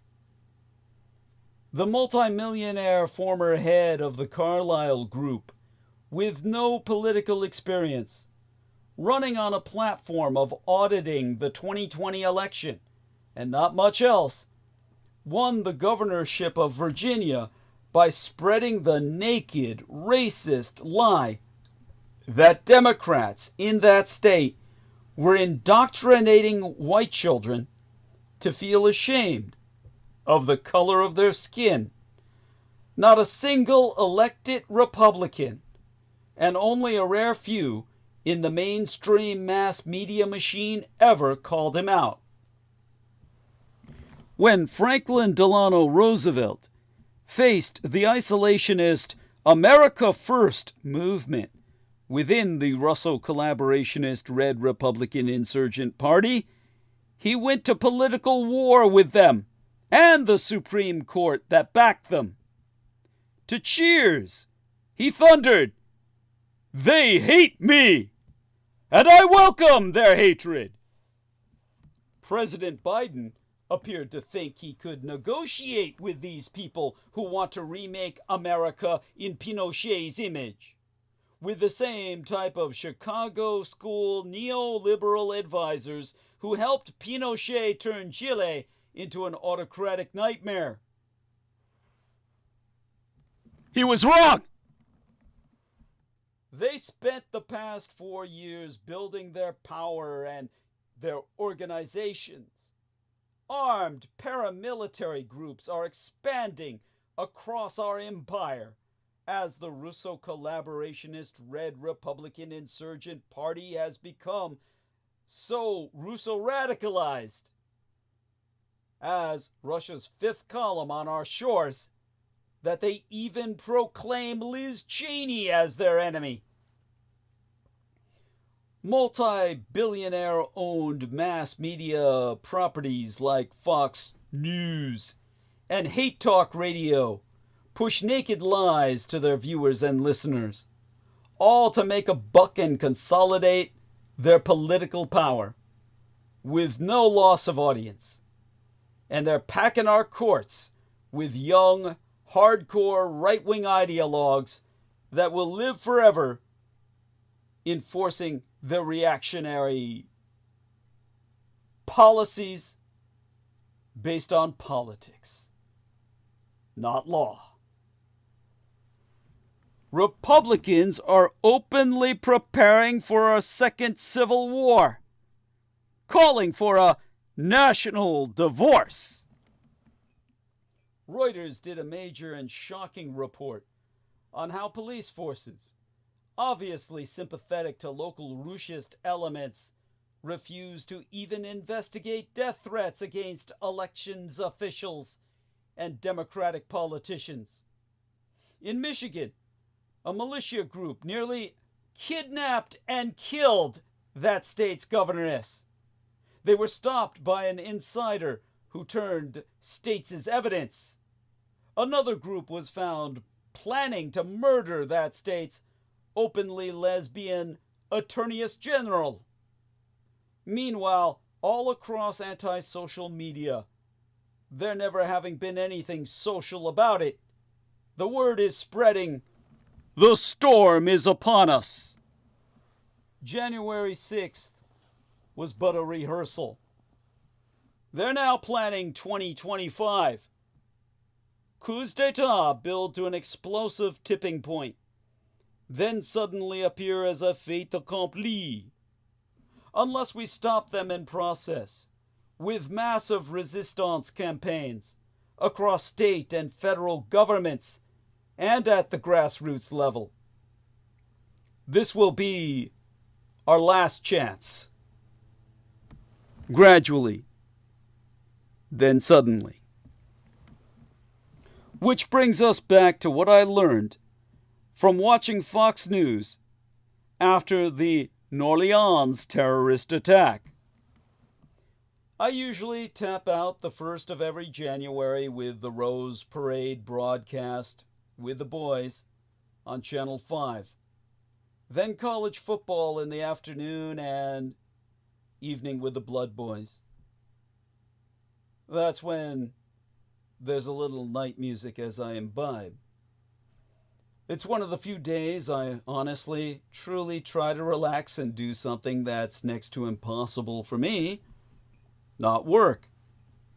Sadly, that's not how I began my 2025. Instead, I went to sleep to the news that an ISIS sympathizer had driven a truck onto Bourbon Street in New Orleans earlier that morning, killing 14 people and injuring dozens more. Shortly thereafter, a family member among my gang brothers, texted that they were safe after a Tesla Cybertruck blew up in front of the Trump International Hotel in Las Vegas. What happens in Vegas stays in Vegas, so I'm not going to tell you what they were doing in their hotel room and with whom, but I think you can fucking surmise. This brings us to the attack in New Orleans.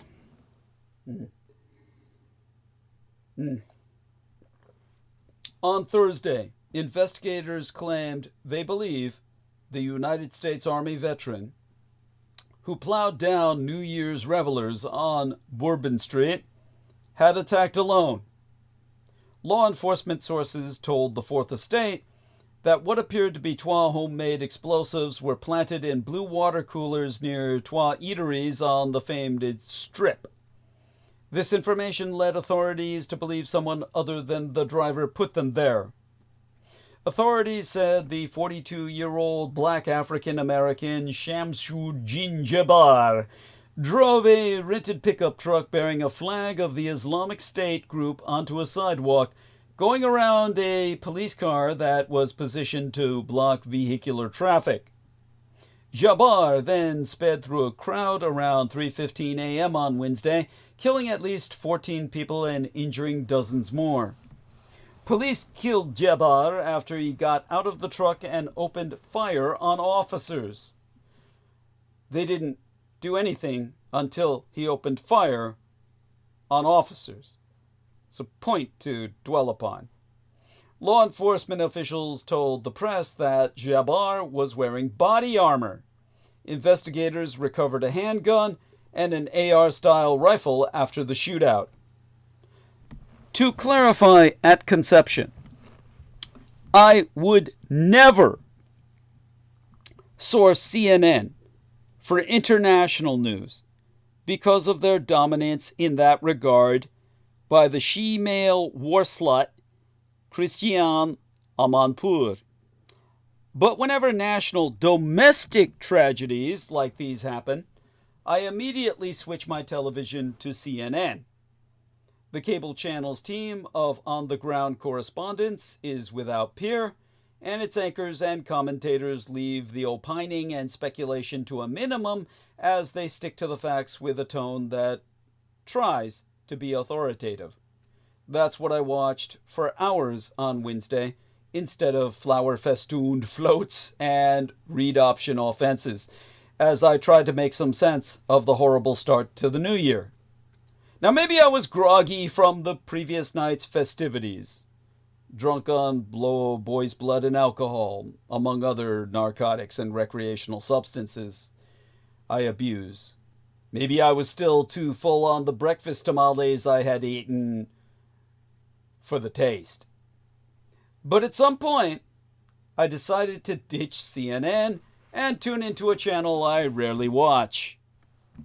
Fox News. I don't live in a liberal bubble.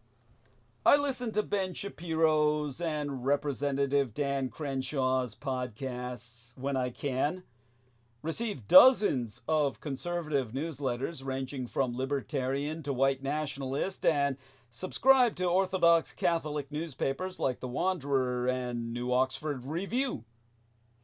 Right-leaning friends love to debate myself because they know I'm not a knee-jerk ideologue. I have tracked the rise of Trump-loving Latinos by way of Cuba's fifth columna for years, and have long warned liberals they ignore and ridicule Republicans at their own peril. A well-informed American listens to all views and makes up their mind while always following the newspaper adage that if your mom tells you she loves you, go check it out. That's why Fox News has always been a bridge too far for me. A parade of demagogic hosts through the years. Lou Dobbs, Sean Hannity, Laura Ingraham, Tucker Carlson, and Bill O'Reilly, being among the most notorious, has corroded public discourse like rust eating through a sink. When it comes to breaking news on serious matters, I don't care for rants and slants. That's why I rarely watch MSNBC either. Besides, my viewing habits have always been resolutely local.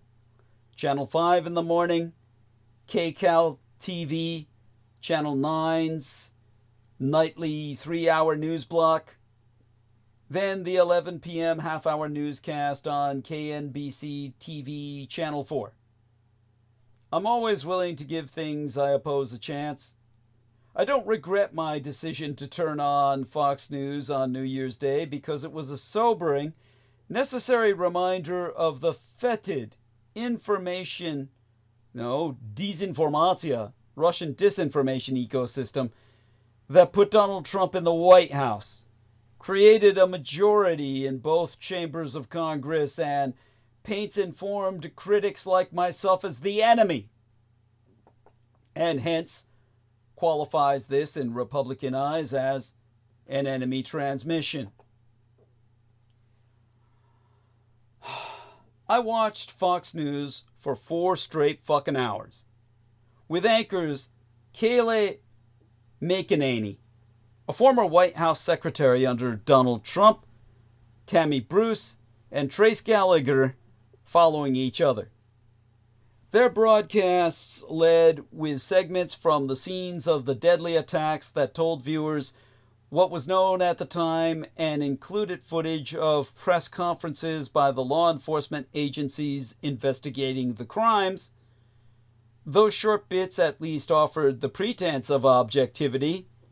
The fair and balanced mantra Fox News has long insisted is its modus operandi, method of operations.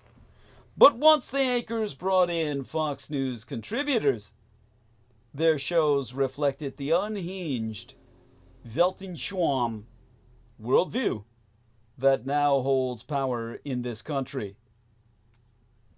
Guest after guest blamed the attacks on the FBI for supposedly preferring diversity initiatives and investigating the January 6th Capitol insurrection, and conservatives over stopping terrorist attacks from, the coloreds.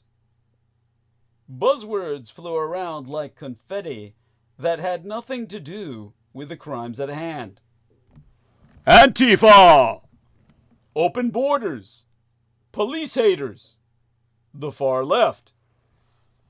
McEnany, Bruce, and Gallagher didn't imply that the perpetrator had recently entered the country, as Trump and their own network initially did, but they kept referring to the Norleanian attacker as a U.S. citizen, as if they couldn't bring themselves to ever believe that a man with a name like Shamsuddin Jabbar could possibly be an American. According to a review of transcripts by my blood boys, the same term, U.S. citizen, was never used on Fox News to describe the fish-belly white Las Vegas Cybertruck exploder Matthew Livelsberger, whose very name sounds lily-white. Ex-Green Beret Jim Hansen called President Biden a dementia-addled, barely animated carcass. California Republican Party Chair Jessica Milan Patterson demanded that all of Trump's nominees be confirmed immediately so the incoming president could more easily accomplish his agenda. The obviously Jewish counterterrorism commentator Aaron Cohen mentioned a pro-Palestinian rally in Times Square that day and tied it to the Norleans attack, claiming, "You don't shut this stuff down, this is what happens." The Fox News I remembered was in full force, frothing, paranoid, vengeful, seeking not to inform viewers, but only to inflame. But the most wacko commentary came from former San Bernardino County Sheriff's Deputy Megan McCarthy. Earlier in the day, Fox News published, and then walked back, a report that the truck Jabbar used to kill so many had crossed into the U.S. from Mexico a few days earlier. Following that erroneous piece, nay, that outright fucking lie, an avalanche of politicians demanded that the southern border be shut down, and Trump, perhaps thinking only of himself, as always, claimed on anti-social media that the criminals coming in are far worse than the criminals we have in our country. Get it? Trump saying, I'm a good criminal. But the colored criminals now, they bad.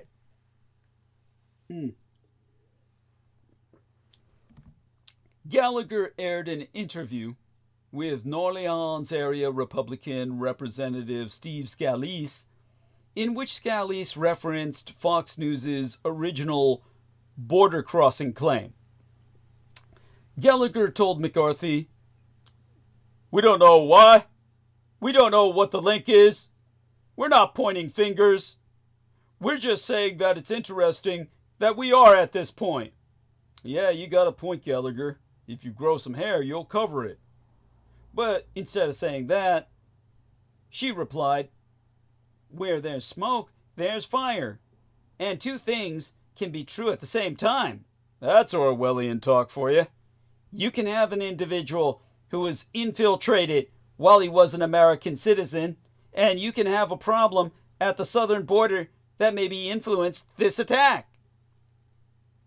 That's why McCarthy suggested that the FBI allow the American public to be part of the investigation. Something I doubt she would have advocated for back when she was a sheriff's deputy. To quote a she, "I understand, as a law enforcement officer, you're privy to certain things you want to keep close to the chest, but I think we have seen the destruction at our southern border for 4 years. We know that there's some correlation." Later, Gallagher mentioned a police officer who had remarked earlier that day that not going after shoplifters made it tougher to go after the big fish, the bigger criminals. McCarthy agreed, so saying, "Back when I was a cop, you would do those traffic stops to get those moving violations because it would lead to a bigger crime." I mean, talk about a slippery slope there, man. "We need to start getting back to defending people and not being afraid of offending people.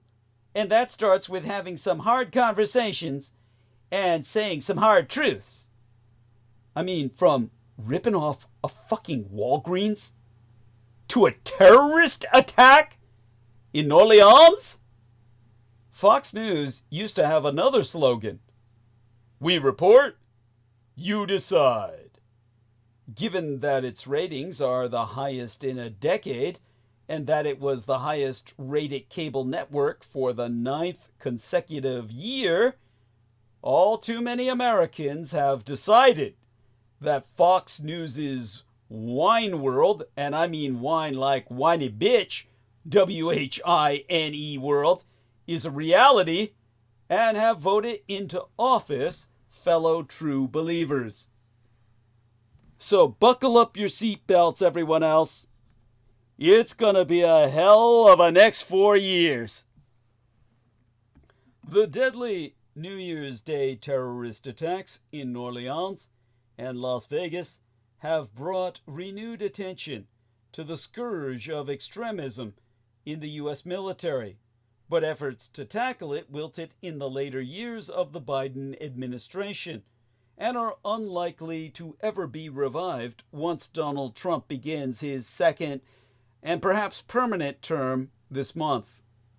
Both the New Orleans vehicle attack that killed 14 and the explosion of a Tesla Cybertruck, I must say, outside a Trump hotel in Las Vegas, in which the driver died, were perpetrated by discharged or active duty serving members of our armed forces. Though investigators have yet to officially link the events, because they're covering the ass of the people who instigated them, Musk and Trump, they follow a pattern of active or veteran military personnel involvement in acts of domestic terrorism, including the 2021 January 6th Capitol insurrection, a white supremacist rally in Charlottesville, Virginia in 2017, wherein a breeding age white female was sacrificed to the anti-gods by a literally goat's blood drinking Satanist, and the 2009 mass shooting at the former Fort Hood Army base in Texas that killed 13. In response to the series of deadly events, Defense Secretary Lloyd Austin promised to tackle long-standing failures by the U.S. military to address the problem. In 2021, he announced a series of initiatives, including a working group to study white nationalism and other extremist behavior within the Defense Department, and the commissioning of an independent report to review the issue and make its recommendations. The efforts, however, fizzled. Congressional Republicans effectively killed the Countering Extremism Working Group in December of 2023, starving it of funds in the annual Defense Authorization Bill. Months after CNN reported the Pentagon group had vanished virtually without a trace because of what analysts said was a concerted Republican war on woke. Its demise, which was never publicly announced, came as just weeks after a publication of a report to Congress by the Inspector General of the United States Defense Department that detailed 183 investigations of alleged extremism within military ranks. Dozens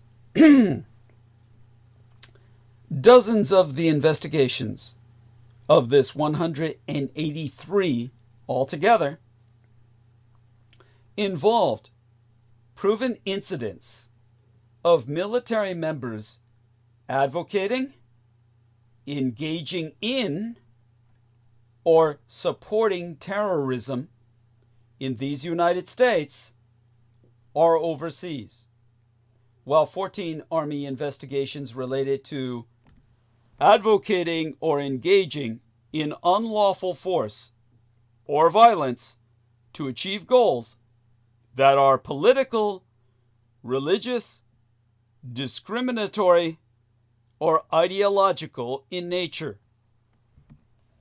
The independent report that Austin commissioned by the Virginia-based IDA, Institute for Defense Analyses in the plural, was eventually published in December of 2023, 18 months behind schedule, and quickly became the subject of controversy.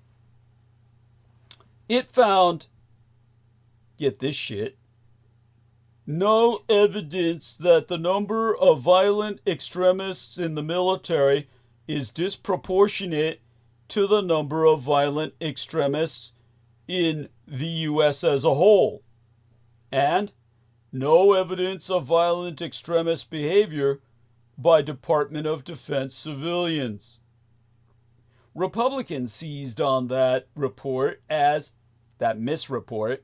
as proof that the mass media had colluded with Democrats to create a false narrative about the existence of extremism in the military, while the Republican bloc of the House Armed Services Committee posted to X, then known as Twitter, that Joe Biden had wrongly targeted our service members with a divisive and political witch hunt.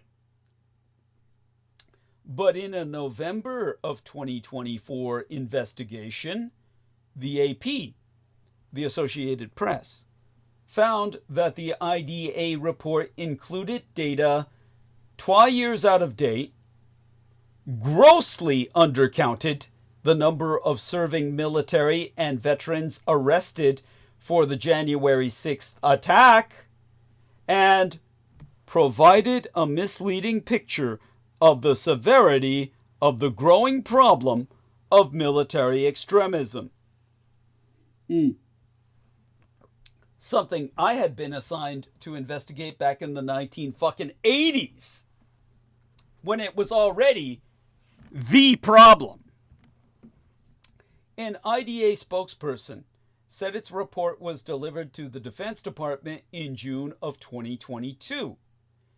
In a statement, the group said, IDA stands behind the rigor of the analysis and remains confident that the findings, including with regard to the prevalence of violent extremism in the DoD, that's Department of Defense, were solidly based on the best data available at the time the work was conducted. Like they conducted the work 2 years beforehand. They probably took fucking the research I did from the 1980s. By the way, the Defense Department did not respond to my request for comment. Bigger and whale shit, right? I mean, what'd you expect? Emphasizing that the issue became a political football for Republicans and that she feared the situation will become worse when Pete Hegseth, Trump's ultra-controversial nominee for Defense Secretary, is confirmed. Heidi Dietrich, Chieftainess Strategy Officier and co-foundress of the Global Project Against Hate and Extremism, said the Biden administration began with good intentions to tackle extremism in U.S. military ranks and made progress in several areas, but was ultimately unable to deliver verifiable progress. To quote Dietrich at length and verbatim, there were positives in introducing a tattoo database to screen recruits and tightening up the security clearance process. They created a definition for extremism and regulations in the Army, Marines, and Navy to ban fundraising for or liking extremist groups on social media. But the issue is enforcement. We have no idea if these things are getting done. How many people have been sanctioned for these things? We don't have good data from inside the DoD. We have no good information, really, about levels of extremism within the military at all. They started having conversations about how you're smearing the military when you even talk about extremism, which is most evident with Hegseth saying that rooting out extremists is essentially a scam or some kind of woke. It's depressing that this problem looks like it's not going to be taken seriously, and we're probably going to have more incidents of terrorism from veterans or active duty. The American public is going to be ever more at risk. Other analysts say that tackling the issue is not just the responsibility of the Defense Department, because clearly the DoD needs policing. To quote as Matt Dallek, a political history professor at George Washington University and author of the book titled Birchers, subtitled How the John Birch Society Radicalized the American Right. And to quote as T, from himself, not from his book, at length and verbatim, a lot of the individuals who commit these acts are primarily veterans and often honorably discharged. The question is, how does the government, particularly the Department of Veterans Affairs, try to prevent this sort of radicalization? How do they address the wider problems and challenges that veterans face? Access to health care, mental health care, readjusting to civilian society, and finding gainful employment.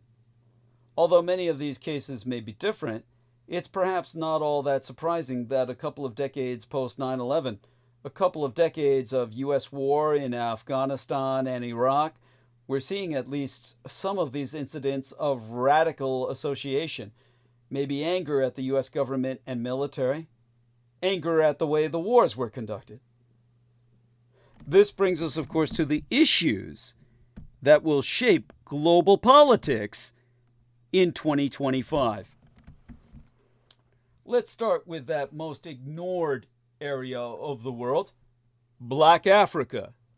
Many Black Africans are looking ahead to 2025 as a year of momentum, hoping that a slew of landmark occasions will be sources of impetus for their governments and regional institutions to address key issues still facing the Dark Continent. And, oh man, not Wang Zhonghua, Red China again! Communist China on the Asian mainland is downplaying mystery virus deaths despite pandemic fears. Market-Leninist China's chief challenge will be the need to achieve greater economic growth with both internal and external dimensions. It's unclear what particular solutions to Red China's challenges Xi will pursue. What is clear is that 2025 will be a pivotal year for both mainland China and its most powerful leader since Mao Zedong.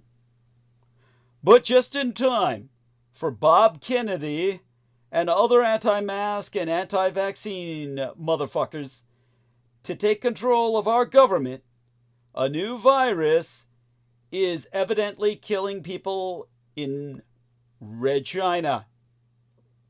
Within the Communist Chinese Empire, this appears to be a newly virulent mutation of an older virus, the HMPV, human metapneumovirus, which typically causes symptoms ranging from common cold-like illness to something resembling pneumonia, which is a life-threatening illness.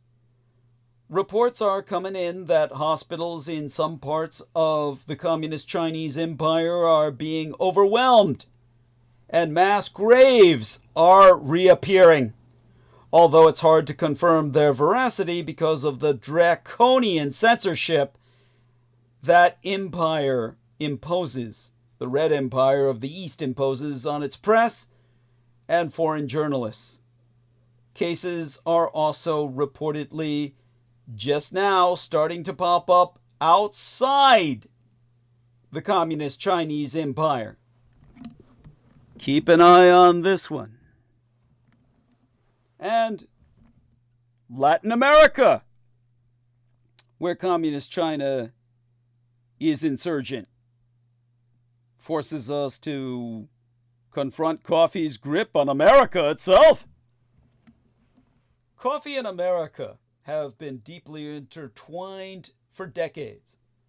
Inflation hardly changed that. But the highest coffee bean prices in decades may force drinkers to decide what their habit is really worth. Latin America's winners in 2025 will be the leaders and societies that can figure out how to move away from immediate crisis management to formulate and adopt strategies that can solve bigger challenges over the many years to come. Unfortunately, patience is in short supply for both voters and politicians. But that brings us to the value of a cup. Understand this. All you people who are lusting for the fucking apocalypse, you can grow tobacco in America. You can't grow coffee. Coffee's grown in the tropics, motherfuckers. All you dumbass right-wingers out there will have no caffeination come the apocalypse. You won't be aggro enough to agitate. American personal finance gurus love to rail against the habit of spending money on coffee. The finance personality Susie Orman once compared buying coffee outside the house to peeing $1 million down the drain. But this criticism hasn't curbed Americans' love of ordering coffee. Neither has a years-long stretch of brutal inflation. Through it all, Americans have kept purchasing their lattes and Americanos and their drips, their cold foams and pumps of flavor and alternative milks. Most American adults drink coffee regularly. The beverage is inescapable in America in part because it has enabled the long work hours that contribute to America's psychotic culture of mass productivity. As Michael Pollan wrote in The Atlantic magazine in 2020, coffee has helped create exactly the kind of world that coffee needs to thrive. But this alone doesn't explain its pull. Many people view the act of buying a cup of coffee as a small pleasure, one that fits easily into a busy routine. As the price of everything, including lattes, has gone up in recent years, Americans have stood by this particular habit. Inflation-squeezed consumers are shying away from eating at restaurants, but many have kept indulging in to-go coffee. Starbucks is stumbling. Last year, its sales and store traffic dipped, its workers went on strike, and it brought in yet another new CEO. But cafes are flourishing overall. The retail research firm Circana found that spending at coffee shops in 2024 was up 55% compared with 2017. Restaurant spending overall was up around 20% in that period. Businesses serving coffee and tea are one of the fastest growing slices of the restaurant industry. Per Alex Suskind, a professor of food and beverage management at Cornell, because coffee has a price cap that's fairly low, it's generally the last to go when people are cutting back on meals out. A restaurant dinner could cost hundreds of dollars, but even the most elaborate coffee concoction in most cities couldn't be more than $8, except in San Francisco, where we've got a specialty coffee shop that sells like Civets coffee fresh out of the puckered ass, or fancy Arabic or other exports for, you're getting like $100 or $200 cups of coffee there. And I pass that place anytime I'm on Van Ness, major circuit in my city. And also I'm ignoring stunt orders, such as one that apparently involved 101 shots of espresso. Spending more than a few dollars on a coffee drink might seem absurd, especially to those who grew up in an era of much lower pricing, but many people continue to view coffee as a relatively affordable luxury, making it unique in the realm of dining out. Susskind himself so noting, just like fast food chains, which did well in the second half of last year, coffee survives through customers' strong perception that the price won't go above a certain threshold. But even the last to go will have a shaky future. In December, coffee hit its highest price in nearly 100 fucking years. Major droughts in coffee growing areas such as Brazil meant that the cost of Arabica beans, that's the common variety served in these United States, went up about 70 fucking percent in 2024. The price has eased slightly in recent weeks, from $3.35 a pound to $3.20 a pound, but it was closer to $1.80 this time last year. Store brands such as Nescafe and Folgers have raised their prices, pointing to bean costs. In 2025, coffee shops will need to decide how much of the expense to pass on to coffee drinkers. With all of the resources and labor that go into it, a cup of coffee arguably should cost more than what we pay for it now. If coffee prices keep rising, coffee enthusiasts may be forced to consider how much their daily ritual is truly worth. But the killer will be the Trump tariffs. With Trump slapping tariffs all over Latin America, your cup of coffee, you may as well be doing street drugs. And that having been forewarned, don't say the son of Adolf Hitler didn't tell it like it is long before anyone else. And no one else will ever dare. Now, this brings us to the Middle East and North Africa. The regional balance of power is shifting, and the direction is crystal clear.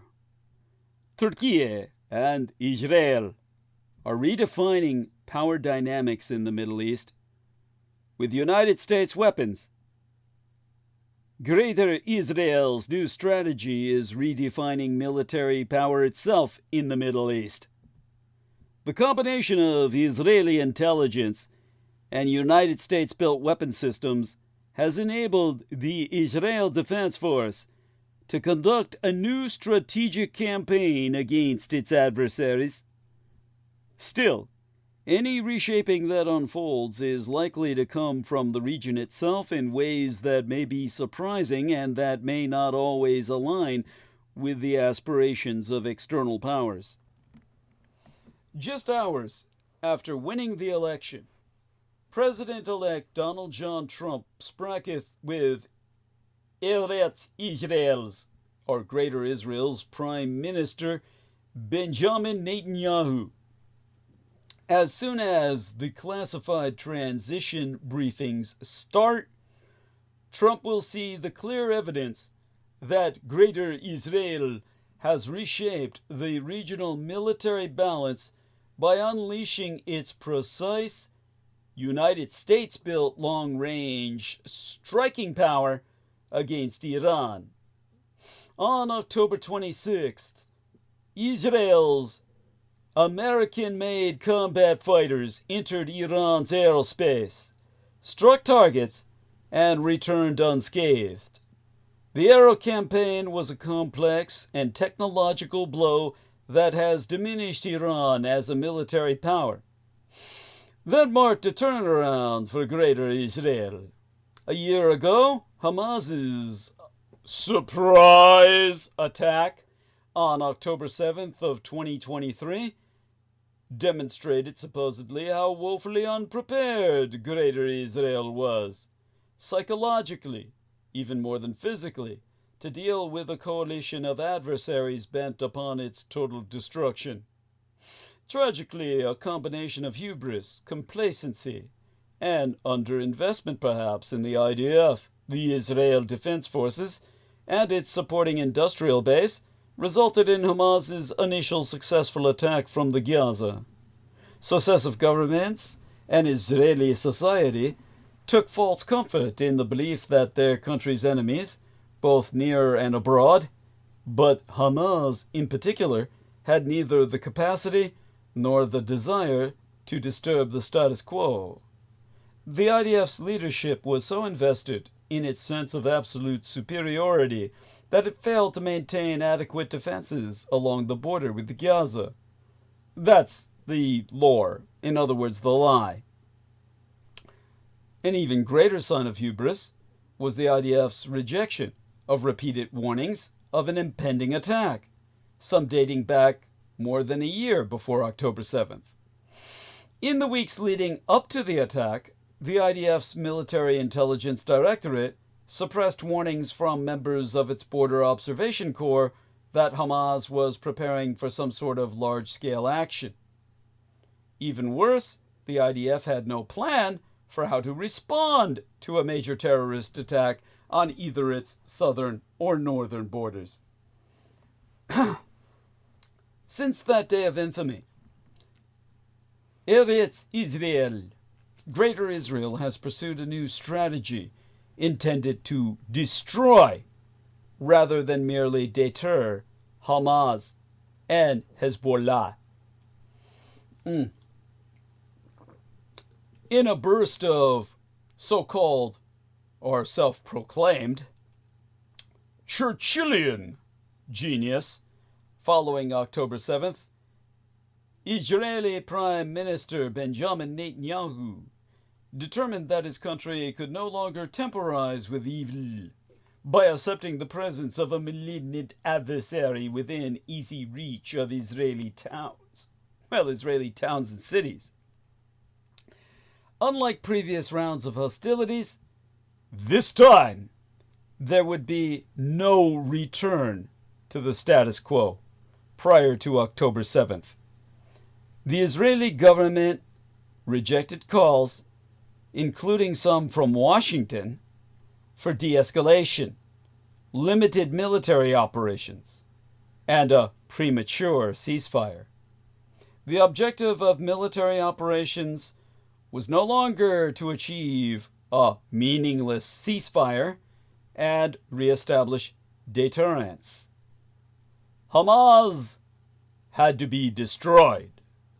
This meant engaging in protracted urban combat, perhaps the most difficult type of warfare, ergo leading to the logical option: mass genocide, extermination of the entire civilian populace, whose very existence is the sea, as Mao Zedong said in his treatise on guerrilla warfare. The people are the sea in which the people's army swims. To that end, to eliminate that sea of discontent, the IDF undertook a campaign to exterminate Hamas by destroying its population base, among which it hid itself, eliminate its leadership, destroy its infrastructure, and isolate it from its suppliers and benefactors, most notably Iran. Israel deliberately targeted Hamas and Hezbollah's command structure, killing multiple leaders of both organizations in a series of ultra-precise strikes in Gaza, Lebanon, and even Tehran, capital of Iran. Hundreds of Hezbollah operatives were killed and fatally injured by an unprecedented attack employing booby-trapped pagers and walkie-talkies that also served to cripple the terrorist gang's communications. Basically, the IDF has applied lessons learned from the conflicts in the Gaza, along with technological innovations in command, control, and intelligence, so as to decimate its leadership, undermine its infrastructure, and eliminate the offensive threat to northern Israel. Let's take a little analysis here, a side analysis. When you think about the thousands of pagers exploding simultaneously across Lebanon on September 17th of 2024. Why pagers and walkie-talkies over cell phones? As a security expert, I feel obligated to explain why Hezbollah, the army of God, went low-tech for communications. Now, electronic pagers across Lebanon exploded simultaneously on September 17th of 2024, killing 12 and critically injuring more than 2,700. The following day, another wave of explosions in the country came from detonating walkie-talkies. The attacks appeared to target members of the militant group Hezbollah. The pagers attack involved explosives planted in the communications devices by Israeli operatives. That's according to what I was able to find, stated by U.S. officials and cited by the New York Times. Hezbollah had recently ordered a shipment of pagers, according to my sourced report. Secretly attacking the supply chain is not a new technique in intelligence and military operations. Exempli the United States National Security Agency, the NSA, that branch of the deep state that is constantly terrorizing, harassing myself, when not outright terrorizing myself or my affiliates, because the deputy director of the NSA was Michael Aquino himself. That same agency, sourcing out of the Puzzle Palace in the District of Columbia, intercepted computer hardware bound for overseas customers, inserted malware or other surveillance tools, and then repackaged them for delivery to certain foreign buyers, as confirmed by a 2010 NSA internal document. This differs from accessing a specific person's device, such as when Israel's Shin Bet commandos secretly inserted explosives into a cell phone to remotely kill a Hamas bomb maker in 1996. Hezbollah, a longtime adversary of Israel, has increased its use of pagers in the wake of the Hamas attack on Israel on October 7th of 2023. By shifting the relatively low-tech communication devices, to them, including pagers and walkie-talkies, Hezbollah evidently sought an advantage against Israel's well-known sophistication in tracking targets through their phones. Understand that cell phones are the ultimate tracker. If you're using a cell phone, as I myself am forced to rely upon, you are effectively chipped. You're simply chipped outside of your body, but you take the chip with you everywhere because your life depends on it. Your cell phone. So while I was never a cybersecurity professional, what I can say as a former security professional, and we can say that I'm a current cybersecurity researcher, I view cellular devices as the ultimate tracking tool for both the government and commercial entities. In addition to users, criminals, and the mobile phone provider itself.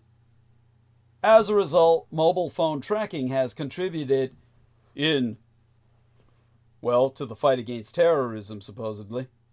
The war on terror, as well as locating missing people and helping to solve crimes. Conversely, mobile phone tracking makes it all too easy for anyone to record a person's most intimate movements.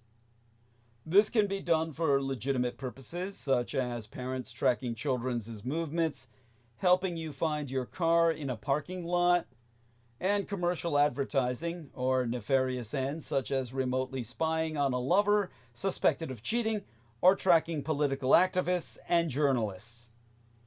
Even the United States military remains concerned with how its soldiers might be tracked by their fucking cell phones.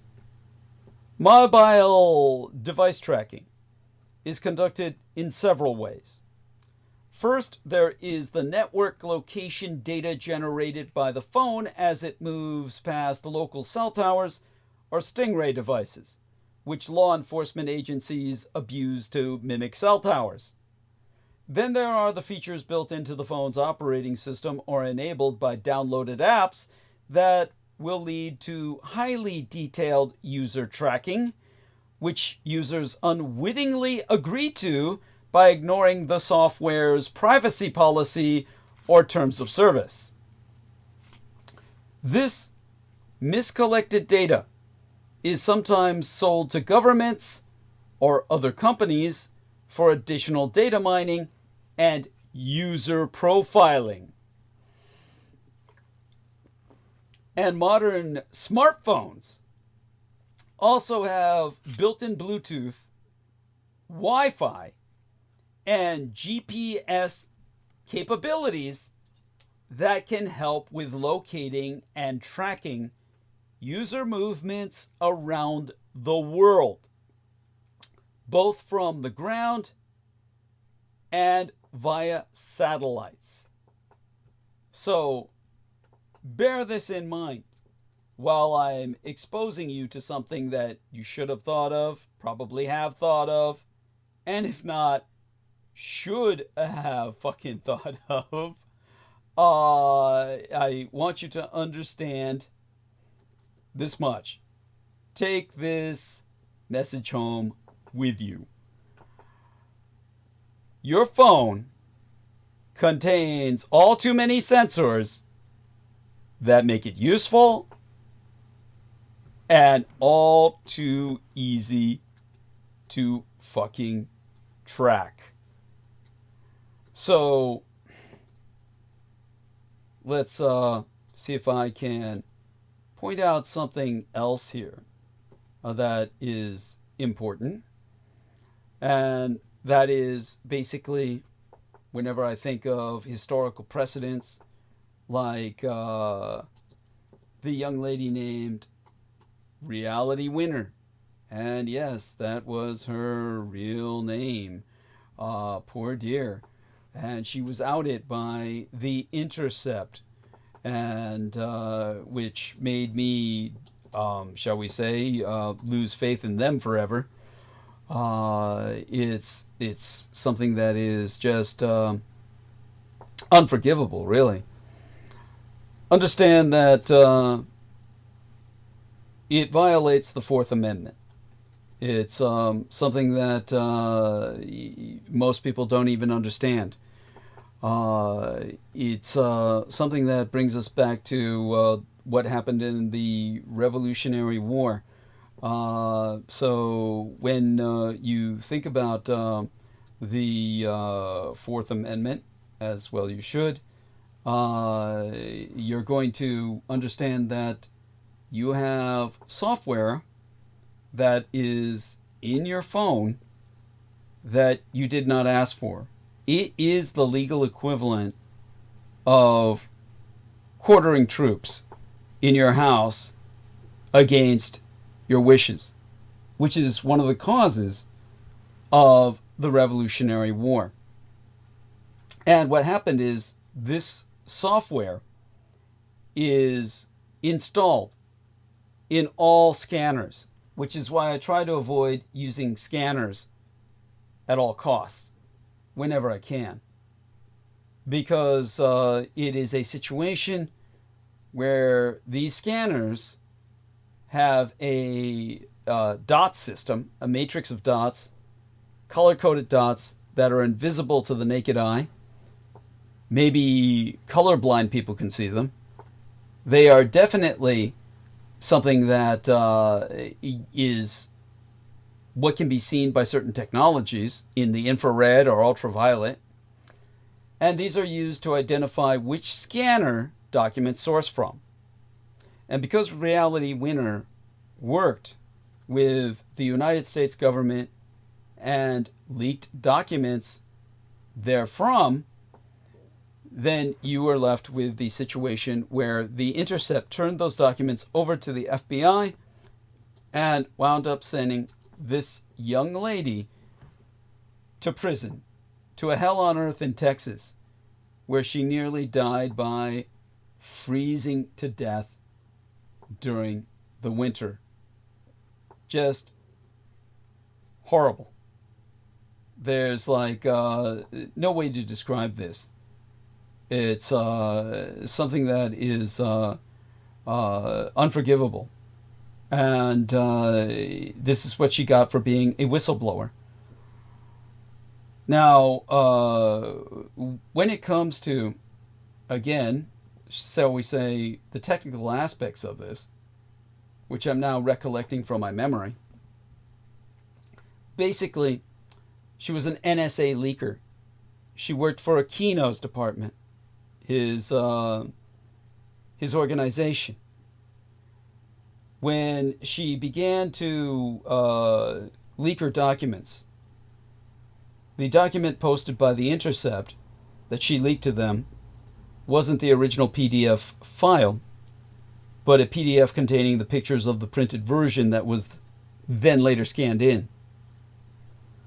Again, the problem is that all new printers print nearly invisible yellow dots that track down exactly when and where documents, any document, is printed, like a fingerprint. Typewriters used to be their own form of fingerprint because each typewriter was manufactured with certain flaws in the type, in its keyboard, so to speak. The old typewriter keyboards we're talking about, not the keyboard you use electronically. That was back in the Sherlock Holmes days, when you could find out potentially where a typewritten letter is sourced from by matching it with the typewriter's flaws that would be apparent in a unique way in any single typewriter. Now, because the NSA logs all printing jobs on its printers, it was able to use these invisible yellow dots to match up precisely who printed what document. So, in terms of the document from Reality Winter that was published by the Intercept, if you opened it in a PDF viewer, such as the normal preview app on a Mac OS, and zoomed into some white space on the document, take a screenshot of that. On Mac OS, hit Command-Shift-3 to take a screenshot of a window. There will be yellow dots in the image, and you can barely see them, especially if your screen is dirty. But basically, if you are able to highlight the yellow dots, open the screenshot in an image editor, such as the Paintbrush program built into Mac OS, use that option to invert colors in the image, then you'd get to see a roughly rectangular pattern checkerboard in the white space. And if you get one that's upside down because of the manner in which the screenshot is taken, rotated 180 degrees, or flip horizontal, flip vertical, then go to the EFF page, manually click on the pattern so that their tool can decode the meaning, and that will produce a result of numbers, letters, symbols. A pattern result that will be essentially senseless because it's not numeric, except in terms of using a numbers bar on the left, a numbers bar on the surface, the top of the document. You match up the symbols against the numbers, and you'll get the DocuColor pattern interpretation based on reverse engineering. that may not be complete or current for every DocuColor model version. Xerox Corporation, for instance, has no connection with that particular program and does not warrant its correctness. But I did use Xerox to demonstrate this to the Blood Boys, teaching them about civics and technology. The document leaked by the Intercept was from a printer with the model number 54, the serial number 295-35218. The document was printed on May 9th of 2017 at 6:20. The NSA definitively had a record of who used the printer at that time. That situation was similar to how Vice outed the location of John McAfee by publishing JPEG photographs of him with, oh God, what was it? What they called EXIF, EXIF GPS, Geosynchronous Satellite Positioning System coordinates still hidden in the file.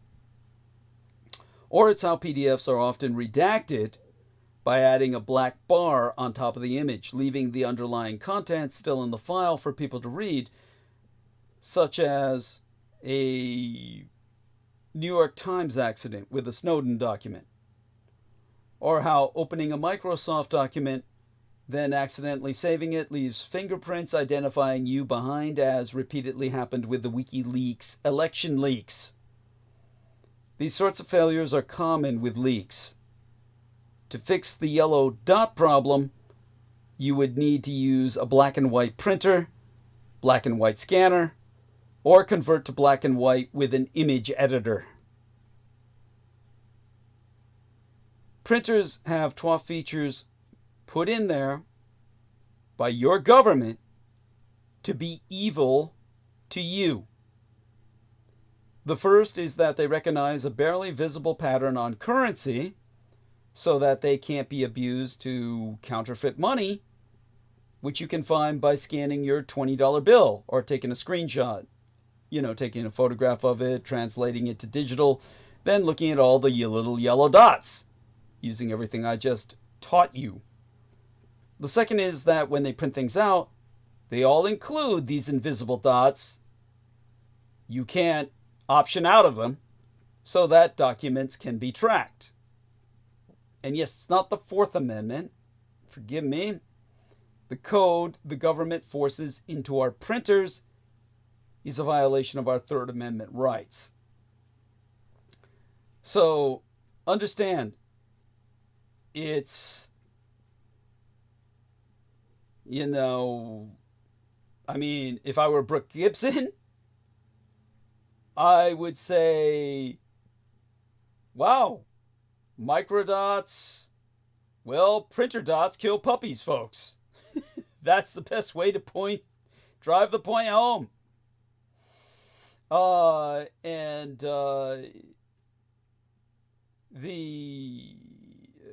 do I say it? There goes this has been a pretty standard thing for the last 12 decades or so. And even NSA contractors forget or are simply unaware that it exists. But when I get people challenging me about the Third Amendment aspect, like likening these yellow dots to quartering soldiers, it's forcing you, sans permission, to run software on behalf of the United States government. That's against the Third Amendment. So, even when you mask them out, so they're no longer visible in the all-white paper background, ergo by messing with the white-black point of the image, there's still the possibility that they could be recovered with correlation methods in gray areas where they aren't visible to the naked eye, or just by increasing the contrast. Are you people registering any of this? Because we're going to go back now to the cell phones. because then came, let's see, in terms of what I can recollect of the chronology here,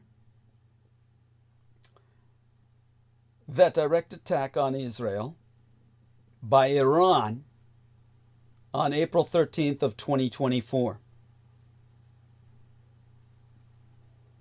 And if I remember,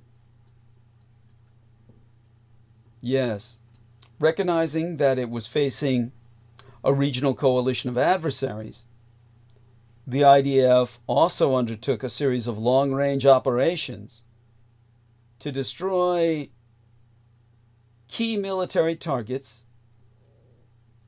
sets amongst the Houthis in Yemen, North Yemen, Houthistan, and in Iran itself. These attacks met three purposes. First, there were to be no more safe havens for terrorists and their state sponsors. Second, the targets chosen directly destroyed military capability. Third, the message sent was that Greater Israel could strike its enemies where and when it chose. At the same time, Israel demonstrated once again the crucial operational and strategic value of aero and missile defenses. Because Israel was defended, the IDF could plan and carry out protracted offensive operations against adversaries armed with tens of thousands of rockets and missiles. The Iron Dome missile defense system, built with American assistance, was able to counter the launch of thousands of short-range rockets. Israel has deployed a layered defense system, including the domestically designed David Sling and Arrow systems, as well as the American Patriot. In addition, American sea-based Aegis aero defenses, likely employing the Standard Missile-3, contributed to the defeat of the Iranian missile attacks on Israel. Most recently, the United States has sent its newest missile defense system, the Theater High Altitude Aero Defense, to Israel. And this brings us back, because I'm being redirected by some questions from email, to, again, the cell phones, the pagers, and the walkie-talkies. Mobile devices can be tracked in real time, or close to it.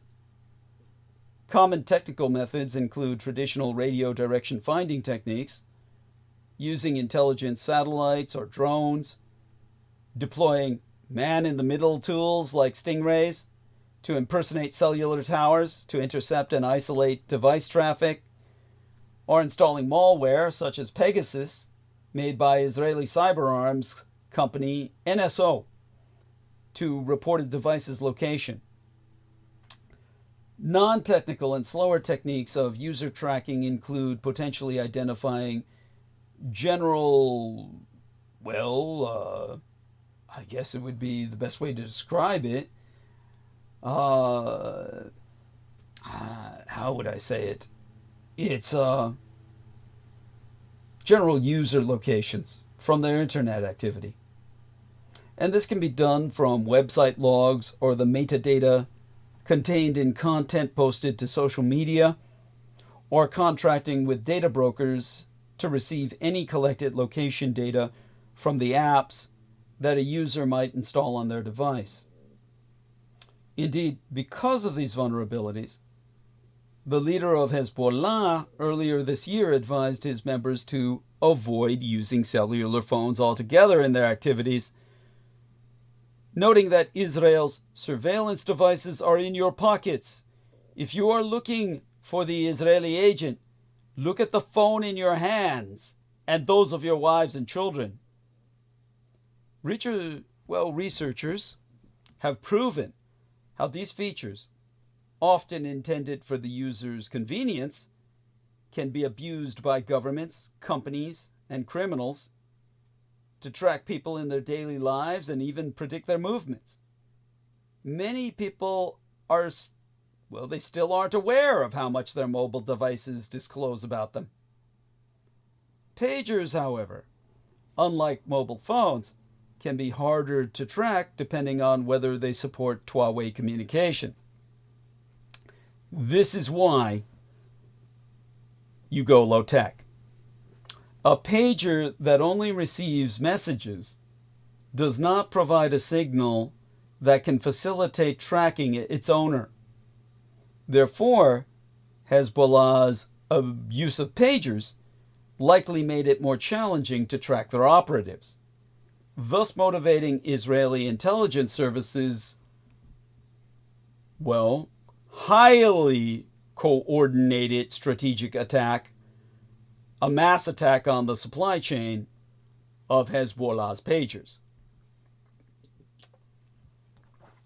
Abusing low-tech tactics and personal couriers while avoiding the use of mobile phones and digital tools also made it difficult for the technologically superior Western intelligence agencies to locate Osama bin Laden for years after the 9/11 attacks. In general, I believe the adversary in an asymmetric conflict using low-tech techniques, low technology techniques, tactics, and technology will almost always be able to operate successfully against a more powerful and well-funded opponent.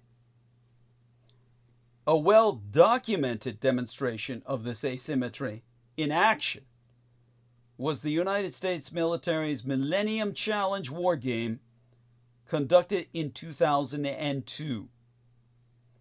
Among other things, the insurgent Red Forces, led by Marine Corps General Paul von Rieper, used low-tech tactics including motorcycle couriers instead of cell phones to evade the Blue Forces' high-tech surveillance. In the initial run of the exercise, the Red Team, the adversary, won the contest within 24 hours, forcing, that means less than a day, people, forcing exercise planners to controversially reset and update the scenario to ensure a blue team victory, which forced General Paul von Ripper to resign in disgust. But there be lessons for everyone. The preference for terrorist organizations like Hezbollah and Al-Qaeda to avoid using smartphones is a reminder for everyone that you can be, and almost certainly are, being tracked in various ways and for various purposes. Israel's purported response to Hezbollah's actions also holds a lesson for everyone. From a cybersecurity perspective, it shows that any device in your life can be tampered with by an adversary at points along the supply chain, long before you even receive it. This is all part of the various levels of warfare that I am taking you through, educating you in. And there we are, Art Historic, our dear friend Amy Como, love you, honey, says, it's a stalker's wet dream. We just agree to the surveillance by using the tech. Well, welcome aboard, honey. Love you dearly. And here's a heart for you, looking straight up at you. Thank you, darling. Now, overall, if I can remember how, when I think about the attacks that have been taking place between Israel and Iran, jockeying for maintaining power in the Middle East. Overall, it has been the combination of Israeli intelligence and United States-built weapon systems that has enabled the IDF to conduct a new strategic campaign against its adversaries. Israel's ability to prosecute offensive operations on multiple fronts and at extended range depends on the ability of the IAF, the Israeli Air Forces, United States-built F-35, F-15s, and F-16 fighters. In September, IAF F-35s, refueled by aging B-707 tankers, conducted a long-range strike against the Houthi-controlled port of Hodeidah, or Hodeida. The IAF F-15s, or F-15Ls as they call them, dropped some 80 American-provided bunker buster precision JDAM bombs, JDAM bombs, on the underground headquarters of Hezbollah leader Nasrallah. The JDAM is an acronym for Joint Direct Attack Munitions, a guidance kit that converts unguided bombs or dumb bombs into all-weather precision-guided munitions, or PGMs, precision-guided munitions, instead of just, retarded explosives that drop on you by gravity. Looking to a future in which long-range operations may be more common, the IAF has ordered additional F-15s and F-35s, as well as all new KC-46 aerial refueling tankers. The IDF's ground operations also rely, to a significant extent, on American weapons and support. Operating in complex and urban terrain requires close aero-ground cooperation, at which the IDF excels. One key capability is the AH-64 Apache attack helicopter, which has been employed extensively in Gaza in support of ground forces. The IDF also operates several CH-53 heavy lift and UH-60 Black Hawk transport helicopters, the latter particularly important for medevac missions. Now, Israel's ability and willingness to take on all the threats surrounding it with genocidal force, enabled by the world's most sophisticated weapons, command and control, and intelligence capabilities, is redrawing the entire security map of the Middle East. Iran and its proxies have suffered incalculable setbacks. That's a lesson the incoming Trump misadministration would do well to bear in mind. Bold strategic aims succeed when backed by superior technology. And now the fall of Bashar al-Assad's regime in Syria has reshaped the Middle East's geopolitical landscape. Turkey and Israel have emerged as the primary strategic beneficiaries in the region. This shift marks a decline in Iranian influence across Middle Eastern countries. The new Syrian leadership, headed by Ahmed el-Sharaa, focuses on rebuilding the country under Sharia law, or draconian Quranic tyranny.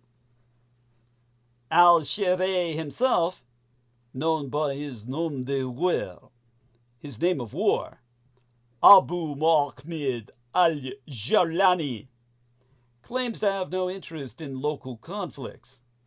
However, his past affiliations with Al-Qaeda and the Islamic State should raise hackles all over the respectable world.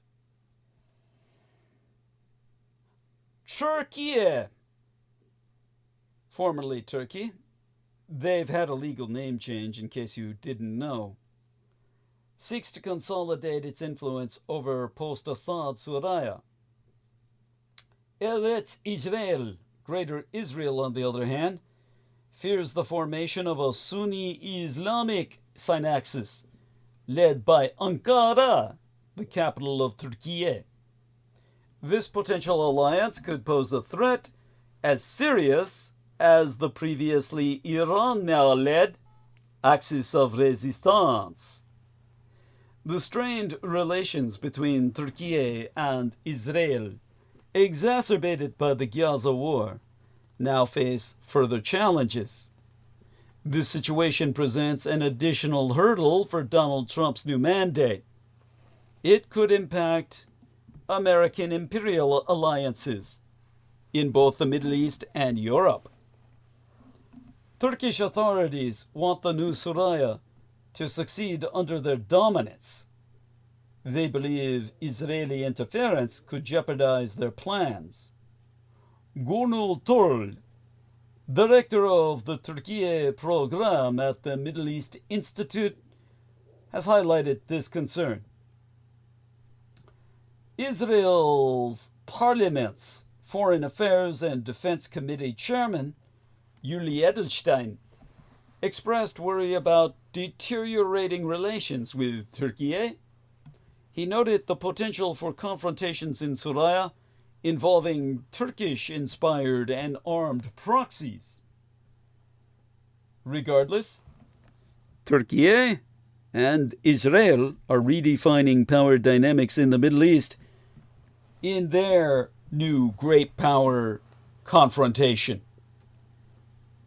Regional American partners, American imperial partners, including the House of Saud on the Arabian Peninsula and the United Arab Emirates, also voice concerns. They worry about the impact of a resurgence in political Islam on regional security under Turkish leadership, or rather, regional hegemony. Despite significant political differences, experts suggest that a Turkey-dominated Syria would pose less threat to Israel than the former Iranian presence. Eyal Zitzer from Tel Aviv University emphasized that Turkey does not seek Israel's destruction. The Kurdish question adds another layer of complexity to the situation. Turkey's recent offensive against the Syrian Democratic Forces in northeastern Syria has heightened tensions within NATO, as Turkey is unfortunately, and should not be, a NATO member. As the Middle East's power dynamics continue to devolve, the relationship between Turkey and Israel remains a critical factor in regional stability. The coming months will likely see further developments in this complex geopolitical landscape. Now I'm taking a look at numbers. We're holding good. And I thank all of you for joining us. Going to continue because now we're on a roll. I'm deep into Fugé and therefore obligated to continue until, I bring you an understanding of your world that you've never had before and can most certainly never get from anyone else, ever, other than the son of Adolf Hitler. So understand, of course, in the interim, I need your help in order to maintain providing you this service. Always remember to support myself financially, if possible, as well as fiscally or morally. And in return, well, I enter this trance-like state, this fugue state, and ramble on for hours, thereby providing you, again, an understanding of your world otherwise impossible. I hear the foghorns out behind me in San Francisco, and, well, I'm pleased that we've got that.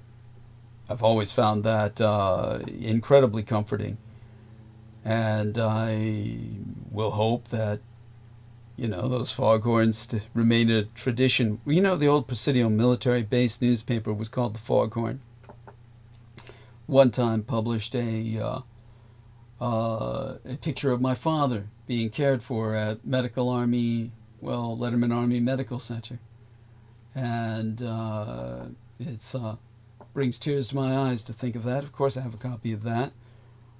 We'll try to maintain that, of course, throughout eternity. That picture of my father in the Foghorn, that old newspaper. It was a Halloween issue, too, as a matter of fact, making it all the more,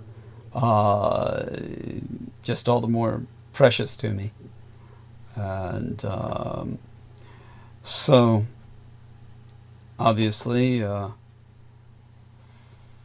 how do we go about trying to articulate the fact that Israel dreams of a new order in the Middle East, one centered on itself? That's by escalating the conflict further, they're likely to lead to regional chaos. I think that's the point, the best point to be made in the most immediate sense. And now, aside from everything else I can think of in regards to Israel and the Middle East,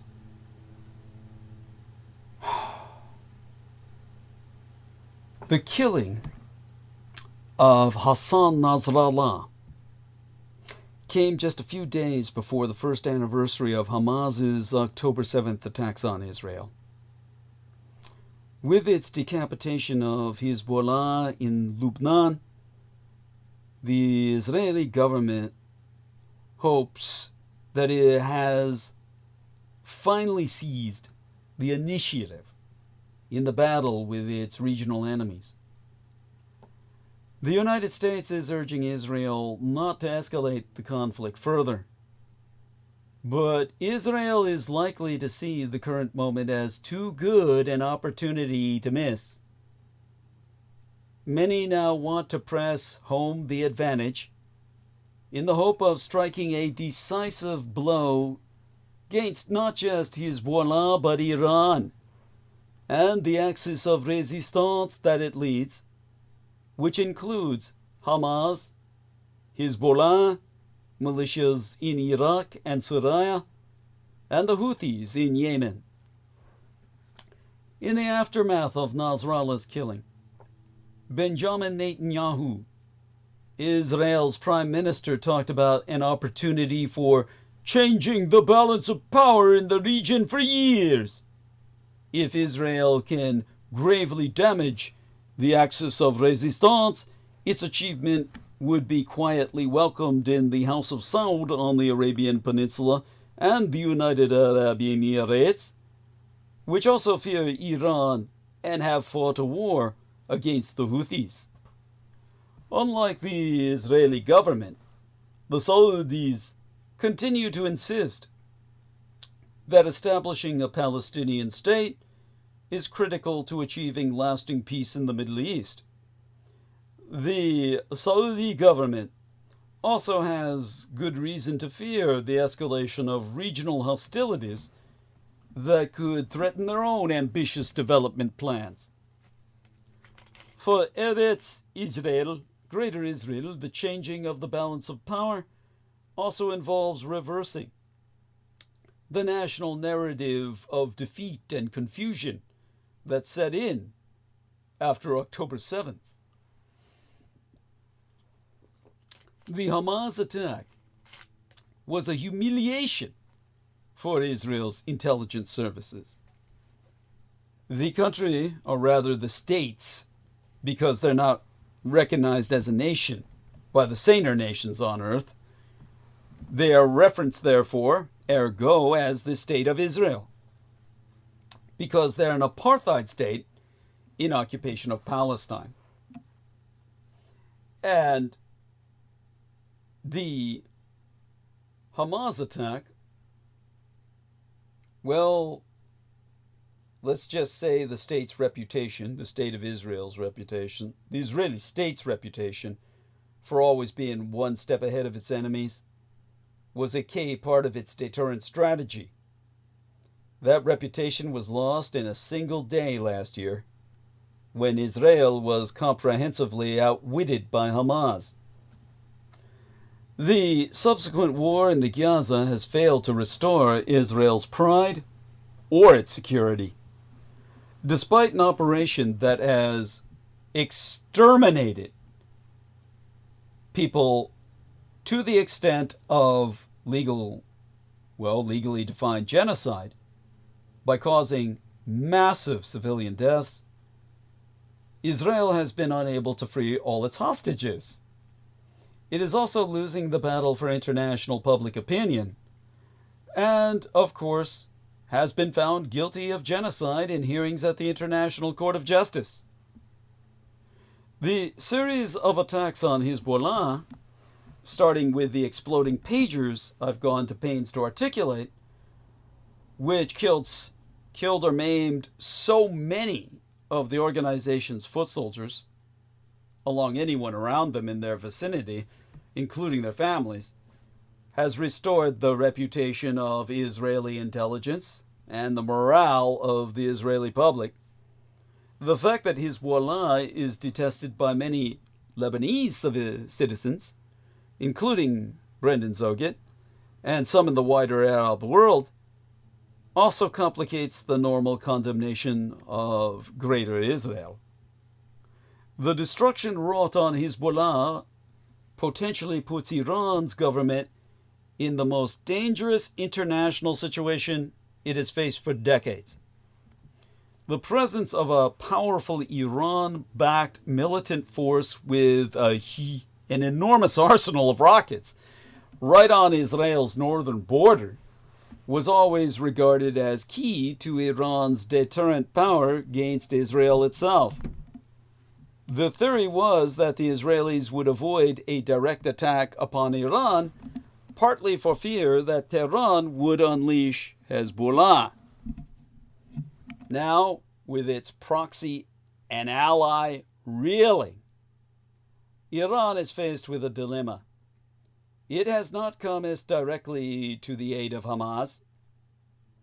If it also stands to one side as Hezbollah is pummeled, its allies will feel betrayed, and Israel may be emboldened to take even more radical actions, perhaps including the direct attacks on Iran's nuclear facilities that it has been threatening for decades.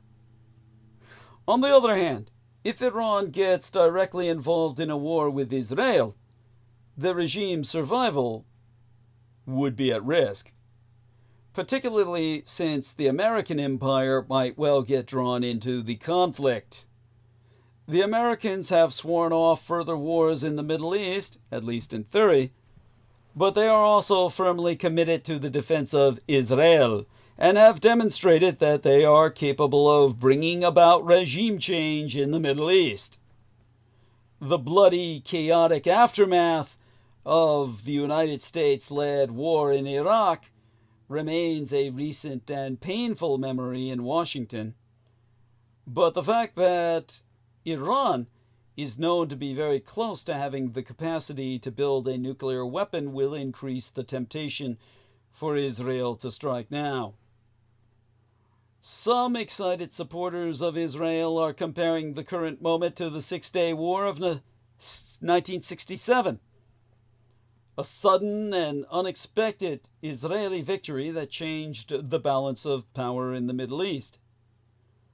But while there are clearly opportunities for Israel in the current situation, there are also massive risks.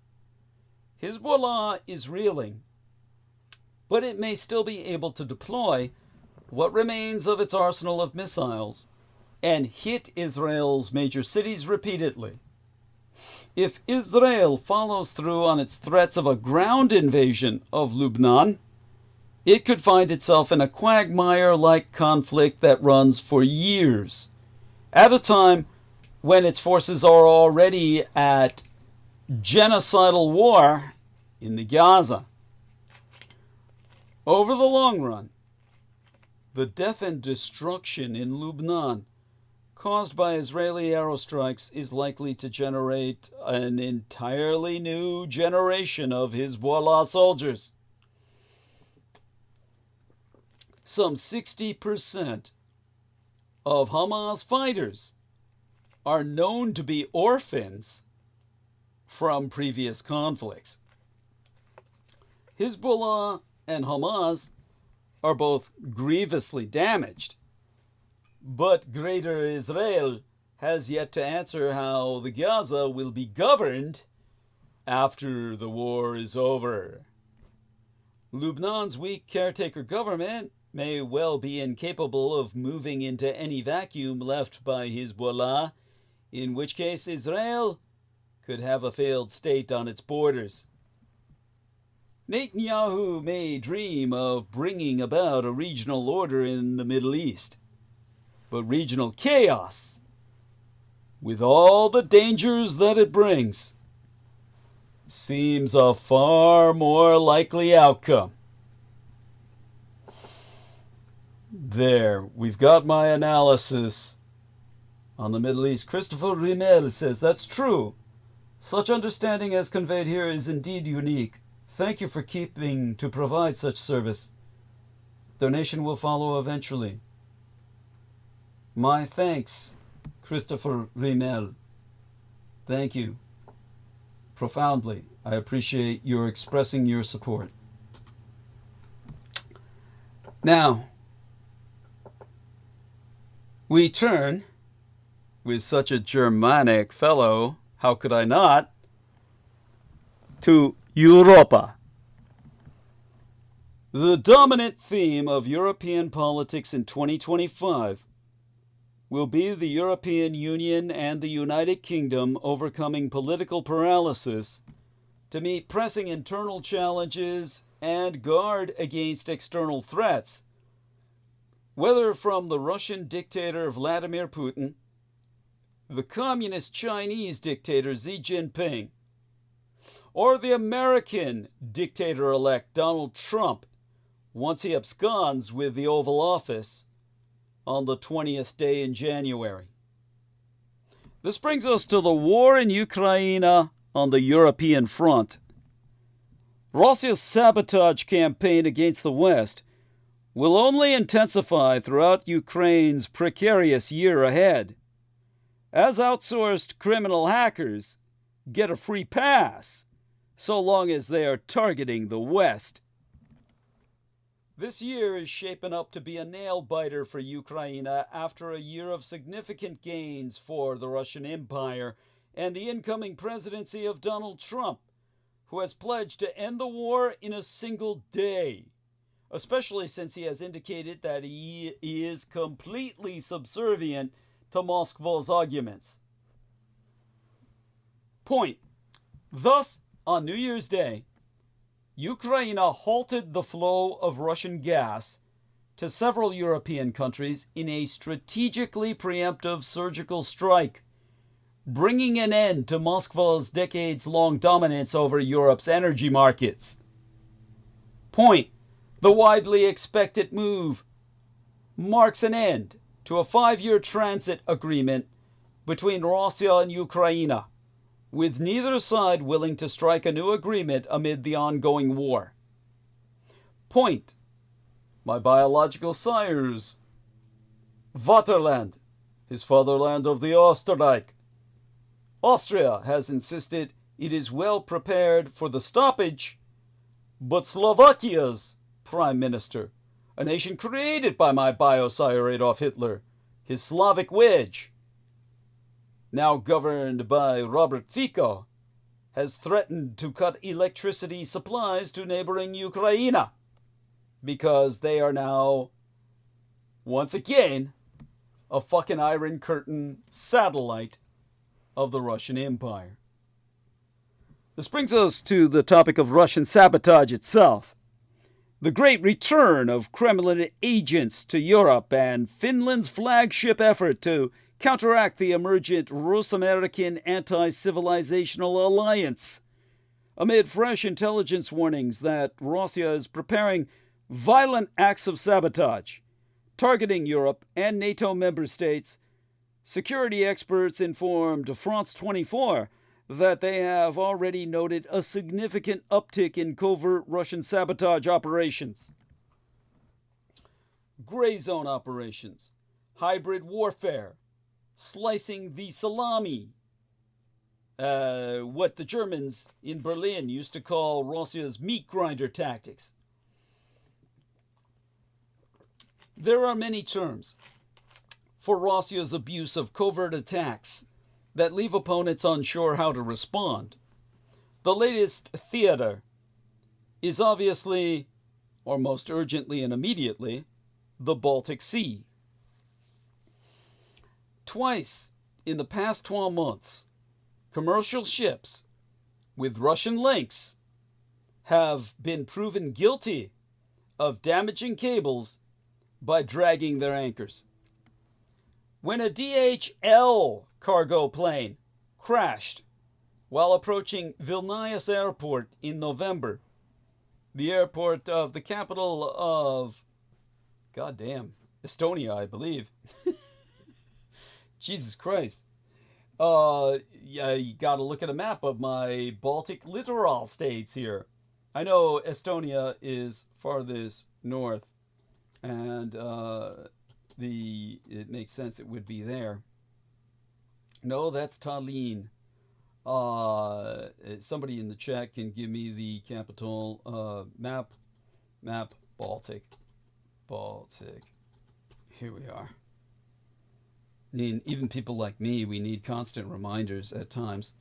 With Latvia, the capital is Riga. So Vilnius is the capital of Lithuania, which was once a major empire in its own right. Possibly the most arrogant among the Baltic nations. Let's turn to live stream for just a second here. Okay. Checking back in with that. And getting back into the stream of things. This was the capital of Lithuania, DHL, and I forgot what that acronym stood for as well. Let's look that up. Because DHL is kind of like sad and tragic to me, because they tried to expand into the United States, but they got busted out by the monopolies of FedEx and UPS. And DHL is a German multinational logistics company headquartered in Bonn, former capital of West Germany, now the financial capital of United Germany. And it provides the courier, package delivery, and express mail service, delivering over 1.7 billion parcels per year. So it's a German acronym. No point in my pronouncing it or trying to pronounce it for you. I would only butcher it.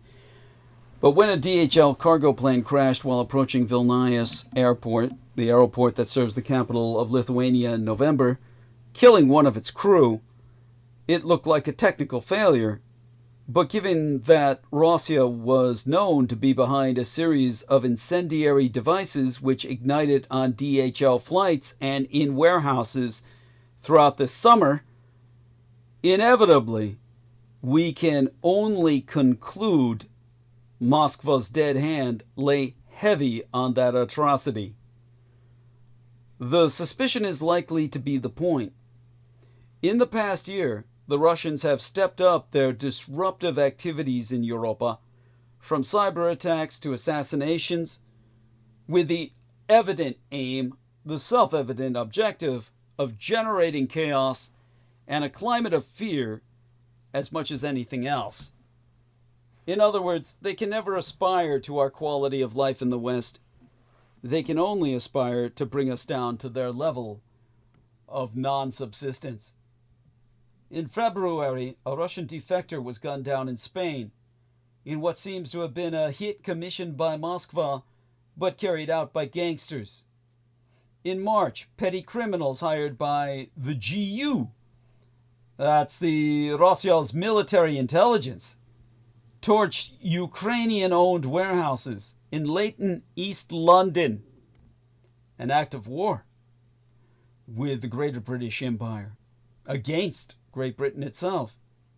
In a May 5th exclusive, the Financial Times of London reported that intelligence services from 3 different European countries have warned their governments that Russian agents are in the midst of plotting a series of bombing, arson, and infrastructure attacks on European soil. In November, after telecoms cables to Scandinavia were cut, the Danish Navy detained the Yiping 3, a Chi-Com, or Chinese Communist freighter, coming from a Russian port for a month. But the Communist Chinese Empire refused to cooperate, and the ship eventually sailed on.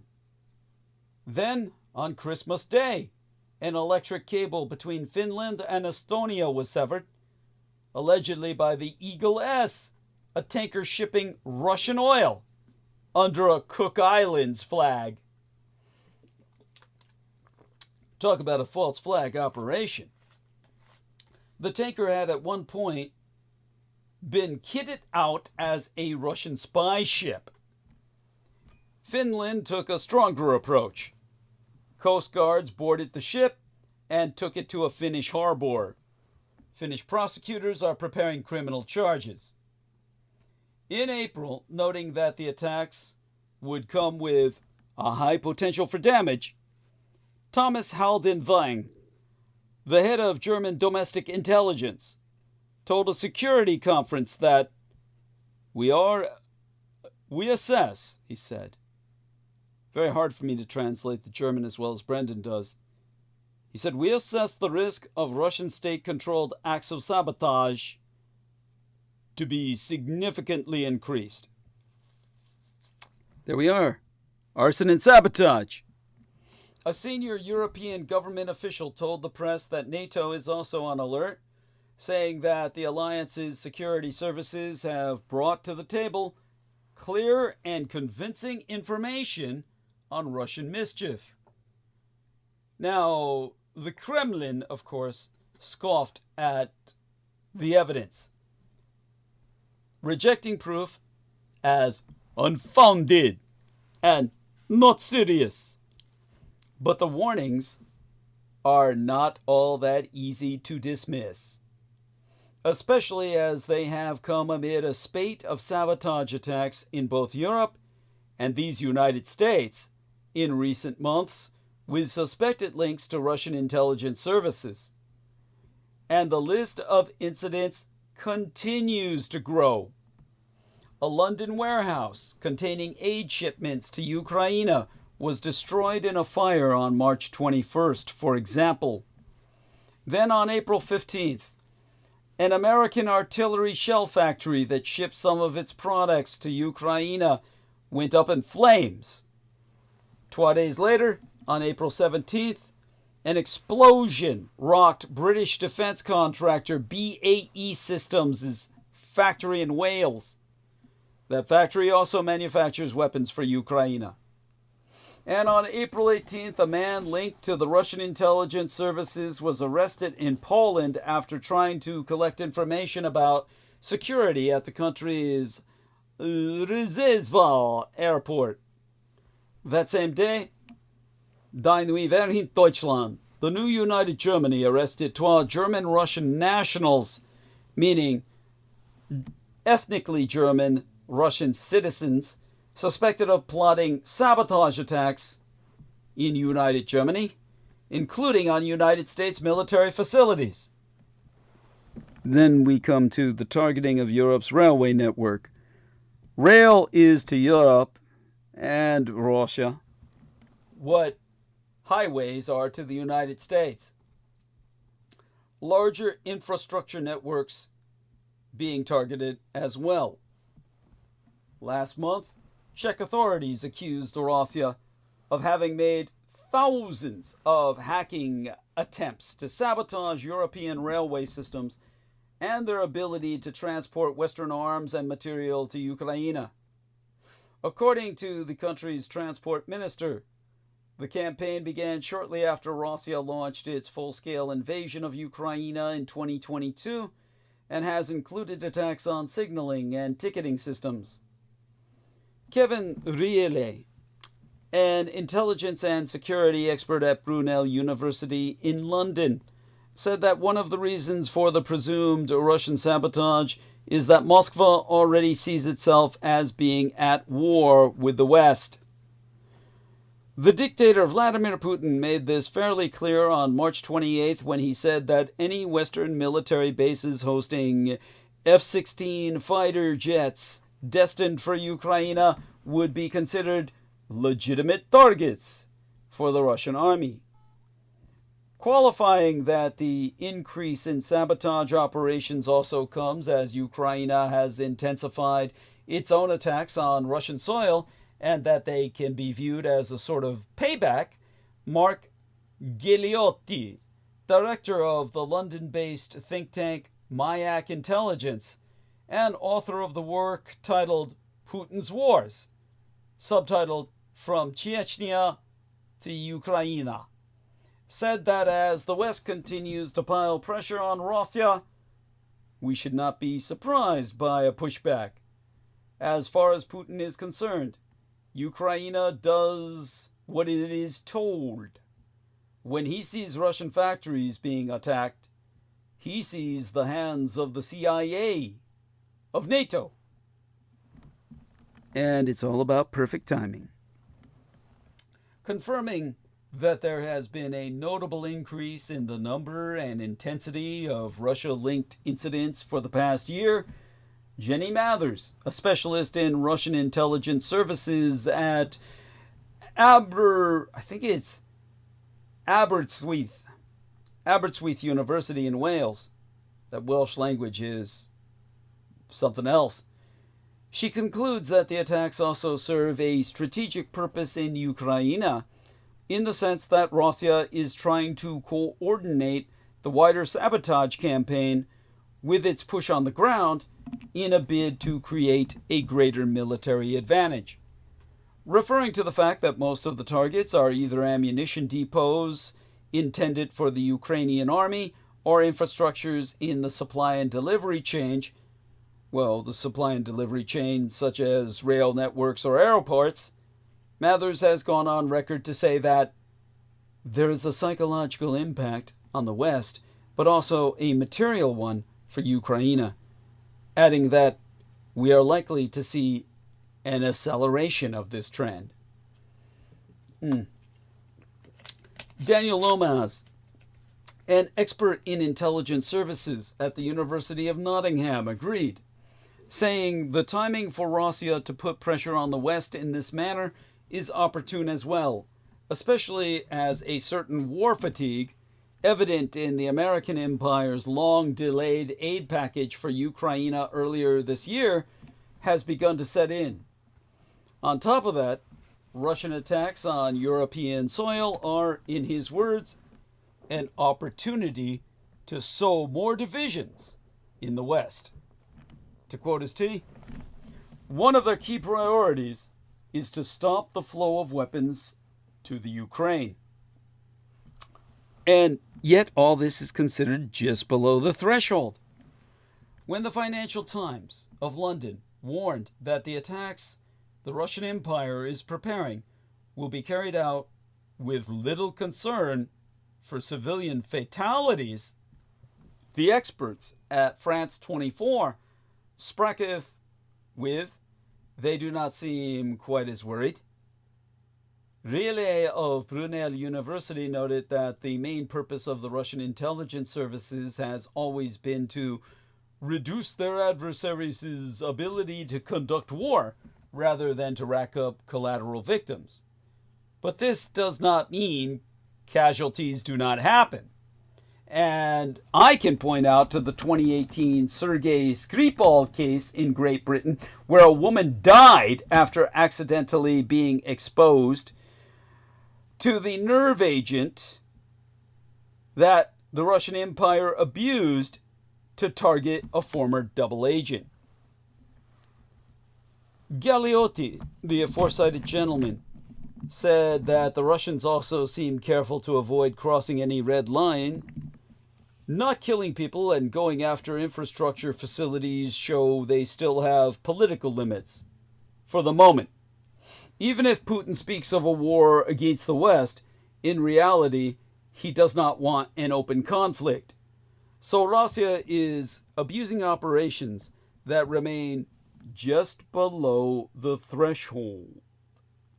And if Russia wants to target NATO countries without actually triggering a NATO response, then it has no other choice but to abuse its intelligence services to conduct sabotage operations. But to do so efficiently, it needs to have a large network of agents in place. In the weeks following Russia's invasion of Ukraine, Europe dealt a huge blow to that network by expelling hundreds of Russian intelligence officers who were operating out of embassies across the continent. The fact that the sabotage campaigns are intensifying, however, means that Russian intelligence services have recovered from the worst of these losses. But for now, Russia's sabotage operations have mostly been restricted to arson here, attempted railway attacks there, and dual nationals who have been arrested before they can cause any real damage. In other words, Russia's European network of agents is likely still quite fragile. And this is probably why the European intelligence warnings have been issued now, while there is still the time to prevent Europe from once again becoming a nest for Russian agents who could ruin the Ukrainian supply chain for good. Meanwhile, as the UK Cabinet Minister Pat McFadden warned the NATO Cyber Defense Conference in London in late November, Russia has expanded its campaign of cyber attacks. Some are essentially intelligence gathering operations, but in increasing proportion seek to disrupt, such as the 2024 attacks on the Czech railways, or the regular spates of fake bomb scares generating the kind of hypervigilance behind recent controlled explosions in Glasgow, London's Euston Station, or near its United States Embassy, and a major security alert at Gatwick Airport. How do the Russians manage to maintain such a tempo of these attacks? In part by outsourcing to a motley array of patriotic hackers and outright cyber criminals. This is not just confined to the online realm. As the MI5 Director General Ken McCallum warned in October of 2024, has seen Russian state actors turning to proxies for the dirty work, including private intelligence operatives and criminals from both the UK and third countries. This is especially evident in the online world, with Russian ransomware gangs and other criminal hackers essentially being given a free pass so long as they are targeting the West.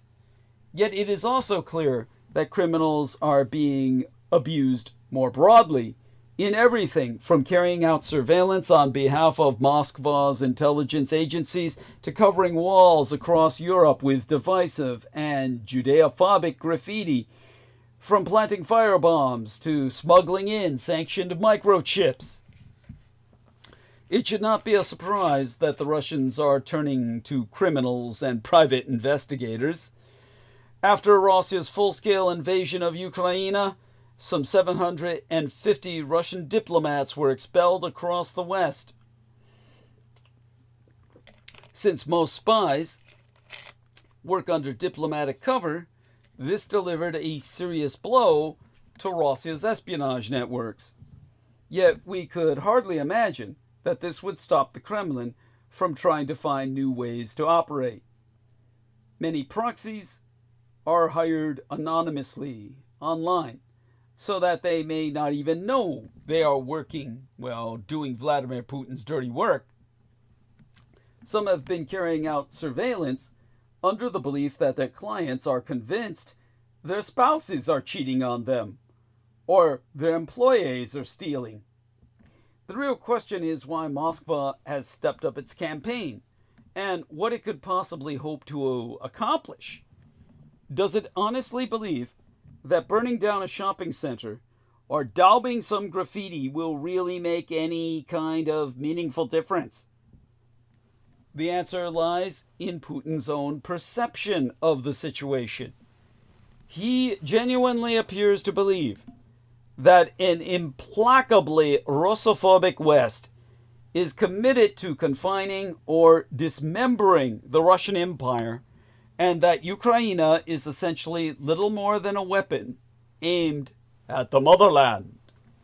Kiev's intelligence services have been conducting a series of attacks on Russian military targets, officers, and outspoken cheerleaders for the war. This month, for example, a naval officer was killed when a bomb exploded under his car in the Crimea. To Putin, a man who believes Ukraine is an artificial construct created by Lenin after the 1917 Bolshevik Revolution out of what is historically Russian land, these attacks could only be happening at the West's behest, or at least with its approval. A hawkish Russian think tanker close to the dictatorial administration has spelled it out to myself. You think you can get Ukrainian terrorists to do your dirty work and that we'll politely pretend you're not behind it? It's time you got to know what it feels like to be at war. Besides, what else are sanctions but economic and political warfare? You try to crash our economy and then whine if you get hacked?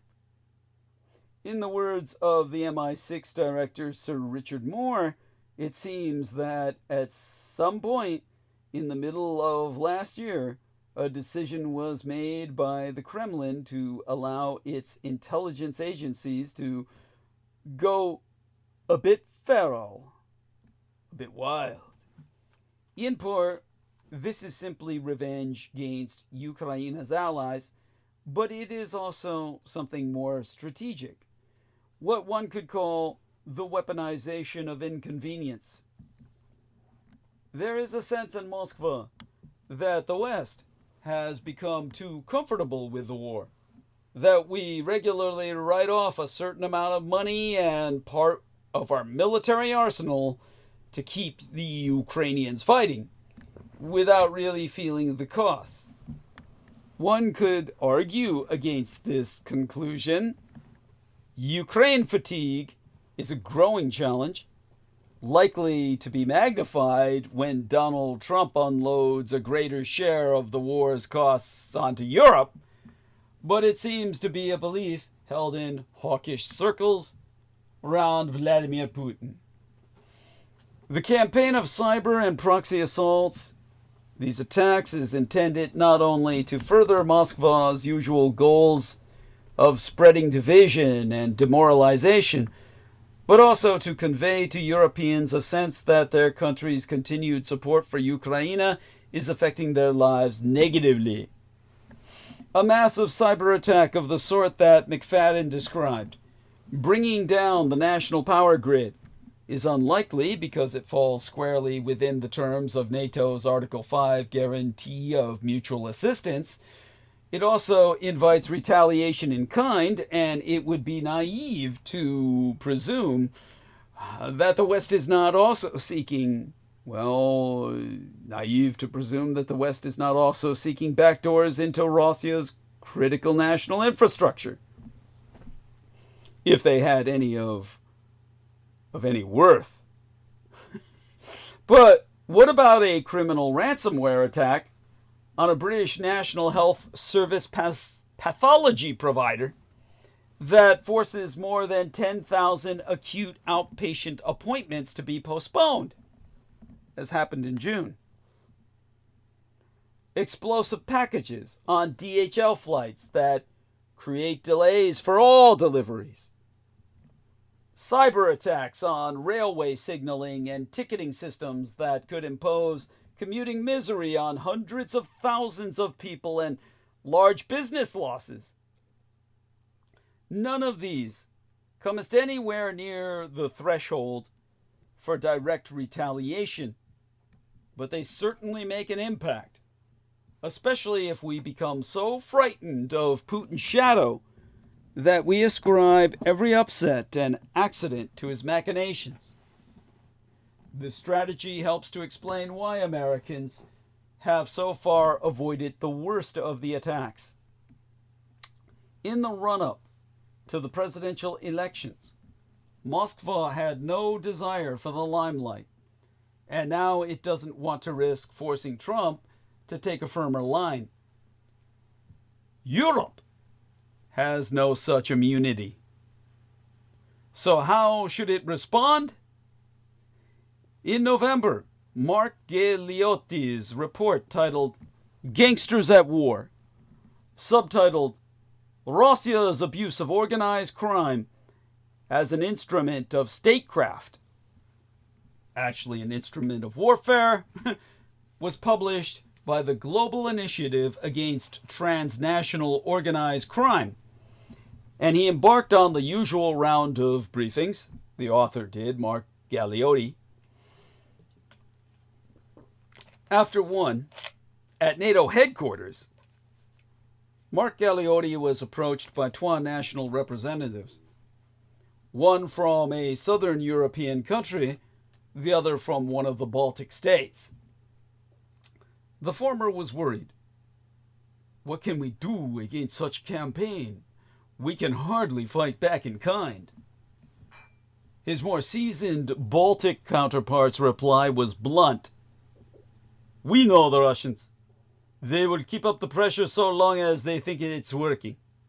You just have to refuse to let it work, to double down, not give up. In other words, keep calm and carry on.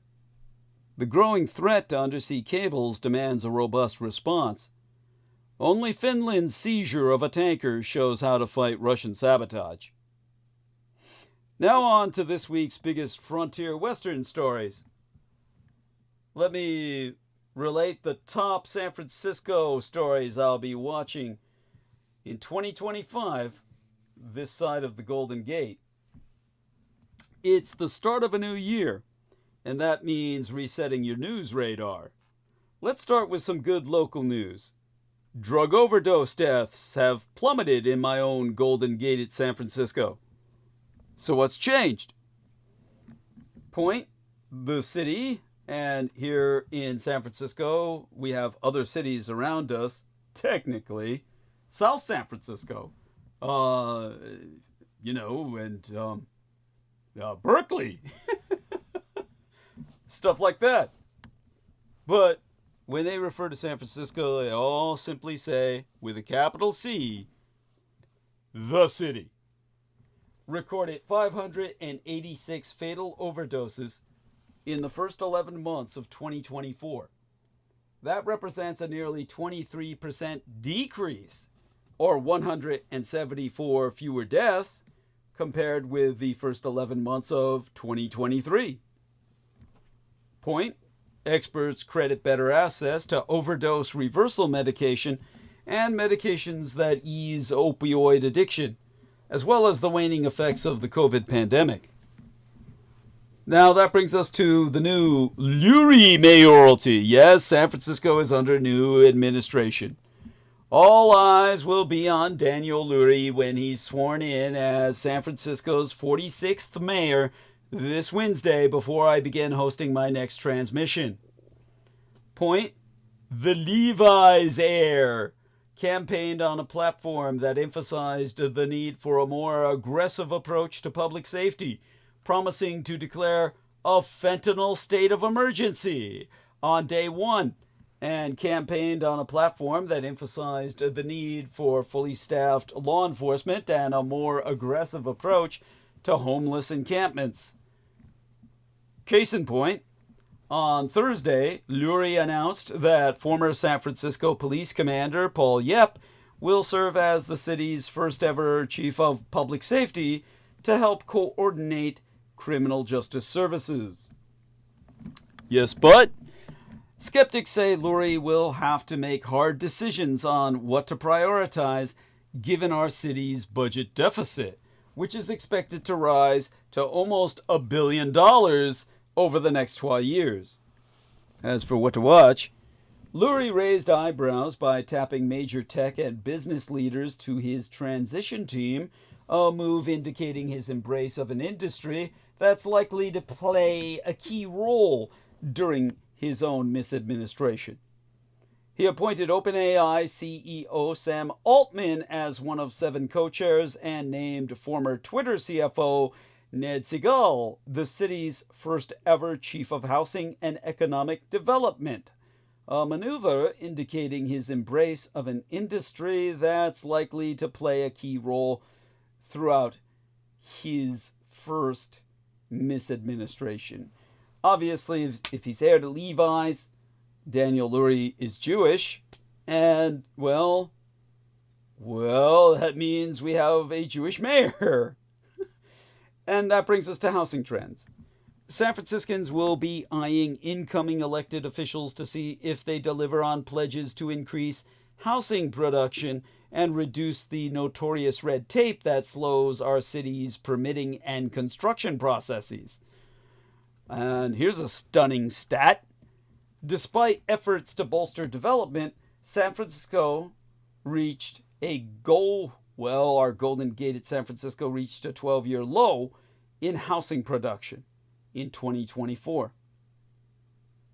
Now, what to watch would be home values in San Francisco are expected to decline 2.3% in 2025 per a December analysis by Zillow. The average was about $1.2 million in November. Now we've got an SFUSD crisis of the San Francisco Unified School District. The SFUSD ended the semester in turmoil after blunders with the school closures plan led Superintendent Matt Wayne to resign.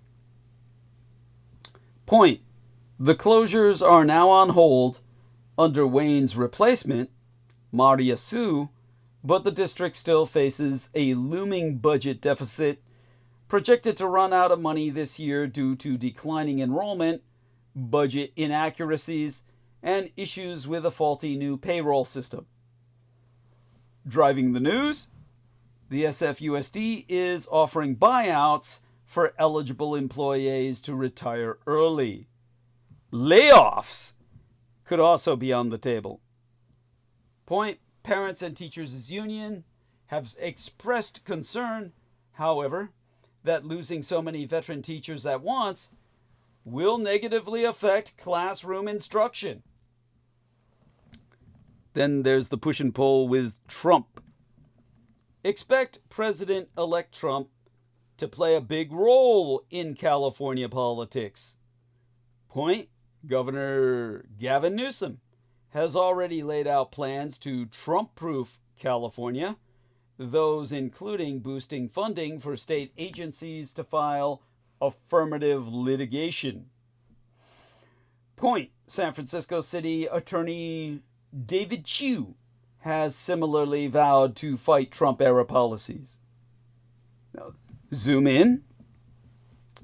In response to Trump's mass deportations plan, the Newsom administration is mulling the possibility of creating an immigrant support network that would connect undocumented immigrants with legal and social services, per a draft plan obtained by Politico magazine. This is our underground railroad, folks. of the Second American Civil War.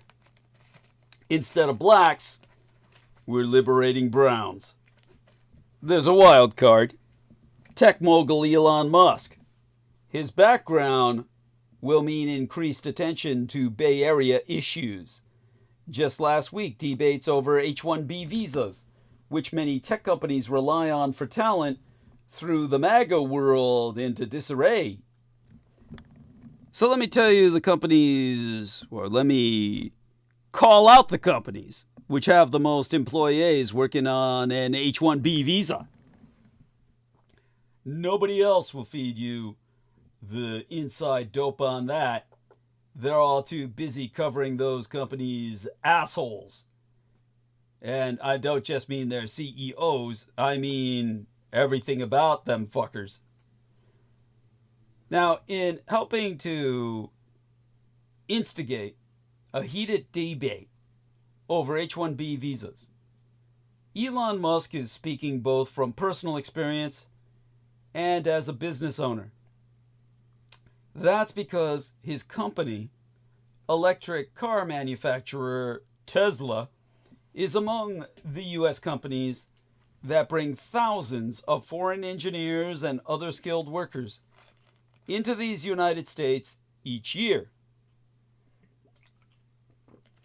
After not placing in the top 25 H-1B visa employers in prior years, Tesla now ranks number 16, according to the NFAP, National Foundation for American Policy, a nonpartisan think tank focused on trade and immigration issues. While well behind the likes of technology giants such as Amazon, IBM, International Business Machines, Microsoft, and Google, Tesla in 2024 significantly decreased, or rather I should say decreased its white employees, and increased instead its count of employees hired through the visa program, with its 742 approved H-1B petitions for initial employment, more than double the 328 it recorded in 2023, as found out by the NFAP. Tesla also had 1,025 H-1B petitions for continuing employment approved in 2024. Musk himself, who early in his career worked in these United States on an H-1B visa that he purchased outright because he entered illegally, posted Friday on his anti-social media site X, "I'm in America along with so many critical people who built SpaceX, Tesla, and hundreds of other companies that made America strong is because of H-1B. Man." Musk also vowed to go to war on this issue, the likes of which you cannot possibly comprehend, man. Musk and his companies certainly aren't alone in abusing the H-1B program to fill out their employee ranks. The tech industry has long pushed to expand the number of H-1B visas granted by the government to bring skilled workers to these United States from Asian India, Red China, the Dominion of Canada, South Korea, presumably, the Philippines, and other countries. The program is capped at 65,000 new visas each year, although an additional 20,000 can be issued for employees with a master's degree or higher, according to the United States Citizenship and Immigration Services. But yet they won't recognize MDs or engineers from other countries who come in legally. That's the fuck up. So here's my rundown of the top 20 companies as listed by the number of H-1B petitions for initial employment the United States approved in fiscal year 2024. Albeit I'm sourcing this from NFAP, which does not stand for some N person jerking off. FAP is usually used as a, a code word for masturbation, but no, this isn't a black masturbation lecture. Instead, I'm calling out the companies that are hiring skilled foreigners, quote unquote, which I find completely offensive because we got skilled doctors and engineers working custodial and driving cabs from foreign countries. So why do these people get delivered in on a golden railroad that's an overground railroad is beyond me. Amazon, the commerce company that had the most approved H-1B petitions for initial employment in 2024 with 3,871. That figure was down from more than 4,000 H-1B visas in 2023 and nearly 6,400 in 2022. Cognizant, the information technology services firm, had the second most H-1B petitions approved in 2024, tallying 2,837. Infosys, or Infosys, InfoSYS, the digital services and consulting company, had 2,504 petitions approved in fiscal year 2024. TCS, Tata Consultancy Services, ranked fourth with 1,452. IBM, the technology company nicknamed Big Blue, tallied 1,348 petitions. Oh, well, they are called international business machines, not ABM or American business machines. So I guess they're not obligated to hire American. Microsoft, the technology conglomerate, saw 1,264 petitions approved. HCL America, the computer programming solutions worldwide provider, had 1,248 approved H-1B visas. Google, the search engine, ranked number 8 with 1,058 H-1Bs. Capgemini, the information technology company, accounted for 1,041 H-1B visas last 2024. Meta Platforms, formerly known as Facebook. Meta was behind 920 approved petitions. Deloitte, the audit and tax consultancy company, had 891 petitions approved. This is where you get all those calls from those guys with the accents. We are the IRS! You owe hundreds of thousands of dollars and will go to prison if you do not pay us $20,000 right now. Give me money now. And then there's Apple. The iPhone and laptop maker accounted for 864. Intel, the semiconductor company's count came to 851. Accenture, the IT company, Information Technologies Corp., garnered approval for 833 petitions. LTIM-INDTRI, LTIM-IND-TRI, which is some kind of bizarre amalgamation of an acronym and an abbreviate, which is unusual. Gotta hand it to him. So LTIM-INDTRI, the global technology consultancy, counted 798. Coming in at number 16, Tesla, the electric car maker, had 742 petitions approved. Ernst & Young, the accounting firm, tallied 741. And Goldman Sachs, the investment bank and financial services firm, garnered 678. Wipro, the IT services provider, the information technology services provider's tally, came to 609. And then Last, but nowhere near the least, Walmart. The retailing giant is behind 654 approved H-1B petitions. I called them out, people. Now you know. Who's your enemy? That brings us to the tariff impacts. Small businesses that sell imported products are bracing for new, higher tariffs that will dramatically increase expenses and the cost of goods.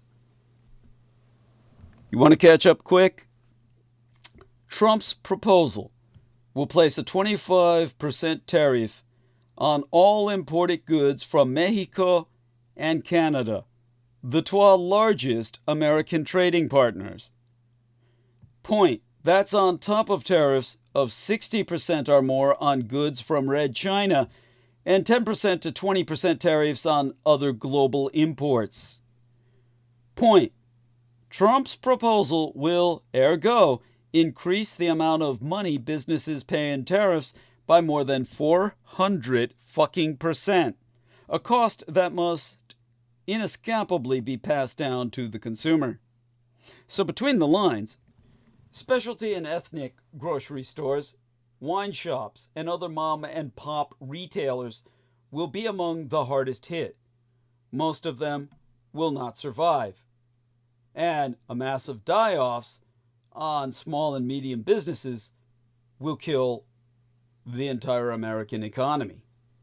The tariffs will place an additional burden on businesses that are already struggling with costly fees, a complex regulatory environment, and, of course, as mentioned by that crazy cop, retail theft. But, of all the parties, Canada's fight with Trump isn't just economic, it's existential. United States President-elect Donald Trump has reiterated his apparent desire to make Canada a 51st American state, sharing a recent social media post about Canadian entrepreneur Kevin O'Leary's support of the idea. Trump was roundly mocked for his latest trolling of Canada, but his apparent fixation is dangerous at a time when the country's liberal government, long weakened, is in disarray following the shock resignation of Chrystia Freeland as finance ministress and deputy prime ministress. In fact, in her December resignation letter, Freeland placed the country's response to Trump at the heart of her critique of Prime Minister Justin Trudeau. Among the many broadsides delivered to her former boss, the fact that Canada is ill-prepared to face the dire new threat of Trump's second term was a recurring theme. Trump wasted no time in inserting himself into Canada's internal affairs, calling Freeland toxic and continuing his running gag of referring to Trudeau as the governor of an American state rather than the leader of a sovereign nation. These attacks are becoming all too routine, with Trump suggesting in another post that Canadians would save massively on taxes and military protection as the 51st state. This is all about economic and democratic decline together. Whoever becomes prime minister in the weeks or months to come will have to figure out how to deal with Donald Trump and the existential threat he poses to Canada in a much more effective manner than the Liberals have under Trudeau. Trump is flagrantly disrespecting Canadian independence and, along with it, Canadian identity. He's openly challenging the very idea of Canadian sovereignty. Canada must respond accordingly. It can be hard to fully understand the nature and the extent of threats posed by someone so willing to flaunt respected political and diplomatic conventions. His annexation threats create a constant set of multifaceted challenges to Canada's economic prosperity, democratic norms, and her very sovereignty. The economic dimension of his threat to Canada should now be well known. Trump's proposed 25% tariffs on all Canadian exports to these United States are going to be incredibly costly to both countries, given the integration of our economies. But given the size disparity between the two nations, the impact will be bigger in Canada. The democratic threat is also clear. Trump has shown he regards democracy not as any crucial set of rules and norms, but as a set of obstacles to overcome. He's unable to admit defeat or even graciously accept victory. His revenge tour has begun, with lawsuits against media outlets and even against a pollster whose data proved the Democrat Kamala Harris was pulling ahead during the late days of the American electoral campaign. Once back in the White House, Trump has promised to abuse public institutions to punish opponents. A partisan United States Supreme Court decision last year ensures that even if his own actions are criminal, he will remain immune from prosecution. He is now effectively our first American king above the law. George Washington is rolling in his grave. Trump's disrespect of democratic institutions is corrosive and contagious. During his first term, experts sounded alarm bells about how he was linked to democratic decline around the world. If the American president can openly challenge democratic norms, after all, what's to stop other would-be demagogues from doing the same? A second Trump administration is, well, predestined to continue such trends, and his willingness to intervene in Canadian politics is already causing shockwaves north of our border.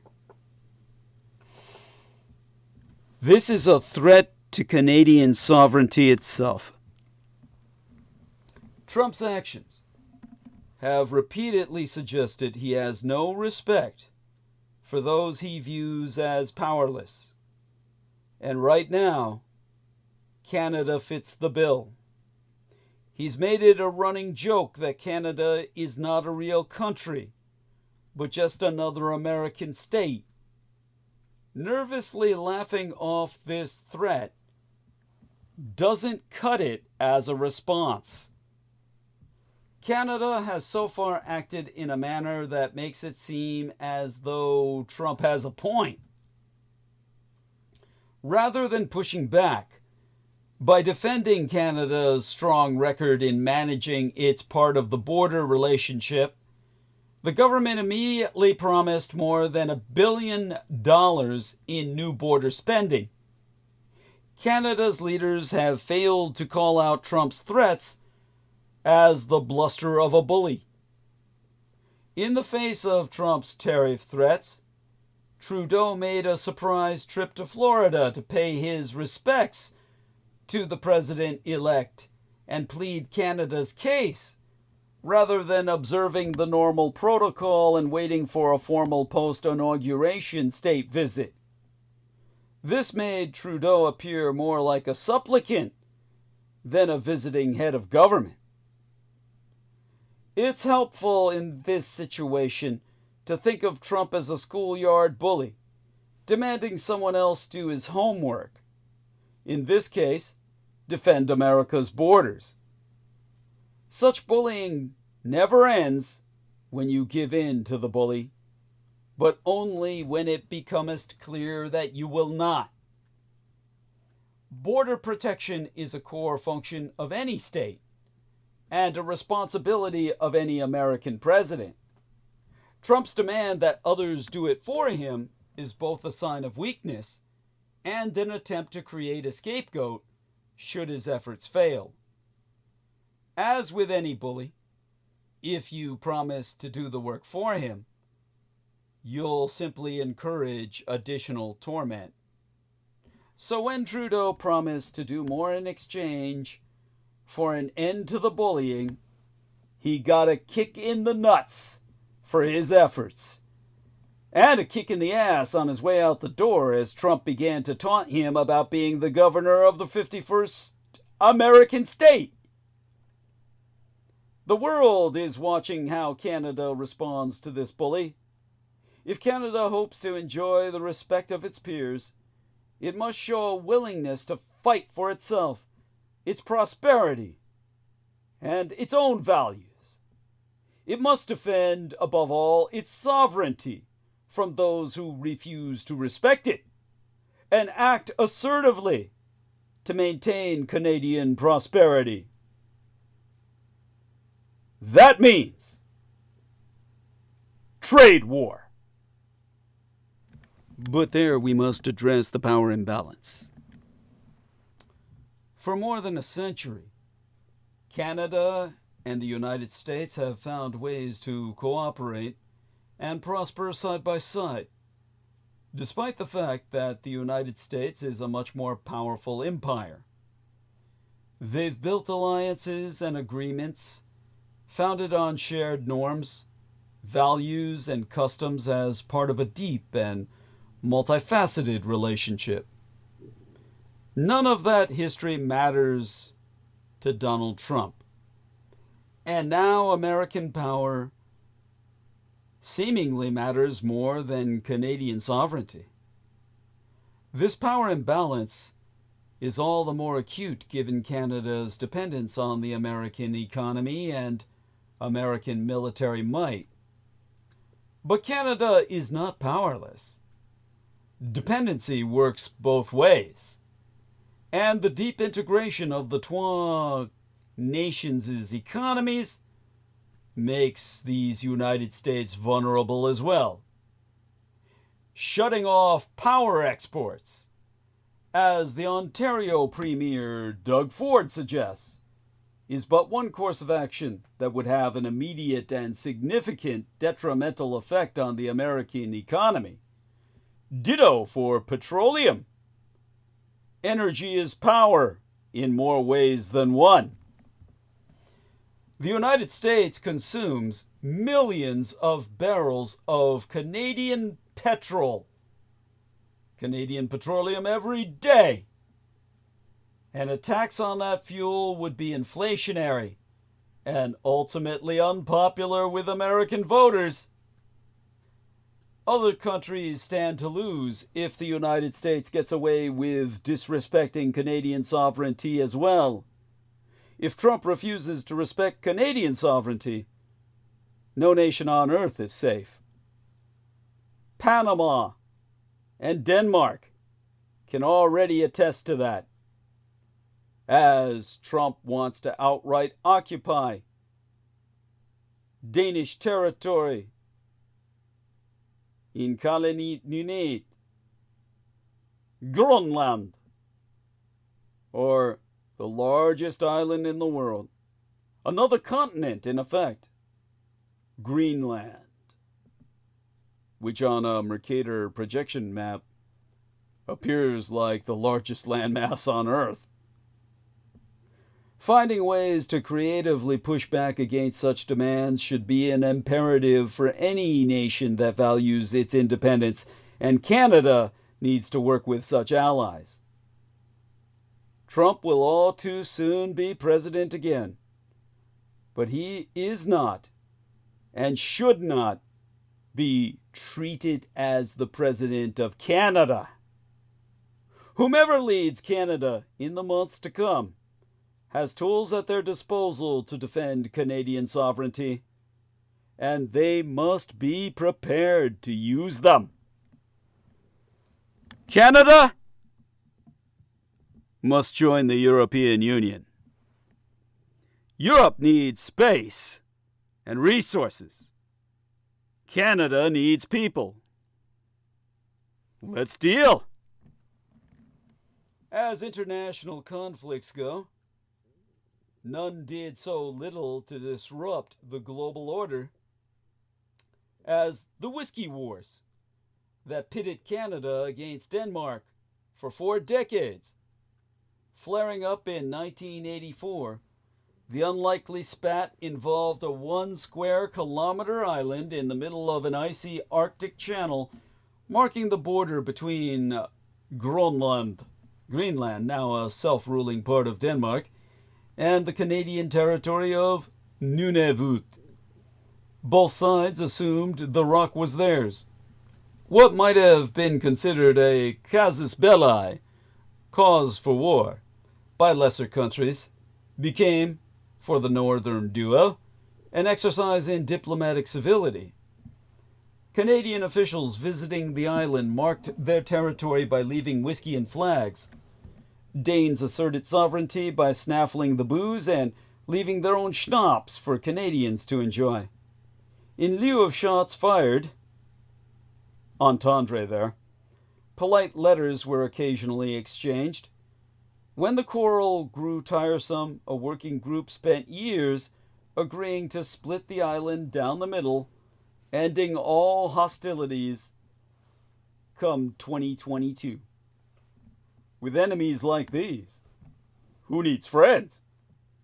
As it turns out, both Europe and Canada may be in the market for upgraded alliances.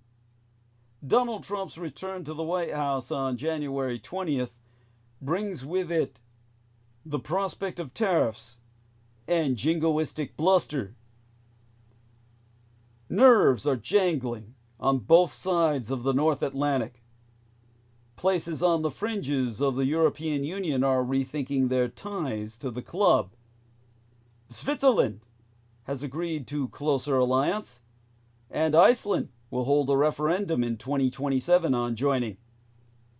Greenland, which left the European Union in 1985 after gaining autonomy from Denmark, might consider rejoining, given Mr. Trump's obsession with it. But Canada may have the most to fret about. Mr. Trump is goading his neighbor by suggesting it is about to become America's 51st state and referring to its prime minister as Governor Justin Trudeau. Officials from Ottawa and EU capitals have been trading notes on how to handle another bout of Mr. Trump. I myself, who enjoy both European heritage and an Irish acculturation, meaning my Celtic legal sires raising of myself, have a ready solution to both places' woes. The European Union must invite Canada to become its 28th member state. But while I'll expound upon that more in the future, as a historian, I'm obligated to give you a bit more of the past. About the Whiskey Wars, a diplomatic dispute like no other. In the annals of international conflicts, the so-called Whiskey Wars between Canada and Denmark stand out as a unique example of how territorial disagreements can be handled with civility, humor, and cooperation. What might have sparked outright hostility between other nations became, for these northern neighbors, a light-hearted yet symbolically significant affair. The dispute over Hans Island, a barren one square kilometer rock in the Arctic, played out over 4 decades with a blend of nationalism, humor, and diplomacy, ultimately culminating with a peaceful resolution circa 2022. So, Hans Island is a small rock with big symbolism. Hans Island is located in the Nares Strait, an icy channel separating Grönland, an autonomous territory of Denmark, and Canada's Nunavut territory, which means it's a First Nation. It's an Indian nation. American Indian nation, not the yellow niggers who come in via H-1B, while other immigrants slave away as cab drivers and custodians with doctorates in engineering and medicine. But enough of that bitterness for now. Back to that icy little rock, despite its unassuming appearance, a windswept, uninhabited rock surrounded by Arctic waters. The island sits in a strategically significant location. The Nares Strait forms part of the waterway linking the Arctic Ocean to the Atlantic, an area of growing importance due to climate change and the resulting interest in Arctic shipping routes and natural resources. Ownership of Hans Island had been ambiguous since the early 20th century. In 1933, the year both my biological father and Franklin Roosevelt came to power, on either side of the Atlantic, my biosire on the other side of the Great Pond being Hitler, of course.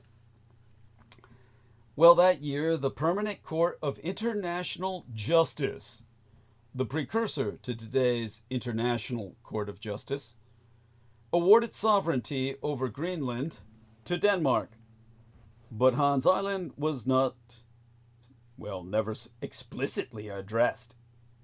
Both Canada and Denmark subsequently included the island within their territorial claims, setting the stage for future dispute and potential war. That's where the conflict begins. Flags, whiskey, and schnapps. The Whiskey Wars began in earnest in 1984 when Canadian officials visited Hans Island, planted their national flag, and left behind a bottle of Canadian whiskey to assert their sovereignty. This symbolic gesture did not go unnoticed by Denmark, whose representatives soon arrived to remove the Canadian flag and whiskey, replacing them with a Danish flag and a bottle of schnapps. Thus began an unusual and amusing cycle of territorial one-upmanship. Over the years, the pattern repeated itself. Officials from both nations would visit the island, raise their respective flags, and leave behind their national spirits as a symbolic marker of their claims. Letters were occasionally exchanged between the two governments, but the tone remained polite, and neither side escalated the disputation beyond this ritualistic exchange. This light-hearted approach stood in stark contrast to the more aggressive tactics seen in other territorial disputes worldwide.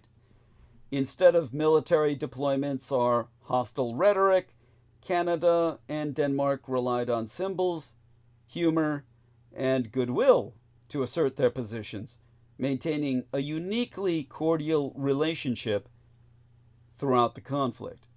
Now, this is where I come in with the geopolitical context. The Arctic and its rising importance. While the Whiskey Wars may have appeared trivial on the surface, the dispute occurred within the broader context of increasing interest in the Arctic Circle. The region's strategic importance has grown significantly in recent decades due to climate change, which has led to melting sea ice and the opening of new shipping routes. Additionally, the Arctic is believed to contain vast reserves of untapped natural resources, including oil, gas, and minerals, making territorial claims in the region all the more consequential. Exponentially so, by orders of magnitude. For Canada and Denmark, both Arctic nations, Asserting sovereignty over Hans Island was not merely a matter of national pride, but also part of a broader strategy to strengthen their positions in the Arctic. While the island itself has no known natural resources, its location within the Nares Strait added symbolic weight to the dispute, representing a claim to jurisdiction over surrounding waters and potential future shipping lanes, in fact, ultimately inevitable ones. What are called SLOCs, SLCSs, Strategic Lines of Communications. And transportation is a form of physical communication. There we have the diplomatic resolution, splitting the island. As the decades wore on, the light-hearted nature of the Whiskey Wars began to wear thin, and both countries recognized the need for a more permanent resolution. In 2005, Canada and Denmark established a joint task force to explore potential solutions to the dispute. Negotiations were slow but steady, reflecting the complexities of balancing national interests with diplomatic goodwill. In June of 2022, the Trois Nations announced a historic agreement to resolve the dispute by splitting Hans Island down the middle, creating the first ever land border between Canada and Denmark. The agreement was hailed as a triumph of diplomacy, with officials from both sides emphasizing the importance of peaceful resolution and cooperation. Canadian Foreign Minister Mélanie Joly and Danish Foreign Minister Jeppe Kofod celebrated the agreement as a symbol of mutual respect and a model for addressing other international disputes. As for the most immediate or apparent lessons from these Whiskey Wars, the Whiskey Wars offer several valuable lessons for the international community, particularly in an era when territorial disputes often lead to tension and conflict. 1. Diplomacy trumps aggression. The Whiskey Wars demonstrate that even contentious issues can be resolved through dialogue and mutual respect. By eschewing aggression and focusing on negotiation, Canada and Denmark were able to settle their differences without damaging their bilateral relationship or jeopardizing regional stability. 2. Humor as a diplomatic tool. The use of whiskey and schnapps as symbolic markers of sovereignty added a light-hearted element to the dispute, helping to defuse tensions and foster goodwill, because everyone was too fucking drunk to give orders to fight.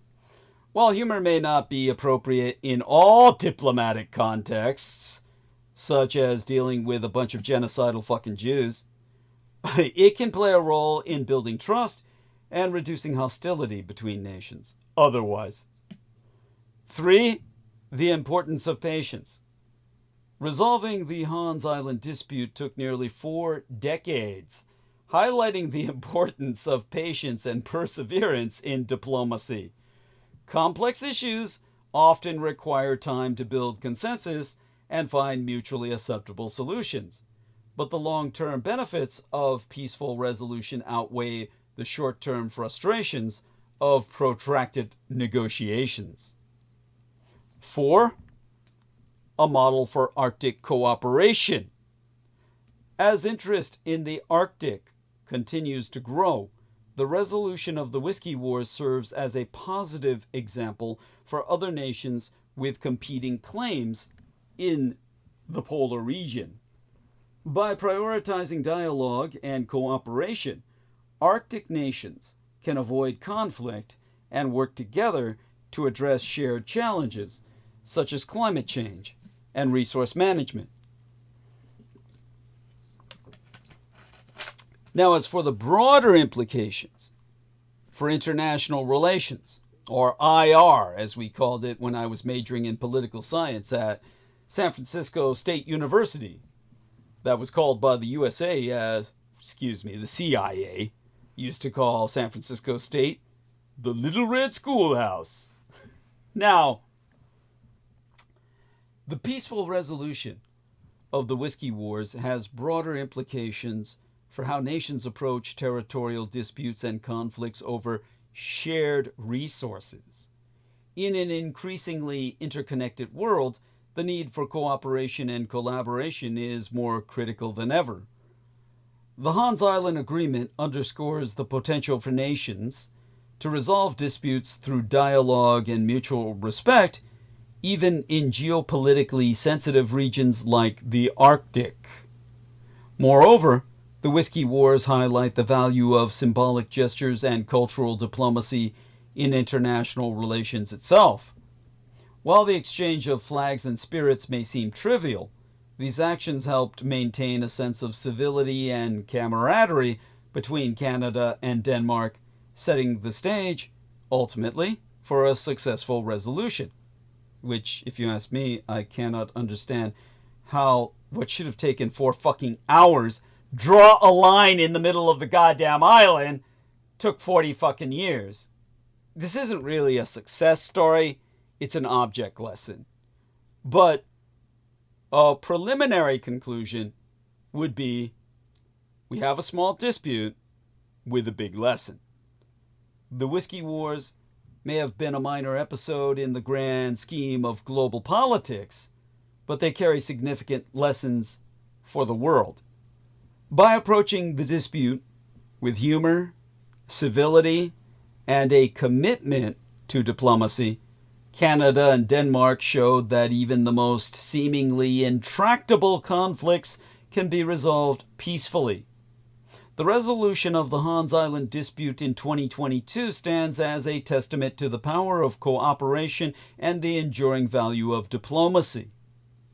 In an age when international relations are often marked by tension and division, the Whiskey Wars offer a refreshing reminder that nations can disagree without becoming adversaries. Hans Island, once a symbol of rivalry, is now a symbol of friendship and collaboration, a fitting legacy for a conflict resolved with whiskey, schnapps, and good humor.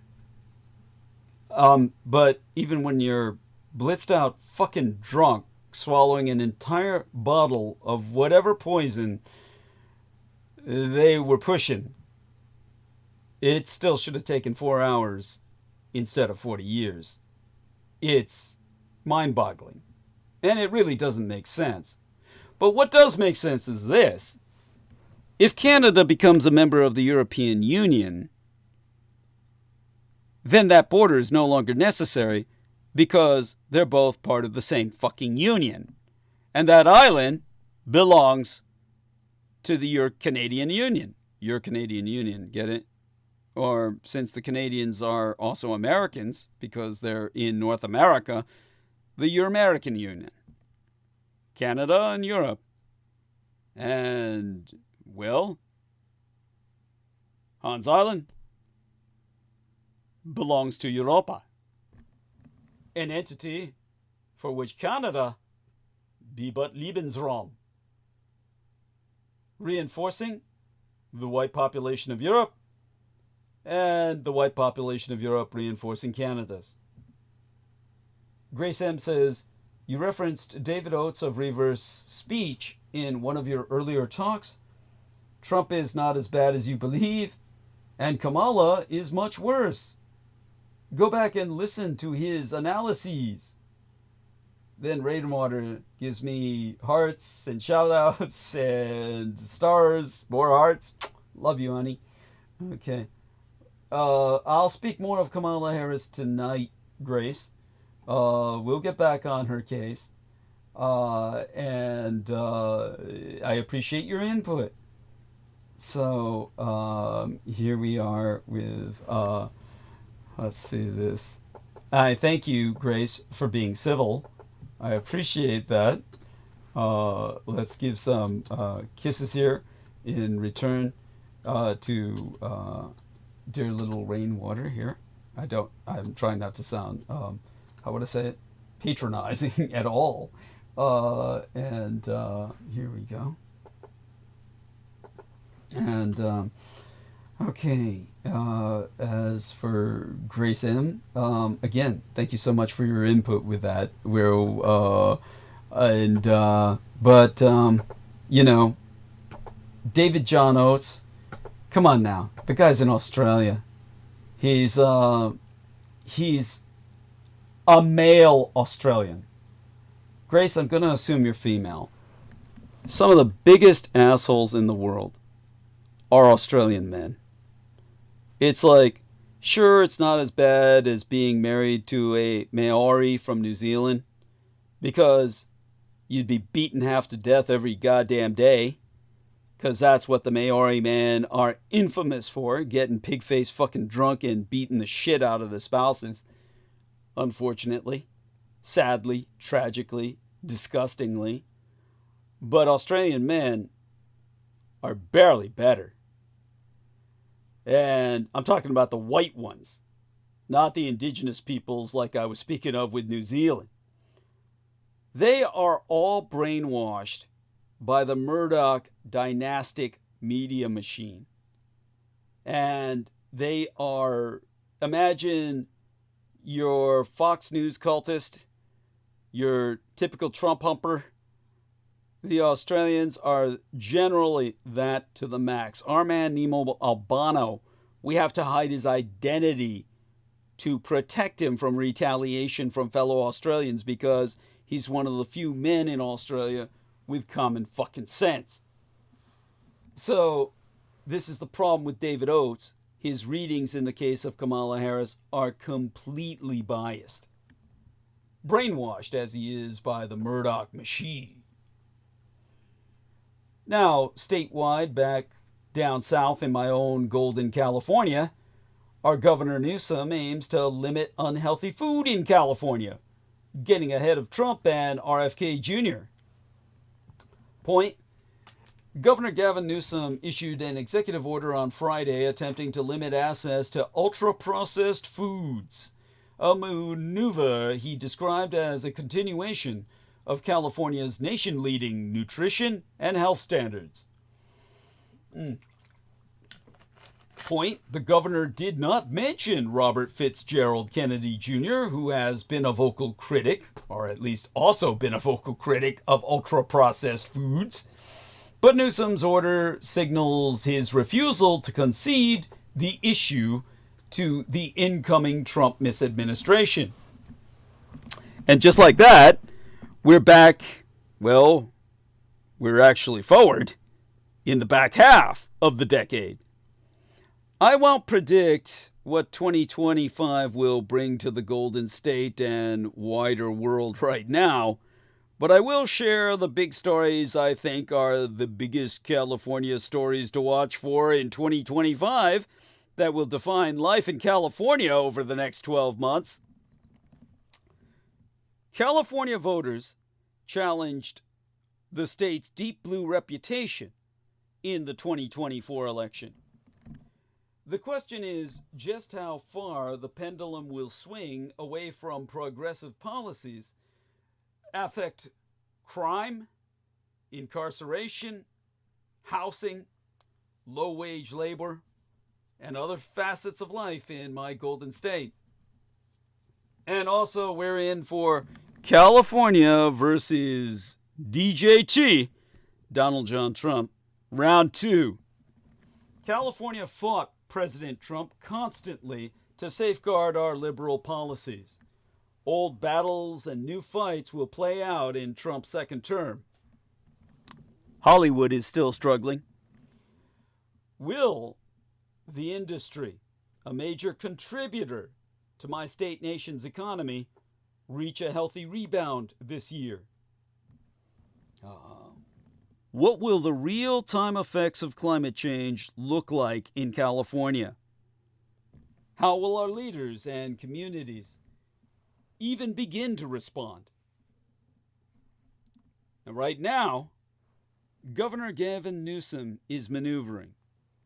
The governor uses Trump as a foil to stoke his Democratic base. Watch for Newsom to take advantage of every opportunity this year to contrast himself with the MAGA dictator as buzz grows about his own potential presidential run in 2028. College campuses will almost certainly be another battlefield. President-elect Trump has said that many universities are run by Marxist maniacs and has promised to reel in what he sees as professors and schools that veer too far to the left. I'm curious if and how he will do that in California, a state with several of the top-ranked public and private universities in the entire fucking country. But California moved right on crime. So now what? Following a November electoral cycle that saw Californians overwhelmingly support tougher penalties on certain crimes and outright reject progressive prosecutors and sentencing reforms, I'll be closely tracking the impacts of these policy shifts throughout the state. And Hollywood limps on. Last year, Hollywood's crew members clung to the mantra, "Survive till 25," just like during the AIDS epidemic, when we said, "Be there for the cure." But as we enter 2025, survival still feels like the name of the game. Strikes, streaming cutbacks, runaway productions, and AI advances have left below-the-line workers scrambling for stability, with diversity gains slipping and a fragmented audience reshaping what gets made. This year will be a turning point, or another uphill battle, for the people who keep our film business running. And that's your film business as well. Our film business is what you fucking watch. California's big transportation goals could face some bumps in the road and on the tracks. From LAX's, LAX, of course, is the Los Angeles airport's $30 billion overhaul ahead of the 2028 Olympics, to high-speed rail, to electric cars. There's a lot of plans to cut traffic congestion and clear our state's awful air. But transportation, well, I say we should expect some friction with the incoming misadministration on multiple fronts. California's high-speed rail project has already faced uncertainty, with tens of billions of unidentified dollars to finish the train and no clear deadline for completion, as construction has so far been isolated to the Central Valley. Trump's cabinet picks have identified our project as one that has wasted federal dollars, and a state lawmaker plans to introduce legislation to defund it. And, of course, owning a home is probably not going to get any easier. Structural factors underlying California's affordability problems, such as an inadequate supply of homes, should remain in 2025. And incoming President Trump's proposals are likely to add uncertainty in the broader market. So I will provide this link inside of the chat for our listeners. And we're going to, of course, put it into the call ourselves for anyone who's, yes. By the way, Nemo was, yeah. At any rate, he left a message about somebody being a narcissist. I'd like him to tell me who. I lost track of that conversation. Then there's immigration. It colors this state from Silicon Valley to the Central Valley to the deep blue politics that govern Sacramento, the capital of our Golden State nation of California. Governor Newsom, the state legislature, and many municipalities have vowed to fight whatever Trump may bring. And how will it actually play out? Well, as California goes, so goes the goddamn nation. Mexico is doing the United States' dirty work on migration already. In the city of Tapachula and elsewhere along Mexico's southern border with Guatemala, the migrants are piling up in the thousands. And the reason why is no mystery. Mexicano authorities, in no small part due to the insistence of the Biden administration, are stopping, delaying, and detaining record numbers of them. That in turn points to an underlying, if often neglected, reality of the balance of power between the trois neighbors. President-elect Donald Trump's campaign promise to deport the 11 million undocumented migrants he purports are currently in these United States, as well as his repeated pledges to secure the border, are dead in the water without Mexicano cooperation. As a result, the Mexicano Presidentes, Claudia Sheinbaum, will have much more leverage in her negotiations with the incoming misadministration than Trump publicly lets on. And I hate to say it, but the H5N1 bird flu outbreak is going to continue to plague us as we move into 2025. Public health, agriculture, and wildlife officials are all hoping it will peter out like so many flu and viral outbreaks before. But its reach into people, wildlife, and our food supply make it seem like its grasp is pretty fucking secure. Multiple reservoirs within which it has found safe harbor and room to mutate and evolve. And this while COVID levels are very high and high in at least 28 states and union after the holiday surge. COVID-19 cases have skyrocketed since Thanksgiving. That's according to a new health update from the CDC, the Centers for Disease Control and Prevention. In the last week, the agency has seen a 7% increase in positive COVID test results and a spike in COVID-related emergency room visits. Following the winter holidays, the CDC has released a list of U.S. states where COVID levels are surging, and the numbers don't look good. So keep listening to see if your state has been impacted by the holiday surge. Plus, what you need to know about the new COVID variant, XEC, or ZEC. There's a new COVID variant making the rounds. Alpha, Beta, Delta, and Omicron are just some of the variants that have surfaced since the beginning of the COVID-19 pandemic. And now, there's a new coronavirus variant called XEC, that experts are keeping an eye on.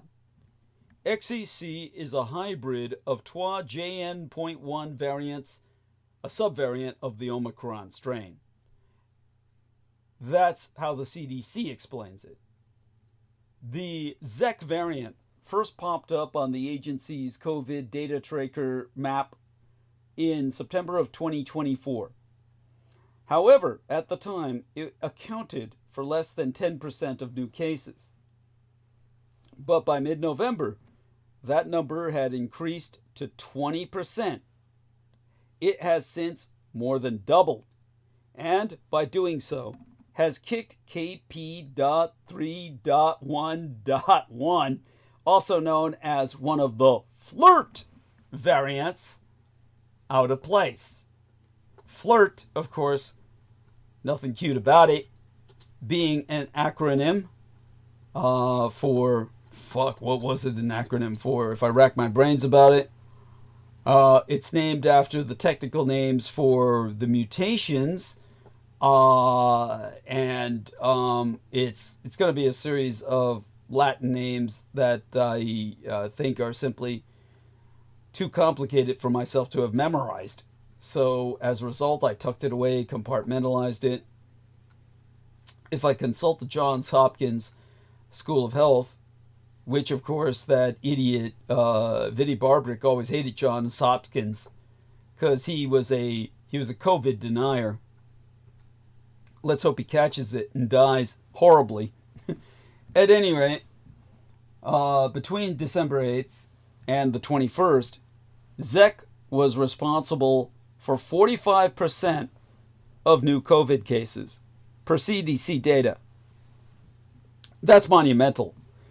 Typically, the CDC updates its COVID data tracker map every other Friday, but due to sequencing uploads over the holidays, a revision or a revisioned version won't be available until January 17th, 2025.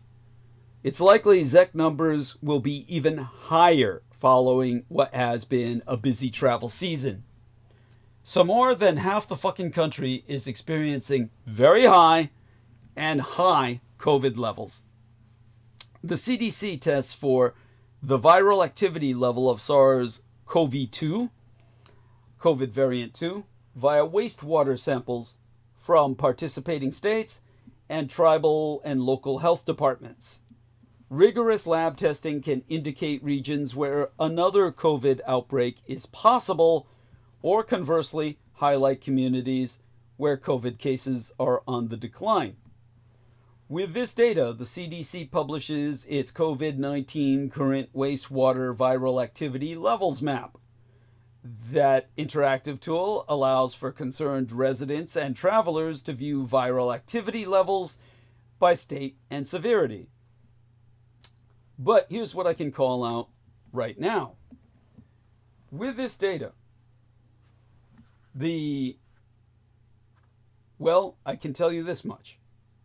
As of December 28th, a total of 16 states were testing for very high COVID levels.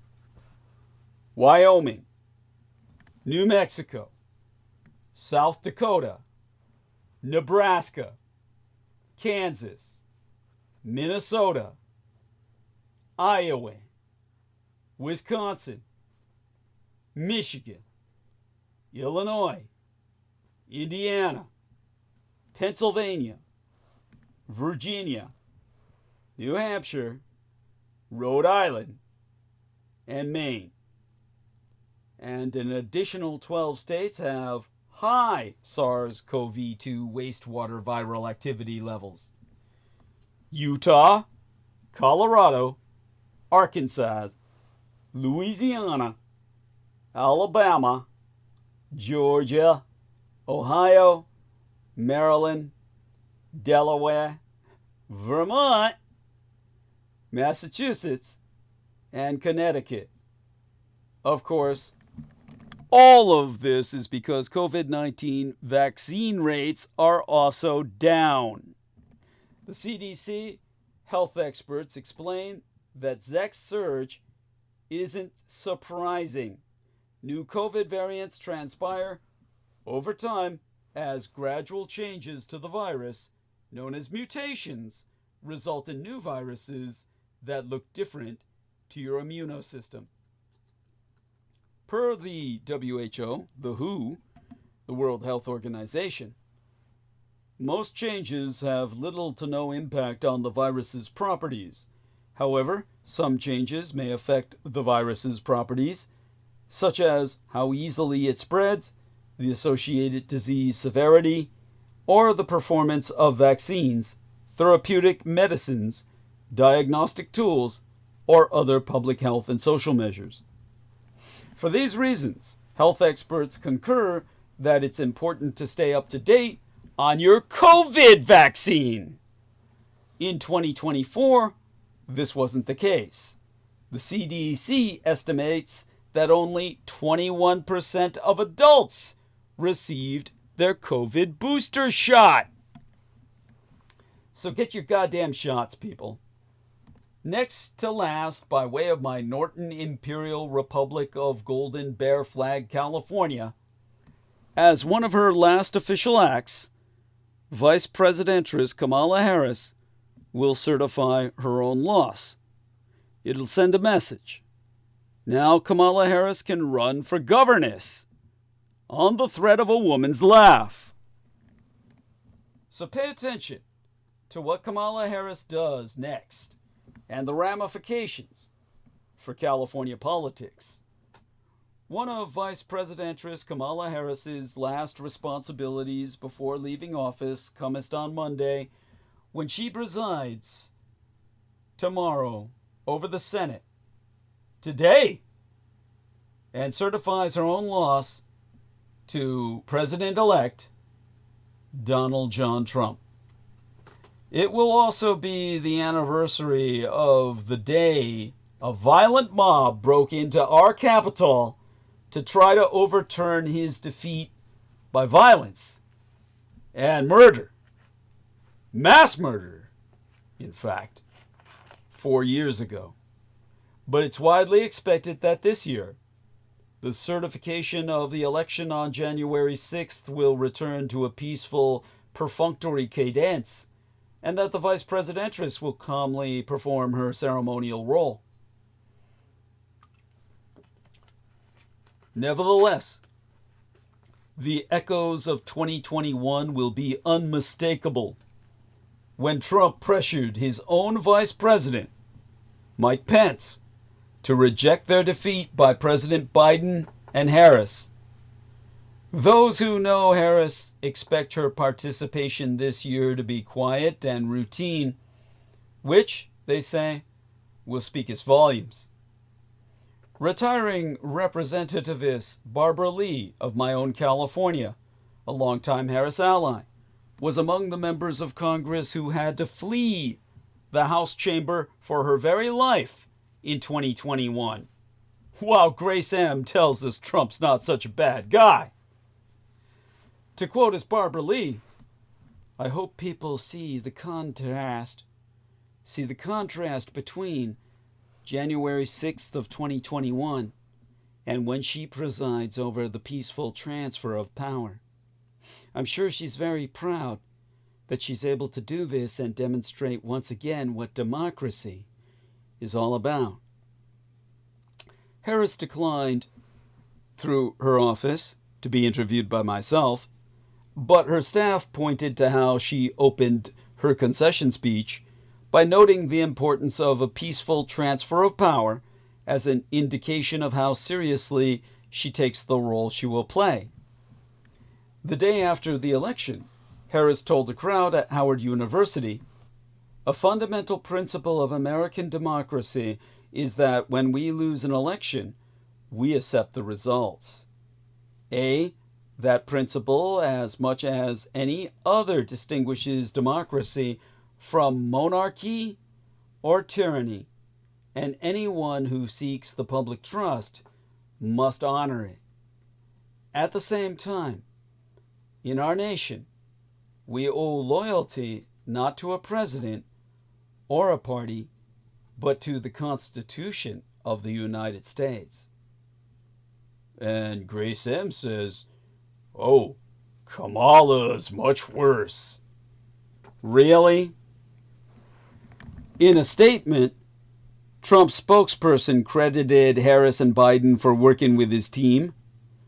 Caroline Leavitt said, "The Biden-Harris administration is cooperating with President Trump and the transition team to ensure a smooth transition of power. When Kamala Harris certifies the election results, President Trump will deliver on his promise to serve all Americans and will unify the country through success. The January 6th certification is a historically routine step in the Electoral College process.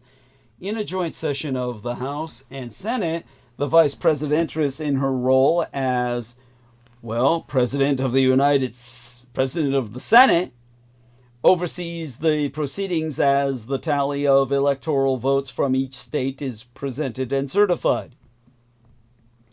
In 2021, Republicans, touting baseless conspiracy theories regarding the election, wanted to object to the certifications of key states that voted for Biden and Harris as a way to potentially overturn the results.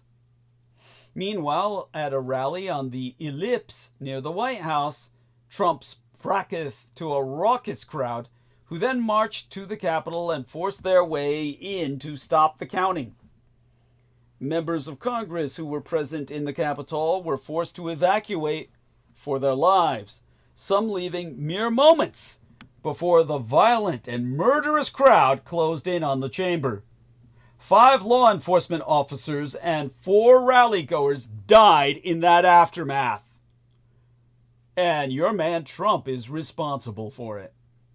Though Pence maintained then and now that his role was ceremonial and he had no authority to halt or alter the vote count, the mob chanted, "Hang Mike Pence!" in channeling Trump's anger at his own vice president. And you say Trump's not a bad guy? More than 1,500 people have been prosecuted for their actions that day. Trump has said he will pardon many, if not all of them, having tried to recast it as a day of love and calling the terrorists patriots. This year, there be no campaign to contest the results. Democrats who know Harris say that's by design, as they seek to demonstrate through our own example what we believe should have happened 4 fucking years ago. Per Massachusetts Senatress Elizabeth Warren, it's the right thing to do. Donald Trump won the election. Nothing changes because he is a man who has said so repeatedly that he does not believe in those democratic norms. He is wrong. And even for those of us who don't like it, we still believe in the Constitution. Actually, what she says is, to quote her precisely, we still believe in following the Constitution, which Donald John Trump and the Republicans do not. They are a Russian fifth column, an insurgency of a hostile foreign empire on our shores. And what I say is they need to fucking die or face mass deportation to Manchuria. The majority of them, or at least half of them, to disempower them, and the rest can stay in North America, in a white reservation in the Northeast, and others can maintain themselves in the South. No point in even trying to dislocate them from there. Now, Harris herself made respecting democracy a core theme of her campaign. In the home stretch of the election, she campaigned in 3 key battleground states alongside former Wyoming Representativist Liz Cheney, a Republican who endorsed Harris and heavily criticized Trump after January 6th of 2021. Cheney was a vice chair of the congressional committee that investigated the insurrection and held public hearings, making the case that Trump instigated and fueled the crowd's actions that day, making himself a seditionist who has no right to run for president, which renders his presidency illegal. I do not recognize it. Harris told Cheney at an October rally in Wisconsin, "We both know that our oath to uphold the Constitution of the United States is a sacred oath. one that must always be honored and must never be violated. Those who know Harris believe that the symbolism of her overseeing the certification of Trump's victory is not lost on her, and that she will see the importance of doing so. To quotist Hawaii Senator Mazi Hirona, frankly, I don't know if people will get the message, but I hope that there are people who say, we had an orderly transfer of power, which is how it should have happened on January 6th. Retiring New Hampshire Representativist Annie M. Kuster, who said the trauma of being in the House chamber on January 6th of 2021 was a contributing factor in her own decision to leave Congress, echoed her colleagues' views on the symbolism of Harris presiding. But she also paused to note the personal weight of the day. Custer said, "Bless her heart, she'll do her job. How she'll feel emotionally, I can't even imagine. I wish her great fortitude." Well, you would think Donald Trump would be laughing. But Trump doesn't really laugh. He smirks. He bares his teeth silently, which is a primatoid threat. Sometimes he folds his arms or shakes his head to register humor, as he did during a 2019 rally in Florida when he asked the assembled crowd what to do about migrants crossing the border, and a spectator shouted in response, "Shoot them!" But he hardly ever laughs out loud. Mary Trump, his niece, has said that Fred Trump, the former president's father, drilled into his son that laughing is to make yourself vulnerable. It's to let down your guard in some way. It's to lose a little bit of control. And that can't happen. Clearly, for Trump, laughter is loaded.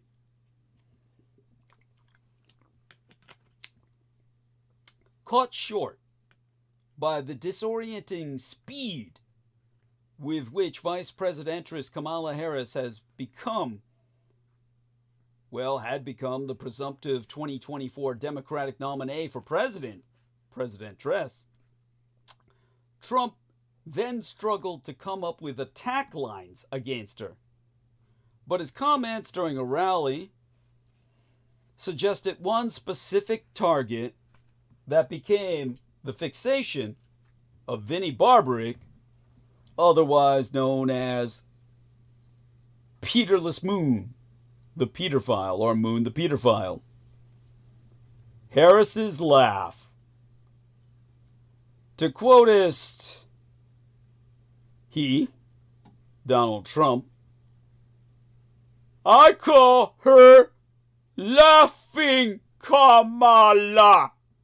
Have you ever watched her laugh? She is crazy. You can tell a lot by a laugh. She is nuts." Harris does indeed laugh. On TikTok, videos of her cackling joyfully during panel discussions and interviews have been making the rounds, with most commentators failing to find them anything but endearing. Below a Daily Mail montage, one woman wrote, "Her laugh is wholesome." Another added, "It's honest and human." And a third said, "I love her laugh. It's genuinely hers." This last point is what some on the right seem to be trying to latch onto. The idea that Harris's laughter might betray something else about her. Last year, on Sky News Australia, the far-right Australian commentator Tina McQueen said, "The woman continually laughs this ridiculous laugh. I don't know what drug she's on or what makes her so happy all the time, but she's an absolute disgrace. and she hasn't done woman any favors. You see, women who laugh in public have historically been associated with a lack of social modesty, with hysteria, and even with madness.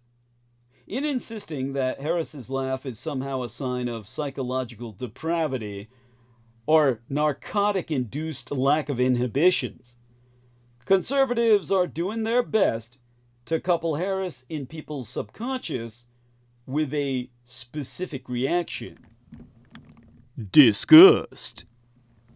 As the philosopheress Kate Mann notes in her 2017 book titled Down Girl, subtitled The Logic of Misogyny. It should actually be The Mislogic of Misogyny, but I digress. But as pointed out in the book itself, to damn the title, or to spite the title, disgust has long been the weapon of choice for reactionaries faced with women who try to gain political power. Disgust, as Mann, her name is spelled M-A-N-N-E, her surname, her familiar name, as she so writes, disgust is a moralizing influence that intensifies and even drives novel moral judgments, in some cases powerfully. It turns out that even mild pangs of disgust can cause some people to judge that someone is suspicious and up to no good, even when such judgments clearly have no rational basis, when what the person was doing was entirely innocent, even praiseworthy.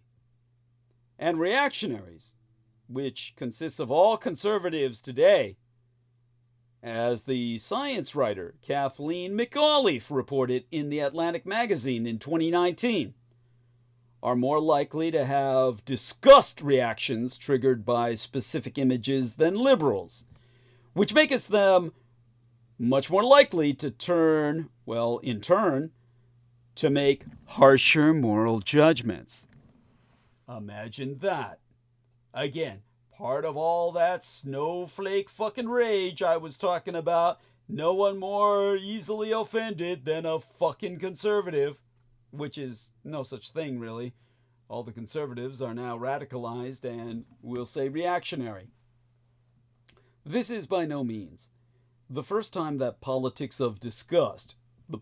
of disgust have been deployed, crudely but effectively, against women.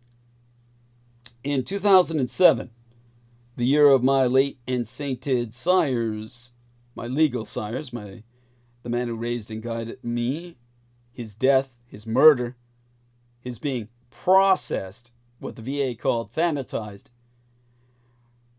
That year of 2007, when Hillary Clinton first announced that she was running for president, Rush Limbaugh questioned on his radio show whether the country really wanted to see a woman get older before their eyes on a daily basis.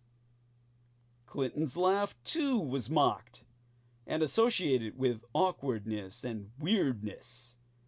When Trump cites Harris's laugh as evidence of the fact, quote unquote, that she's supposedly nuts, he's not just calling out a distinctive laugh.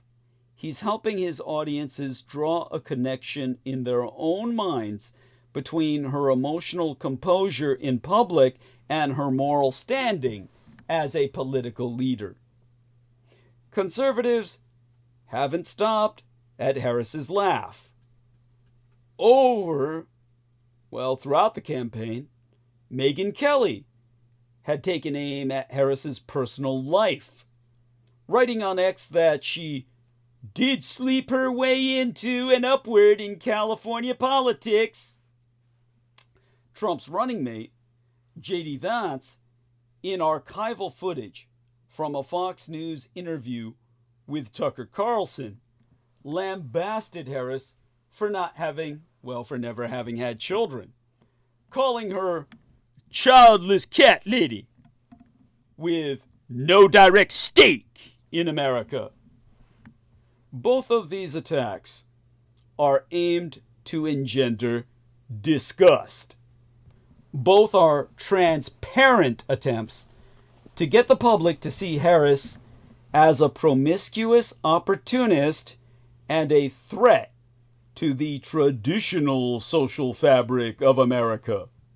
And both are entirely unoriginal lines with which to smear any woman in politics.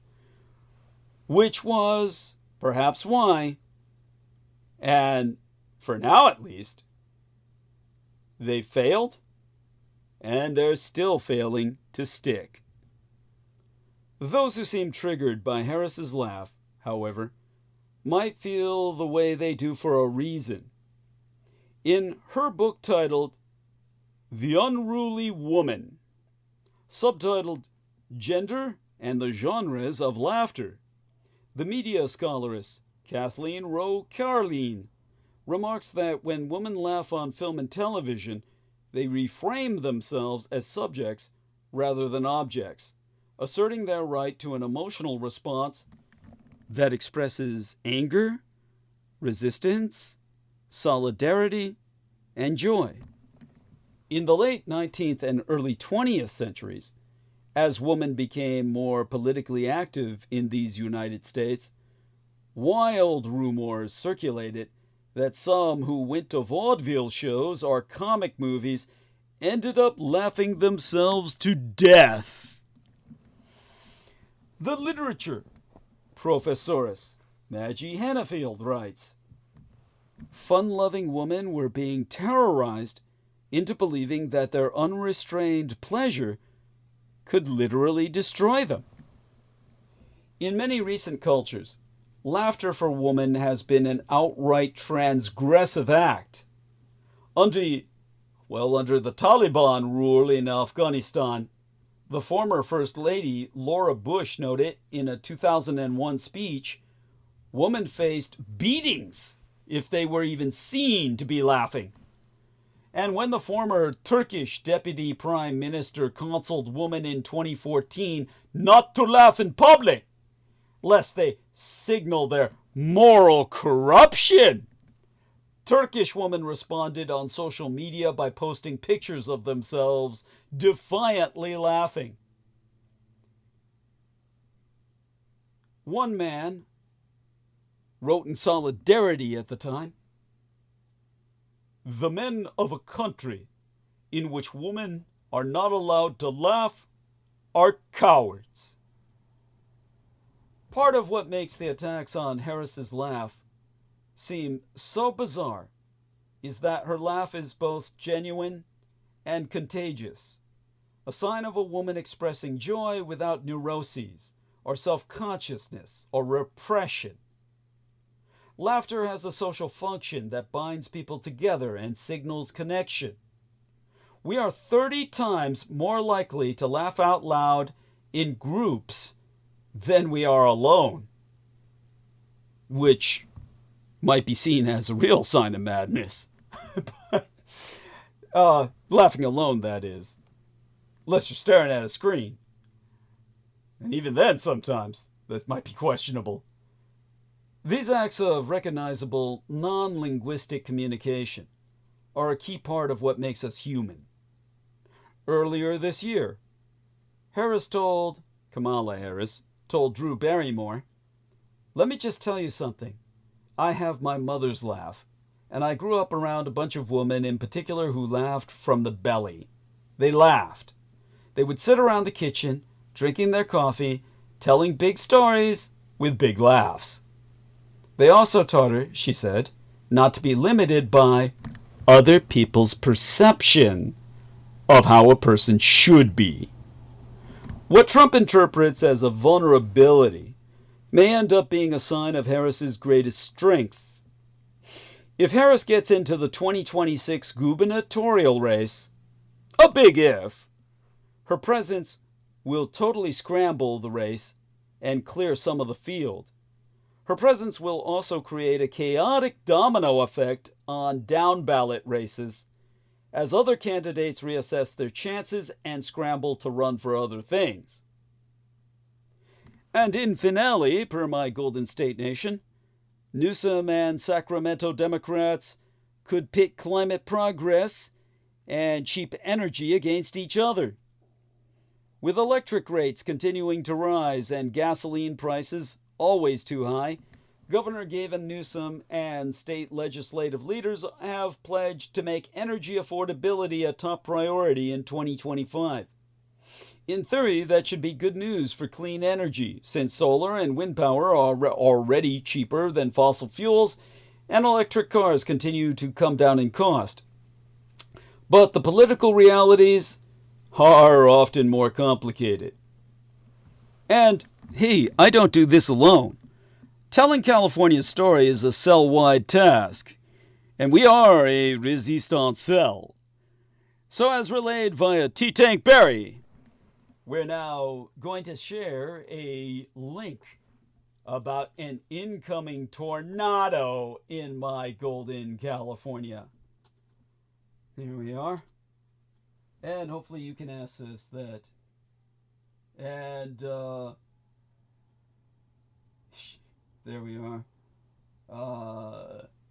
Squid Game Enjoyers Club says, I sent 5 books. And then student console vibes. And a bunch of laughter. I'm glad he's enjoying himself. And so, such having been said, you now have that link. I will also enter said link, of course, into our text box here on the call itself so that people can review that at their own leisure. This was provided by T-Tank Barry. And, oh my fucking God. I pray you were prepared for a severe Arctic outbreak, as Winter Storm Blair was forecast to send a chill through much of these United States this weekend with heavy snow. 5 American states and union have declared a state of emergency. And mark my words that this polar vortex could bring deadly winter storms and the coldest weather in more than a decade to North America. The new year is bringing a cold front with it, as multiple blasts of Arctic air are poised to hit much of the United States in the first half of January. At the same time, a winter storm was already forecast to bring heavy snow from the Midwest to Northeast through this weekend. That, while the expanding polar vortex is expected to lower temperatures across the eastern half of these United States, with the potential for record-breaking cold in January. Analysts warn that dangerously cold weather from the Arctic is forecast to hit the United States this week, with potentially record-breaking low temperatures expected in some areas. Tens of millions of Americans are bracing for a huge winter storm that could bring the heaviest snowfall and coldest temperatures in over a decade. The National Weather Service, the NWS, said that the storm, which started in the middle of these United States, will move east in the next couple of days, with 30 states under weather alerts. And here's our man, T-Tank Barry. Mind blown. Good man. You've got a good mind to blow. Oh, that came out sounding a little sexy, didn't it? Didn't mean it that way. At any rate, a state of emergency has been declared in Kentucky, Virginia, Kansas, Arkansas, and Missouri, and parts of these United States unaccustomed to severe cold, including Mississippi and Florida, have been warned to expect treacherous conditions. Forecasters say the extreme weather is being caused by the polar vortex, an area of cold air that circulates around the Arctic. According to the weather website Severe Weather Europe, the Arctic blast is being driven by large-scale pressure changes and a shift in the polar vortex itself. According to the National Weather Service, it will bring the coldest air of the season so far to millions of Americans, with dangerous wind chills likely across the southeastern United States, while much of the Appalachians, Ohio Valley, Mid-Atlantic, Great Lakes, and northeastern United States could see heavy snowfall and significant travel disruptions. As to whom will be impacted by it all, the word for us all from the National Weather Service, along with the Weather Channel, the latter disseminating the warning issued by the former for the first named winter storm of 2025, is simply beware of Blair.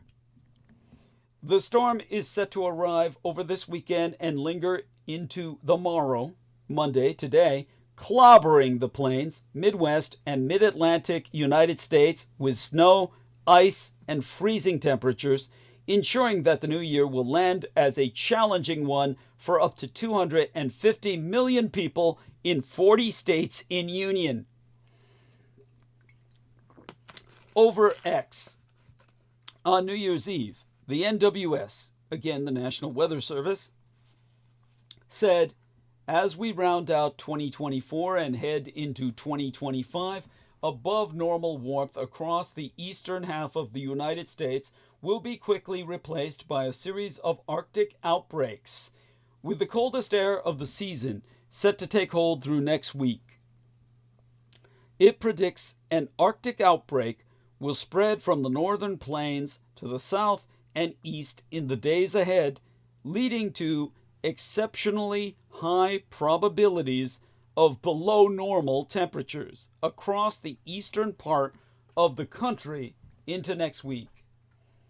Now, here we are with another link. I will put both in chat and in the text box on my call, wherein the National Weather Service says that below freezing temperatures are possible as far south as fucking Florida and the goddamn Gulf Coast. Imagine that. Okay, we're going to put this into live stream now. And here we go. With that, the NWS defines Arctic outbreaks as very cold air masses that typically originate in the Siberian region of Asia, cross over the North Pole into Canada, and push south and east into the lower United States. They occur regularly, but push this far down into the southern U.S. only every 4 to 5 years. An Arctic outbreak in January of 2019 was linked to nearly 24 deaths and thousands of disrupted flights. Temperatures are expected to drop as low as 30 degrees Fahrenheit. That's 1.111 degrees Celsius, people, below the average for this time of year, with the potential for sub-freezing temperatures as far south as the Gulf Coast and the Florida Peninsula. I have to repeat that because I can't believe it. It could get so cold in Florida that iguanas fall out of the trees. That's according to CNN Weather, because iguanas go into a temporary state of paralysis when they get too cold.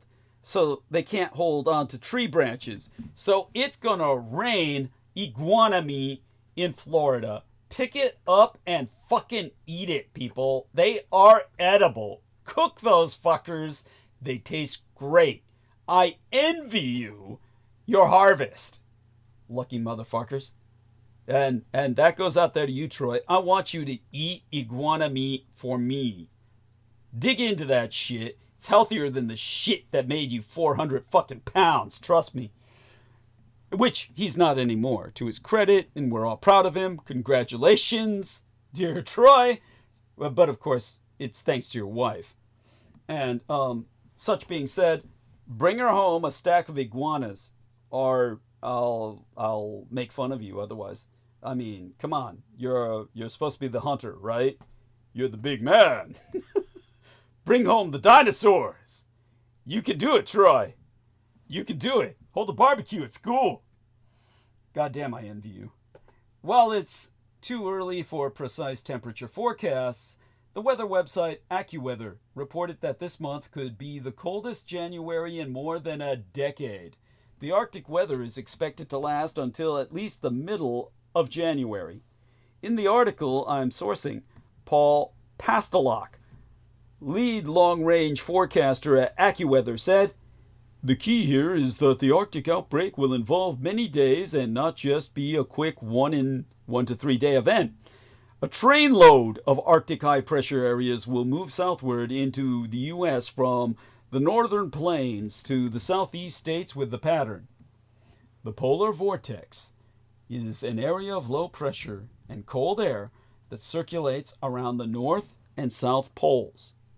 The vortex is present all year, but it strengthens and expands in the winter in the northern hemisphere, pushing cold air south with the jet stream." Now, all this is according to the National Weather Service, but I'm trying to reiterate it because, well, you need an education in climate in the midst of a climate catastrophe, don't you? Winter Storm Blair is the result of what's known as an Arctic outbreak, which is itself a creature of the polar vortex. The polar vortex is a formation of westerly winds that collect over the Arctic in the winter, isolating the polar region from the surrounding atmosphere and causing temperatures within the vortex to plunge, but leaving surrounding temperatures unaffected. That's only when the polar vortex remembers its place, however, which it's not doing this weekend.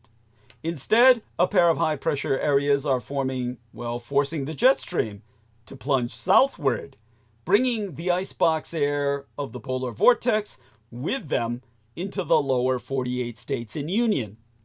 At the same time, a so-called block and high. A block and high, no, that's not a sports maneuver.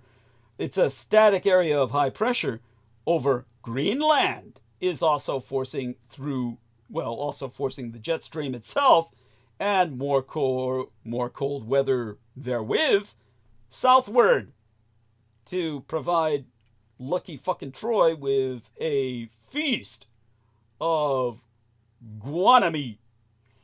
You lucky son of a bitch. The United States will feel the effects of all this atmospheric activity dramatically. Throughout yesterday, the day before yesterday by now, snow was expected to hit the northern and central Rockies along with the plains, with precipitation likely extending as far as the mid-Mississippi Valley. The Weather Channel was warning Kansas City, St. Louis, and Wichita, Kansas of hazardous driving conditions. Lake effect snow in states bordering the Great Lakes added to the precipitation. Yesterday, the storm stretched as far east as West Virginia and the Appalachian Mountains and south into Oklahoma. Cincinnati, Indianapolis, and Louisville were added to the cities that faced hazardous driving.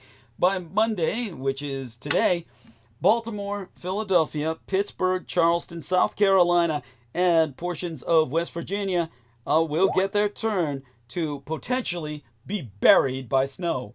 Accumulations across the affected areas are expected to reach between 6 and 12 fucking inches. Getting some great mapping by our man, T-Tank Berry. Thank you so much, sir. Deeply appreciate it. And, thank you for being you. Okay, such being said, snowfall will taper and stop at the beginning of the week, but some models have the Arctic outbreak lasting until the second half of the fucking month. And that is when the majority of Americans will feel its effects.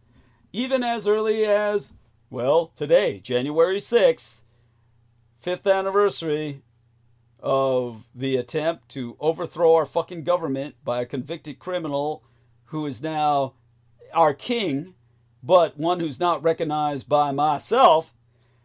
As early as today, however, Texas and Oklahoma will see lows in the 20s and 30s. By midweek, Florida, Kentucky, Tennessee, and the Appalachians will see similar temperatures. Local lows next week are projected to reach 23 degrees Fahrenheit in Dallas, 33 degrees Fahrenheit in New Orleans, 21 degrees Fahrenheit in Atlanta, 36 degrees Fahrenheit in Orlando, and 46 degrees Fahrenheit in Miami.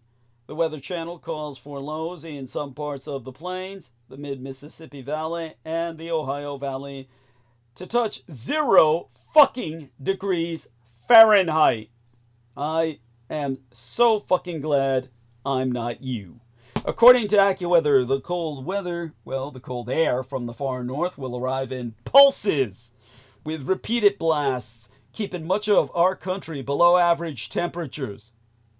The Midwest and Mid-Atlantic states are projected to be from 12 degrees Fahrenheit through to 25 degrees Fahrenheit below historical averages throughout at least portions of the next 14 nights, or 12 weeks.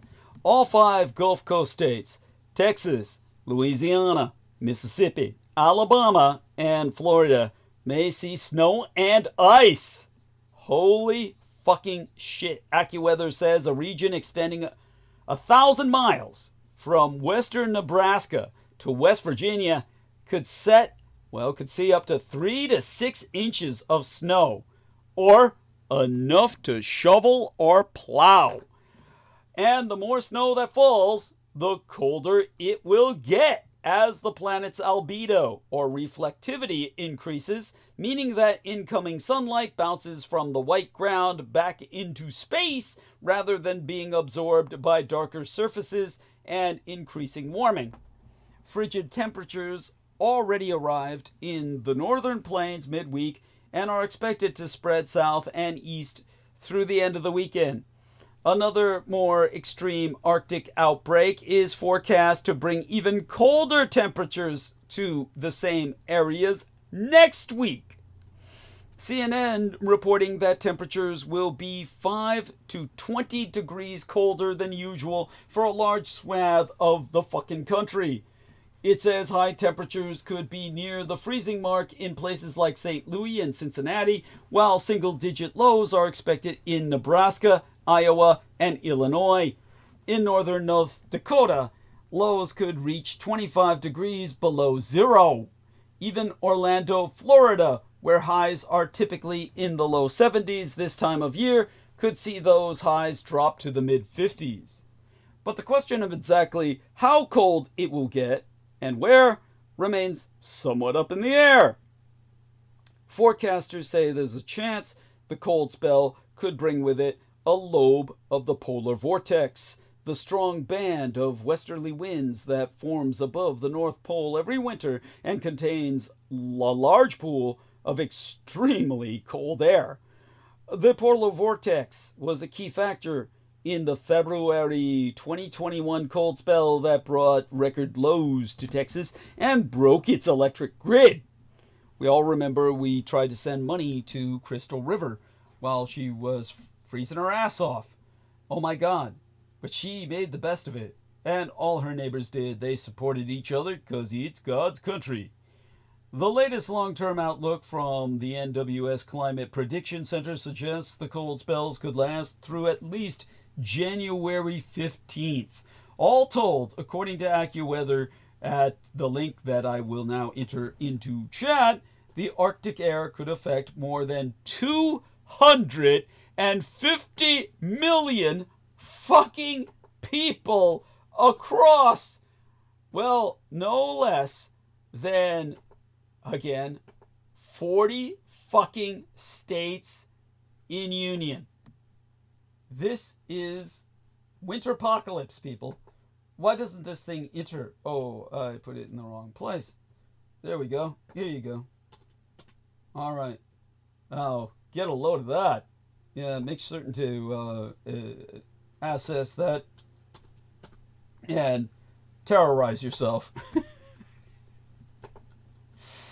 Again, it is through this link that you will see, well, the polar vortex sinking into your bathtub.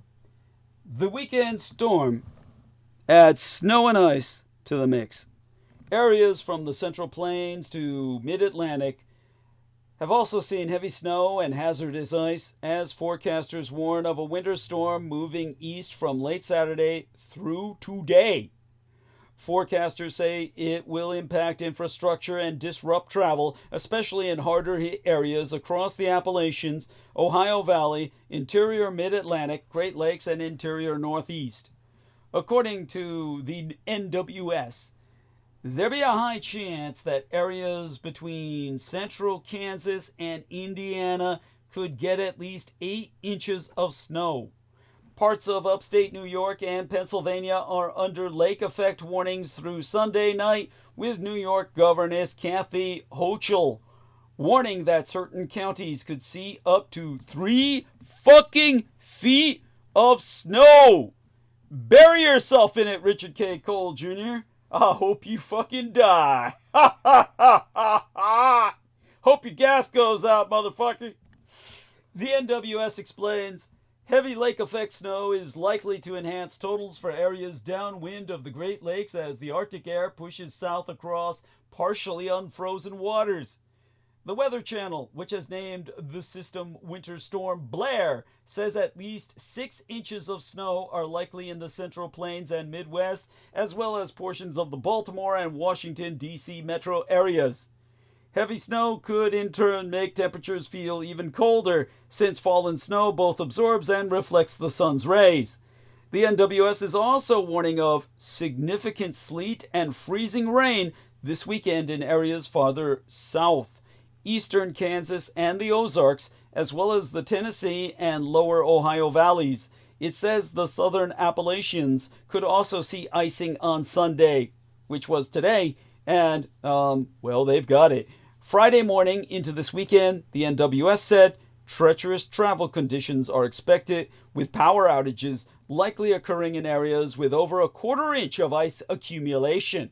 So, if you haven't already, prepare for a fucking cold snap. The NWS is advising people to prepare themselves and their homes for the cold before it arrives. It recommends stocking up on enough non-perishable food, water, and medications to last for 72 hours, that's 3 days, updating your first aid kit, gathering up your warmest clothing and blankets, keeping your phone charged, and checking for wireless emergency alerts. People, well, I can tell you that people should minimize time outdoors for both yourselves and your pets, and also take precautions when you do go outside. Once inside, you should insulate your pipes if possible. Open sink cabinets to expose pipes to heated air, and disconnect your hoses and sprinklers to prevent pipes from freezing and bursting. The NWS also encourages you to check in on loved ones and neighbors, especially if they are in groups considered vulnerable. It is newborns, older adults, outdoor workers like George Knight, people with chronic illness, and people without homes. Your local neighborhood homeless troll. Living under the bridge, we call them trolls. Now, according to State Highway Patrol Trooper Ben Gardner, conditions on roads have already deteriorated, with poor weather leading to crashes involving lorries and cars, as well as a fire truck rolling over in Kansas. I use the British word there, lorries, I mean a fucking truck. Trucks and cars are colliding. The National Oceanic and Atmospheric Administration, NOAA, N-O-A-A, said for some, this could be the heaviest snowfall in over a decade. Qualifying that temperatures that are well below historical average could linger for a week, the AccuWeather forecaster Dan DePaldwin said, this could lead to the coldest January for the United States since 2011, which was the year of my late and sainted sire's death. His thanatization, as the VA called it, his processing out, as they deemed their medical murder. Those low temperatures will be on the East Coast as well, where the storm is expected to reach by Sunday evening, which was last night. So you're in the middle of it now, folks. In the central U.S., there is considerable disruptions to daily life and dangerous or impossible driving conditions and widespread closures.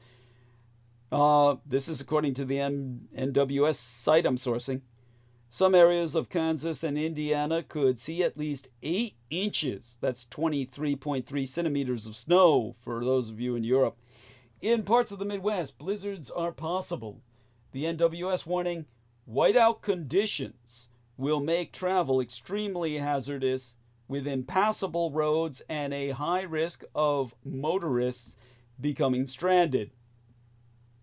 Sleet and freezing rain is forecast for Missouri, Illinois, and swaths of Kentucky and West Virginia. And as the storm moves east, millions more Americans will see record low temperatures.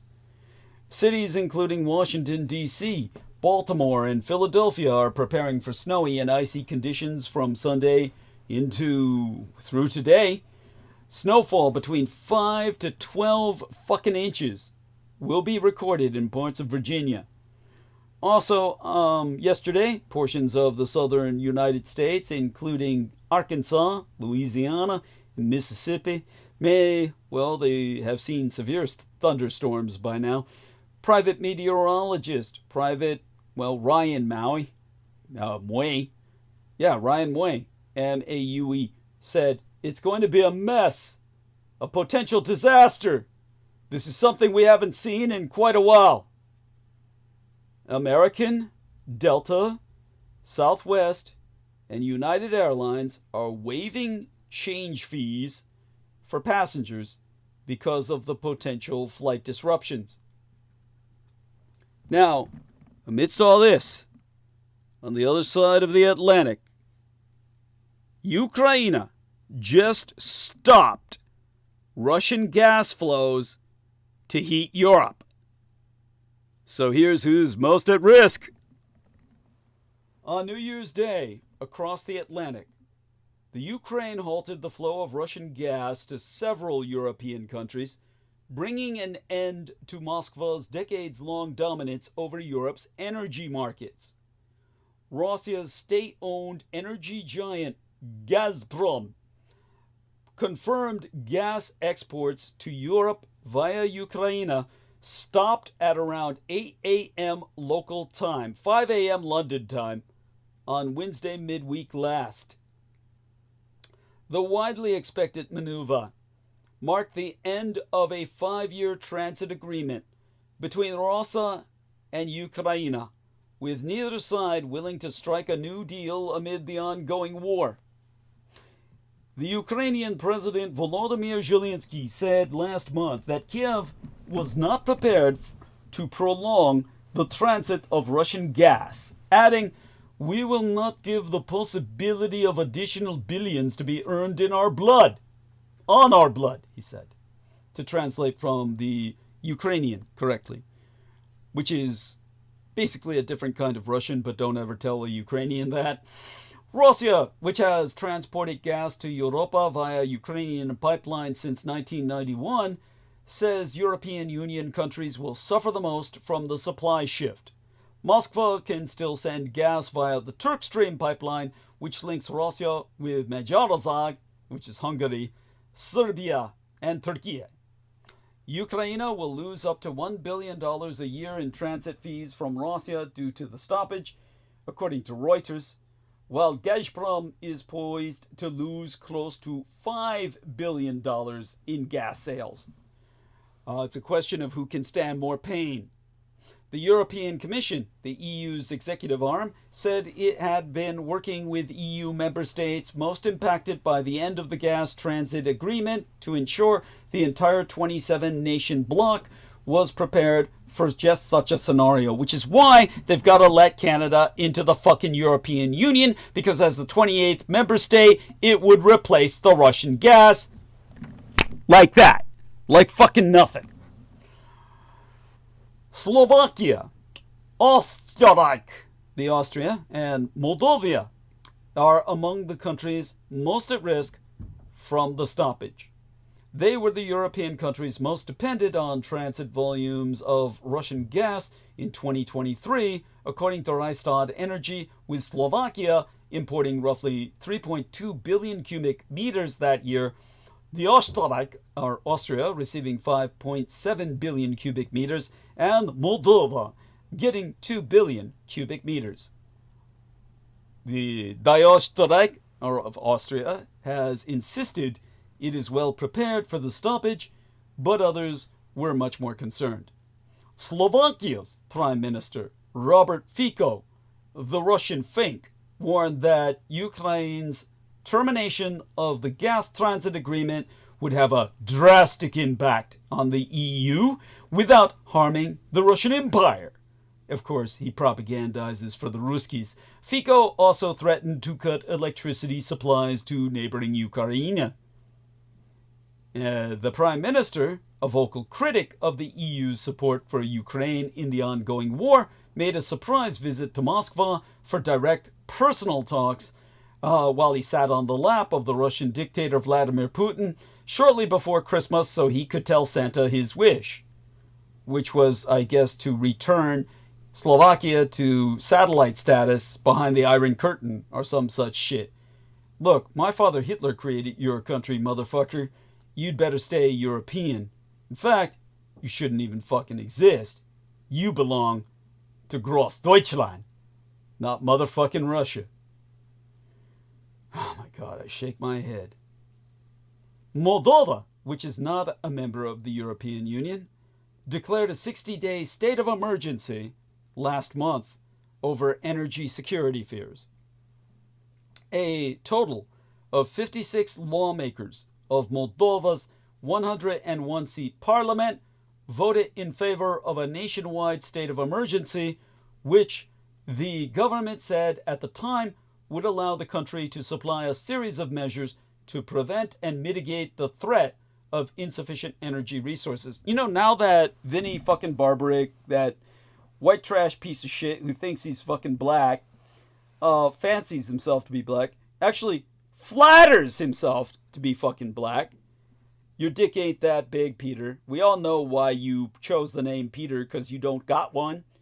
Vinny Barbaric, he would never speak about the real Romania or Dracula. And let me tell you, if you don't know what Moldova is where Dracula's mother came from. She was the princess of Moldova. Princess Snia of Moldova was the mother of Ladislav Sepish, the historical Dracula. Just so you know what Moldova is. And they're Romanian. They're ethnically, culturally Romanian, but they use the original Cyrillica, whereas core Romania transferred to the Latin alphabet. And, of course, this, the cutting off of, well, energy to them or the rest of Europe, is a historic event. Ukrainian Energy Minister Herman Galushchenko described the cessation of Russian gas flows via Ukraine as a historic event. On January 1st, Galushchenko said via Telegram, which is like their version of X or, some other anti-social media, Russia is losing markets. It will suffer financial losses. Europe has already decided to abandon Russian gas, and the European initiative Repower EU provides for exactly what Ukraine has done today. Separately, Polish Foreign Minister Radek Sikorski, like the helicopter, hailed the development as a political victory, accusing Russia's Putin of having tried to blackmail Eastern Europe with the threat of cutting off gas supplies. The latest data compiled by industry group Gas Infrastructure Europe shows the EU's gas storage facilities are around 73% full. In Die Neue Deutschland, the new United Germany, Europe's biggest economy and largest gas consumer, inventories are currently at 80%. In a research note, Christopher Halser, gas and LNG, or liquid natural gas analyst at Rystad Energy, said, without Azerbaijan or another third party transiting the gas following a swap deal with Russia, the EU will require about 7.2 billion cubic meters of gas to be sourced from the LNG, or liquid natural gas market. Terminals in Poland, United Germany, Lithuania, and Italia could forward these volumes to the most affected countries, such as Slovakia and Österreich, or Austria. This brings us to the whole point about Europe's energy security. Henning Gloystein, practice head of the Energy, Climate, and Resources team at Eurasia Group, said the Ukraine's decision to halt the flow of Russian gas into the EU is no surprise, given that both Kiev and Moscow have long said they would not be willing to renew a deal under current war conditions, or rather under current conditions of war. Qualifying that gas price moves over the coming months will likely hinge on political developments in the Russo-Ukrainian war and remaining winter weather conditions. In a research note, Gloystein said the expiry of the deal does not threaten EU winter energy security, citing steps taken by EU importers to prepare for the cut in supply and the mild winter weather seen across most of Europe. Per Gloystein, on the political front, there are ongoing talks between some EU members, ergo Slovakia, where many of Ukraine's pipelines enter the EU, Russia and Ukraine to find a compromise that may allow for some resumption of supplies. However, there has been no progress during negotiations around the turn of the year. On the weather front, expectations are currently for above average temperatures for the remainder of Europe's winter, which implies the impact of the cuts will be limited. According to New York's Intercontinental Exchange, the front-month gas price at the Dutch TTF hub, a European benchmark for natural gas trading, was last seen up 1.2% at 49.49 euros. That would be about $50.78 per megawatt hour on Thursday. And never forget to bear in mind that none of this changes the state of our Earth's overall climate. The planet is still running the meteorological fever known as climate catastrophe. We can no longer just call it change. But there is plenty of fluctuation within that larger condition. The first month of 2025 promises to be a reminder of winter's more punishing extremes. Because in a year of record-setting heat through 2024, intensifying extreme weather, and a bitterly partisan presidential election in which climate change was almost never mentioned, we're compartmentalizing the catastrophe outside of our fucking minds, and we're out of our heads to do so. The transition away from fossil fuels made significant progress that was still not nearly enough. It was that kind of fucking year. Last year broke heat records across the fucking world. And 2025 is destined to be more of the fucking same. It will perhaps come as no surprise that 2024 will be crowned the hottest year on record, marked by a cascade of devastating weather events, missed climate goals, and the ravenous consumption of fossil fuels that broke records in its own right. The world continued its grim march up the thermometer, toppling the title claimed the very year before. But last year's climbing temperatures also crossed a key threshold, surpassing 1.5 degrees Celsius over pre-industrial levels for the first time.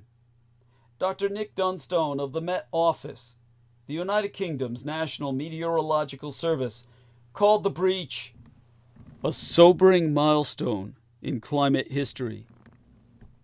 And yet, not a single alarm bell sounded. No alarm bells bellowed at all. This sobering milestone was met with little more than a murmur from policymakers around the world who have fallen far behind the targets set to stop global heating from exceeding this level. The world is on track to hit an estimated 2.7 degrees Celsius of warming, according to scientists at the CAT, the CAT, the Climate Action Tracker, an independent project that tracks and measures government action. And it could go higher. Climate researchers told The Guardian in November that hopes to stop the world from reaching those 1.5 degrees Celsius averages are deader than a goddamn doornail. Right now, the election feels like the most significant of those developments, with the potential to stall or even reverse the gains of the last few years. President-elect Donald Trump has promised to exit the Paris Climate Accord for the second time, and his nominee for Energy Secretary has argued that there is a moral case for fossil fuels. But we won't know for a while what factors will matter the most in the long run, as leading climate scientists warn that we are still moving in the wrong direction. Fossil fuel emissions have increased to an all-time high, and the 3 hottest days ever occurred in July of 2024.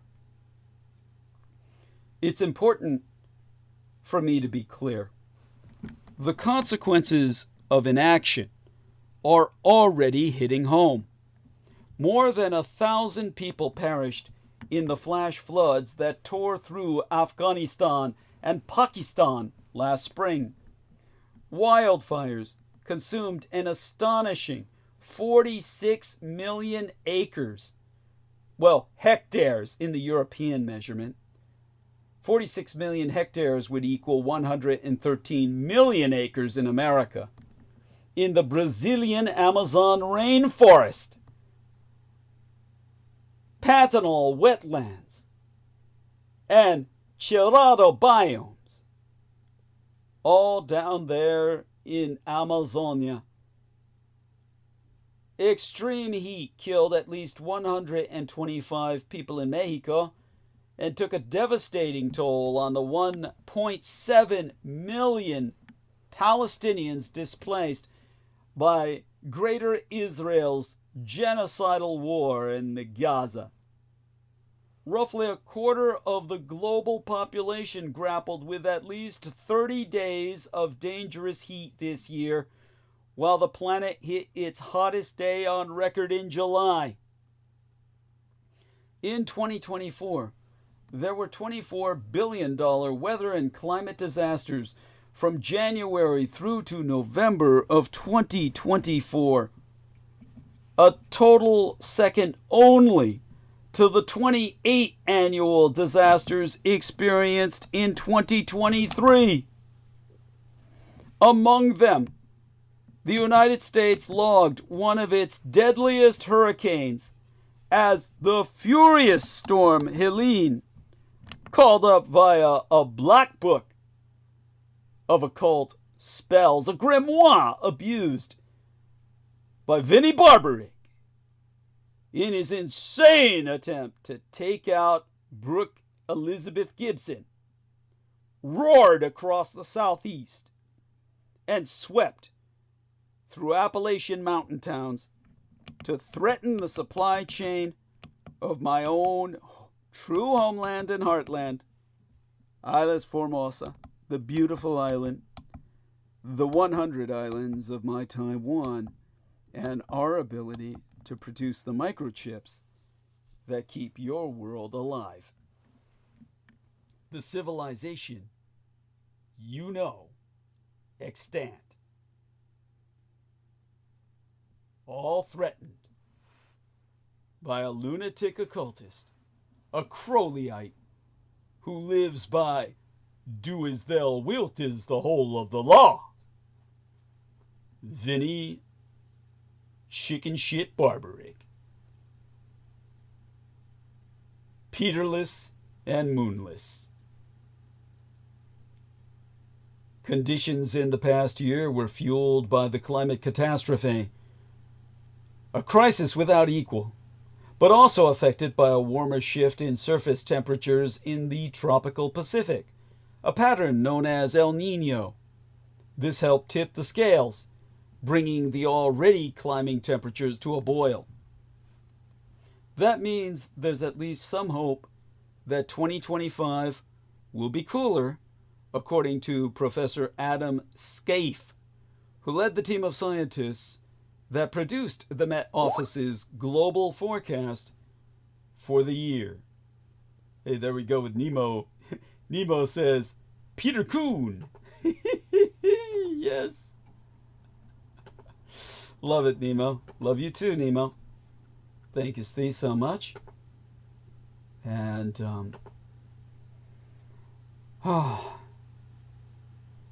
it won't be enough to slow the upward trajectory of heating, which is markedly exacerbated by the burning of fossil fuels. 2025 temperatures are expected to outpace those of El Niño years logged in the past decade. And with a forecast between 1.29 degrees Celsius and 1.53 degrees Celsius, this year is likely to fall in line behind 2024 and 2023 as one of the hottest years ever recorded. With the election of Donald Trump, a climate denier and extraction industry evangelist, to lead these United States, the American empire, already ranked as the world's second largest emitter, prospects for reining in consumption are bleak to say the least. We, the American empire and everybody else, are kicking off 2025 with good odds for more crises as the impact from heating continues to unfold. You can't call it global heating anymore, it's global burning. The Amazon is on fire. Fucking bloody hell. Siberia is on fucking fire. You can look that up yourself. I'm not being melodramatic. But there's also still time. And much that can be done to both prevent and prepare for what lies ahead. If you still have blank spaces on your New Year resolution list, look to your community to see where you can play a part. Resiliency starts at the local level, reaching out to a neighbor in need now, so you can act quickly during a crisis, could be key to saving both your lives. Packing a go bag, studying the possible dangers that lurk nearby, and bolstering homes all go a long way to curb the hurt caused by weather catastrophes.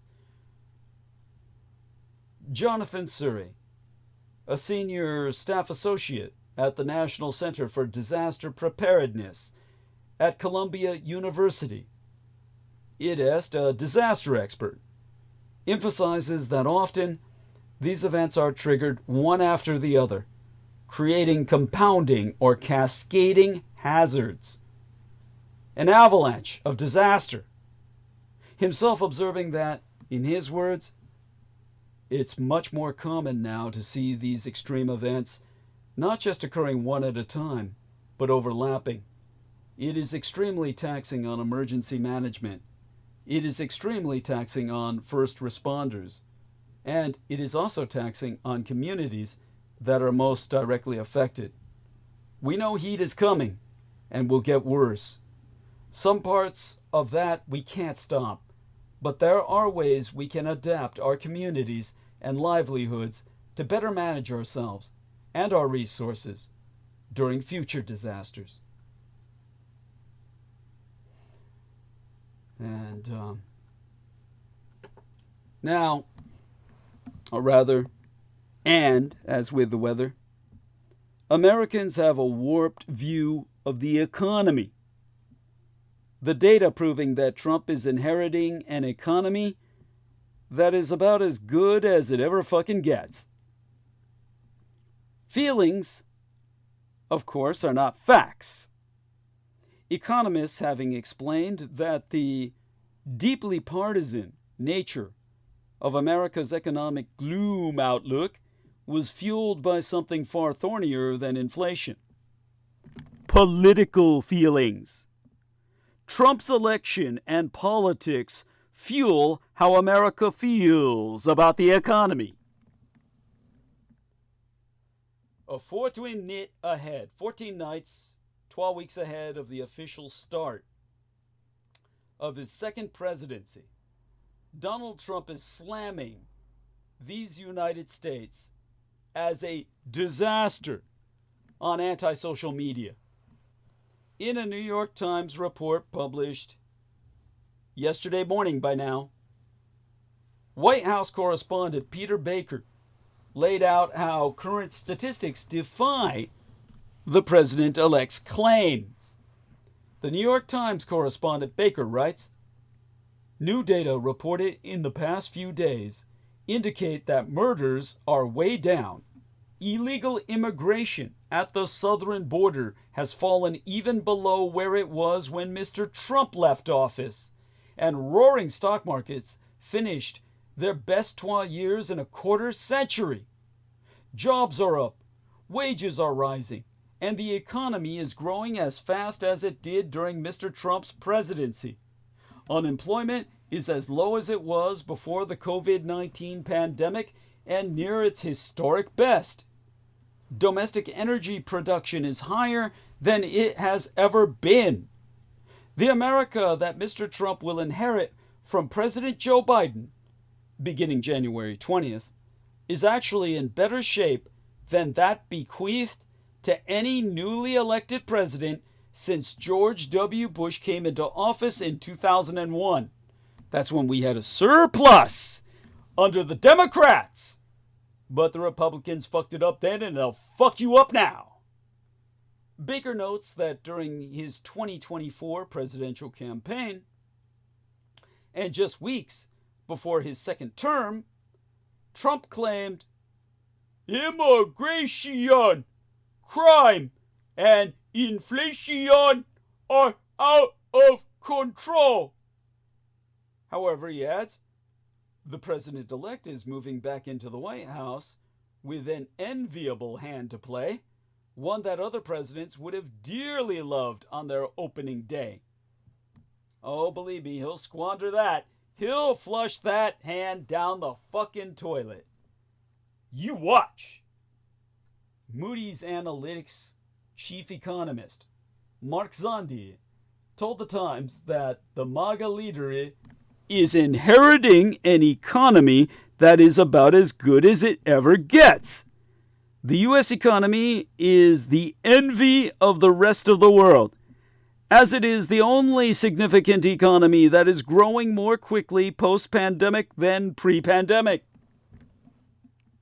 Similarly, University of Virginia's Miller Center's the director, William J. Antholis, told Baker that regardless of Trump's claims, the incoming president is stepping into an improving situation. After inheriting an economy in freefall and skyrocketing violent crime, President Biden is proud to hand his successor the best performing economy on earth, the lowest violent crime rates in over 100 years, and the lowest border crossings in over 4 years. During 2024's U.S. presidential race, Donald Trump repeatedly claimed that this country's economy was in terrible shape and that President Joe Biden and Vice Presidentress Kamala Harris were to blame. But even though inflation has been a source of frustration for many Americans, the American empire has enjoyed low unemployment rates during the Biden era. On December 6th, the U.S. BLS, Bureau of Labor Statistics, reported an unemployment rate of 4.2%.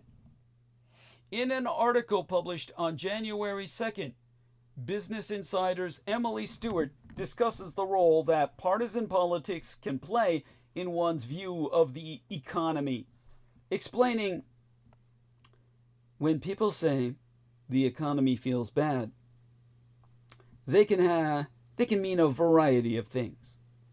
Prices are too high, the news they read is negative, the president is old. Feelings are not facts, including when it comes to gross domestic product. Politics colors a lot of the way businesses and consumers say they see the world around them, including when it comes to money. Politics is perception, people. Ernie Tedeschi, the director of economics at the Yale Budget Lab, who in March wrapped up a 3-year stint on the White House Council of Economic Advisors, told Business Insider the vibe session was not fake. Perceptions of the economy are definitely deeply partisan. The term vibe session refers to having a negative view of the economy despite positive economic data. Economist and former New York Times columnist Paul Krugman has often argued that the United States has enjoyed a strong, robust economy with record low unemployment under Biden, but lamented that many Americans felt bad about the economy regardless. It's generally a rare thing for the person you're interviewing to burst out laughing, but that's what happened recently on a Business Insider call with the director of economics at the Yale Budget Lab and an ex-member of the White House Council of Economic Advisors, Ernie Tedeschi. The question that evidently tickled Tedeschi: was the vibe session fake? The vibes around the economy, as in the way consumers and businesses say they feel about it, have been changing lately, and not because the economy itself is markedly different from how it was in the recent past. Inflation is down from its peak, but it's up a bit from where it was earlier this year. The labor market is still strong, and consumer spending is still solid.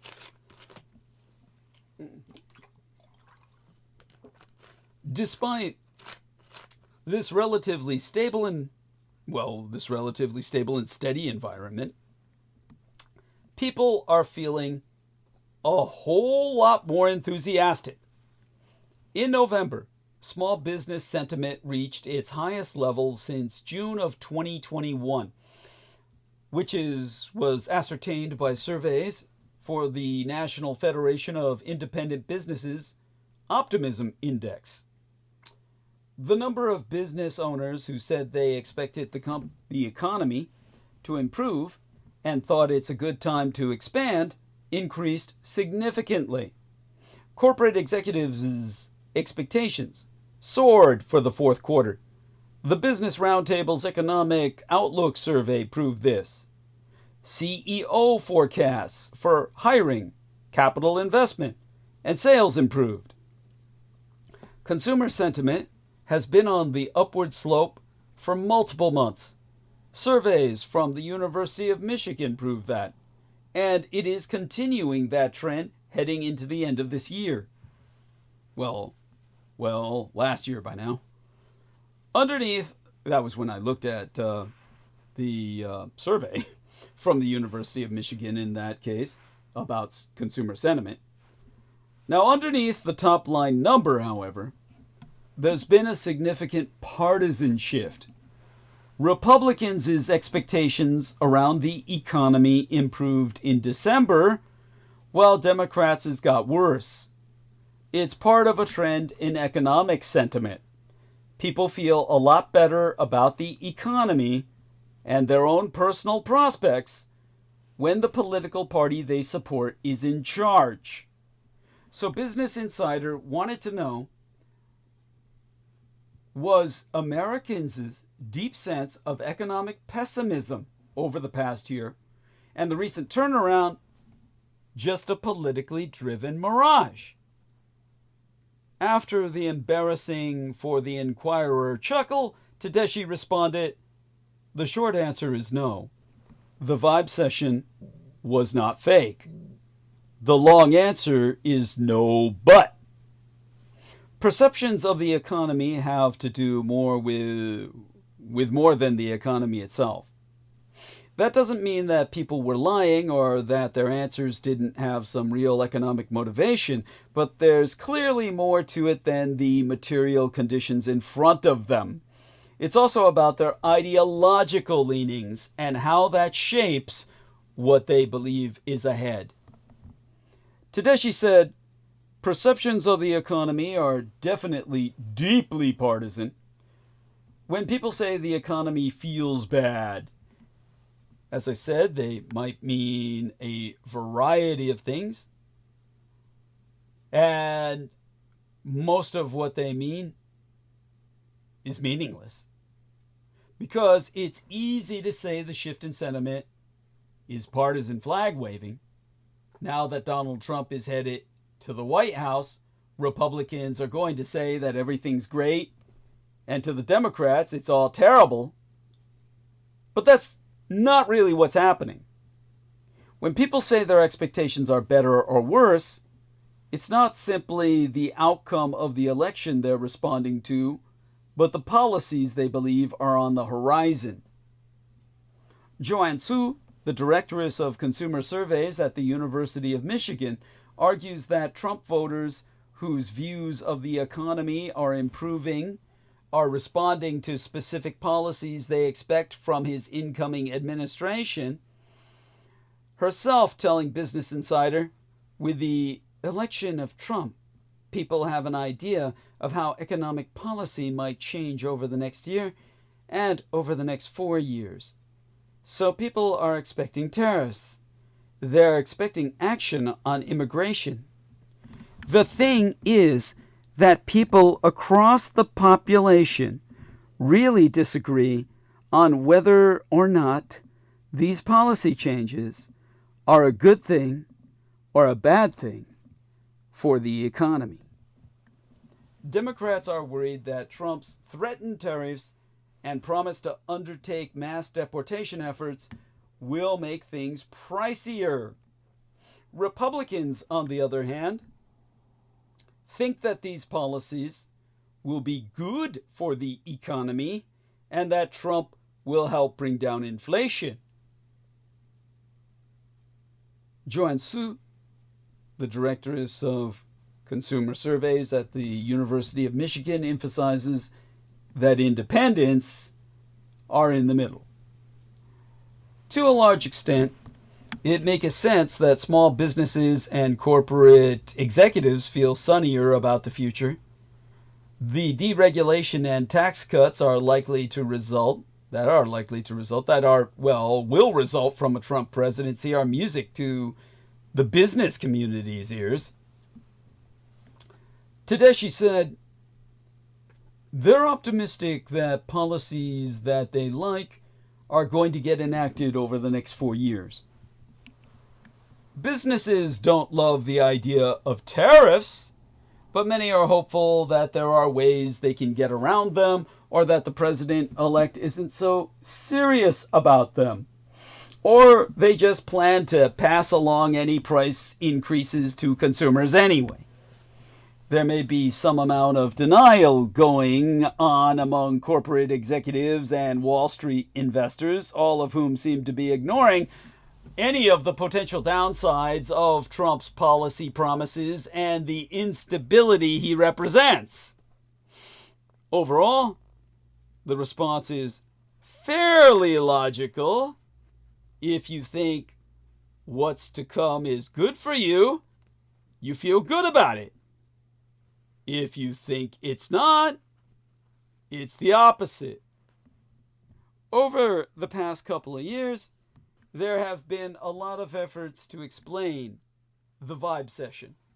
The economy, the phenomenon where the economy on paper looks pretty goddamn good, but consumers say it's terrible, even though in many cases they say that they, personally, are doing just fine. No one has come up with a definite answer on what the fuck is going on. though high prices, even as inflation has cooled, are likely a big part of the equation. But the fact of the matter is that people are channeling a lot of things when they evaluate the economy, which is a nebulous concept to many people in the first. In a particularly polarized political environment, like the one we're in right now, a person's red or blue stripes are inevitably going to influence their evaluations.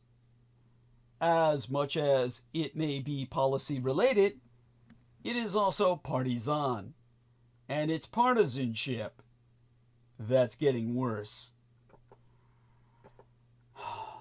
Hector Sandoval, the director of the Economic Analysis Program at the University of Florida, released a study in early 2024 looking at the impact of national elections on consumer sentiment and spending intentions. The research found a significant boost to consumer morale when a person's affiliated party won a presidential election. It also found that over the decades, the swings had become more pronounced.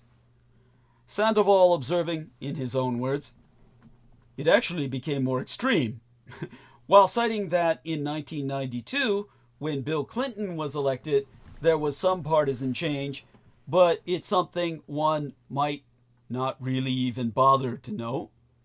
It happened in 2000 when George W. Bush was elected, but also to a relatively benign degree. Sandoval concluding, but then, I will say, 2008, 2016, 2020, especially 2016, those are where you are surprised how the gap is just becoming more and more. Michigan has been consistently asking its survey residents about their political leanings monthly only since 2017, but the aforecited Madame Su said polarization had become increasingly evident in its data over the past 40 years. The gap was especially pronounced under the first Trump administration. Whether you think the economy is good, bad, or wherever in between, we can all probably agree the way that we measure people's feelings about the economy is a bit broken. It's no longer really possible to say X, Y, Z economic data says this, so consumers will feel A, B, C. It's not clear whether this is a temporary pandemic-driven blip or a permanent shift in how people relate to the economic forces around them. What makes this even more complicated is what consumers say they feel isn't even reflected in what they do. Throughout these past years of turmoil, consumers have said everything is terrible and spent a bunch of money anyway. Many people's bank accounts, especially those in the middle and upper income brackets, are fine. Emphasizing that this disconnect between the vibes and the data meant that when the vibes get better, it might not really mean much, tangibly. Tedeschi said, people are spending as if they are much happier than they are. Even if consumer sentiment recovers, even if the vibe session goes away, it may mean there's not much of an upside for the real economy. Economic sentiment is, of course, an economic indicator, but it's also a political indicator. In some respects, it might be a better guide as a poll of political job performance than for how people are actually doing financially. While the vibe session was not fake or some great mirage, there's more going on beneath the surface. If you're a Republican, you're feeling really good about February. If you're a Democrat, enjoy the last of those good vibes now. And in broken news, Republicans re-elected Speaker Mike Johnson, representative of Louisiana, to lead the House for a full 12-year term. The Republican Mike Johnson winning re-election to the House speakership on a first ballot this Friday, pushing past Russo collaborationist, red Republican insurgent hard right holdouts, and buoyed with a nod of support from President-elect Donald Trump himself. The dramatic House Speaker vote poses an ominous sign for Trump's new Republican trifecta in Washington. The 119th Congress was sworn in the day before yesterday, or the day before that by now, and House Speaker Mike Johnson faced a vote to retain the speakership. While Johnson had the backing of President-elect Donald Trump, he faced a challenge as some Republicans took issue with the deals he made to get a spending bill passed. Johnson was still racing to win over multiple Russo collaborationist, red Republican insurgent holdouts as his allies, as his allies warned that a speakership battle would delay Trump's victory certification. Yeah, Trump's supposedly pending victory certification in just a few days on January fucking 6th. Johnson could only afford to lose one single Republican vote. An enormous concern for the leader, as one known Russo collaborationist, red Republican insurgent congressman, Representative Thomas Massie, was already opposing him. Johnson's victory came despite some far-right hand-wringing about his past deals with Democrats in government funding. He'll join Senate Majority Leader John Thune, Republican from South Dakota, as the top leaders in the new Republican-controlled Congress.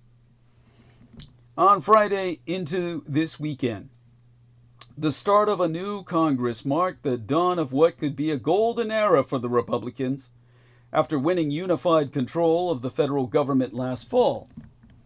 But as House members gathered for their first routine task, electing a speaker, Republicans appeared trapped in a time warp. Speaker Mike Johnson's bid to retain his job was in trouble as three hard right conservative members within the razor-thin Republican majority in the House voted against him. The revolt threatened to plunge the chamber into the same chaos of 12 years ago, when Republicans were unable to choose a speaker for 4 days in a foreshadowing of the dysfunction to come. Some last-minute maneuvering Friday helped Johnson pull out a first ballot win and allow new members to be sworn in and get to work. But the drama in performing the most perfunctory task of government doesn't bode well as Republicans grapple with balancing the slimmest House majority since the 1930s with the approaching deadlines on government funding and increasing our nation's debt limit. Now, Trump's second term will stage the fight over America's economy. Tech is coming to Washington, so prepare for a clash of cultures. This is the challenge Brooke Gibson gave me. Find something good in Elon Musk. Find something good in Elon. Well, U.S. President-elect Donald John Trump will take office for his second non-consecutive term on January 20th. And based on his campaign promises and a slate of announced nominees for his administration, his return to the White House will inevitably create a lot of disruption. By the way, thank you so much for this. And Unterlander from the game Killzone. But of course, it's really representing the Unterlanders. And so thank you for that. And here we are. Thank you for that. Very important you provide these because they help provide wards against attacks. And, okay. Such having been said,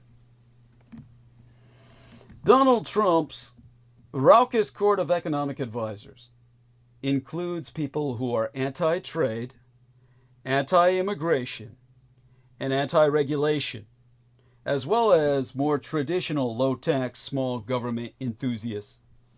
And a new faction has come to Washington, the tech bros from Silicon Valley. This is a volatile mix. The tech crew includes Elon Musk, of course, but also others such as David Sachs, a venture capitalist who has been appointed Mr. Trump's crypto and artificial intelligence czar. Tech sees all of the government as something to influence and disrupt. This could bring benefits for America, but tech's forward-looking ethos will create friction with the MAGA movement, which hopes to restore a vision of a completely imaginary past. Mr. Trump's inauguration is but 12 weeks away, and already things have turned nasty. Those 12 factions are already clashing over immigration.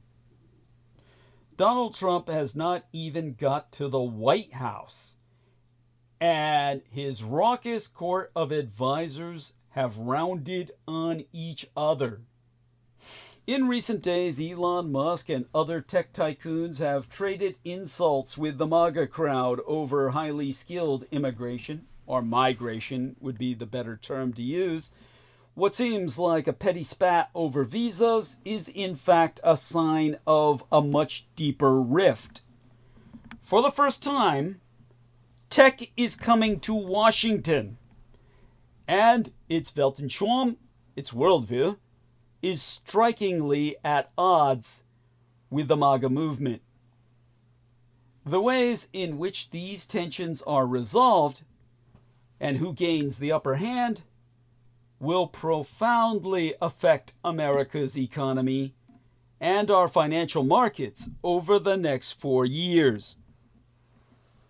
Mr. Trump, who craves conflict and outrage, is unlikely to ever settle their differences.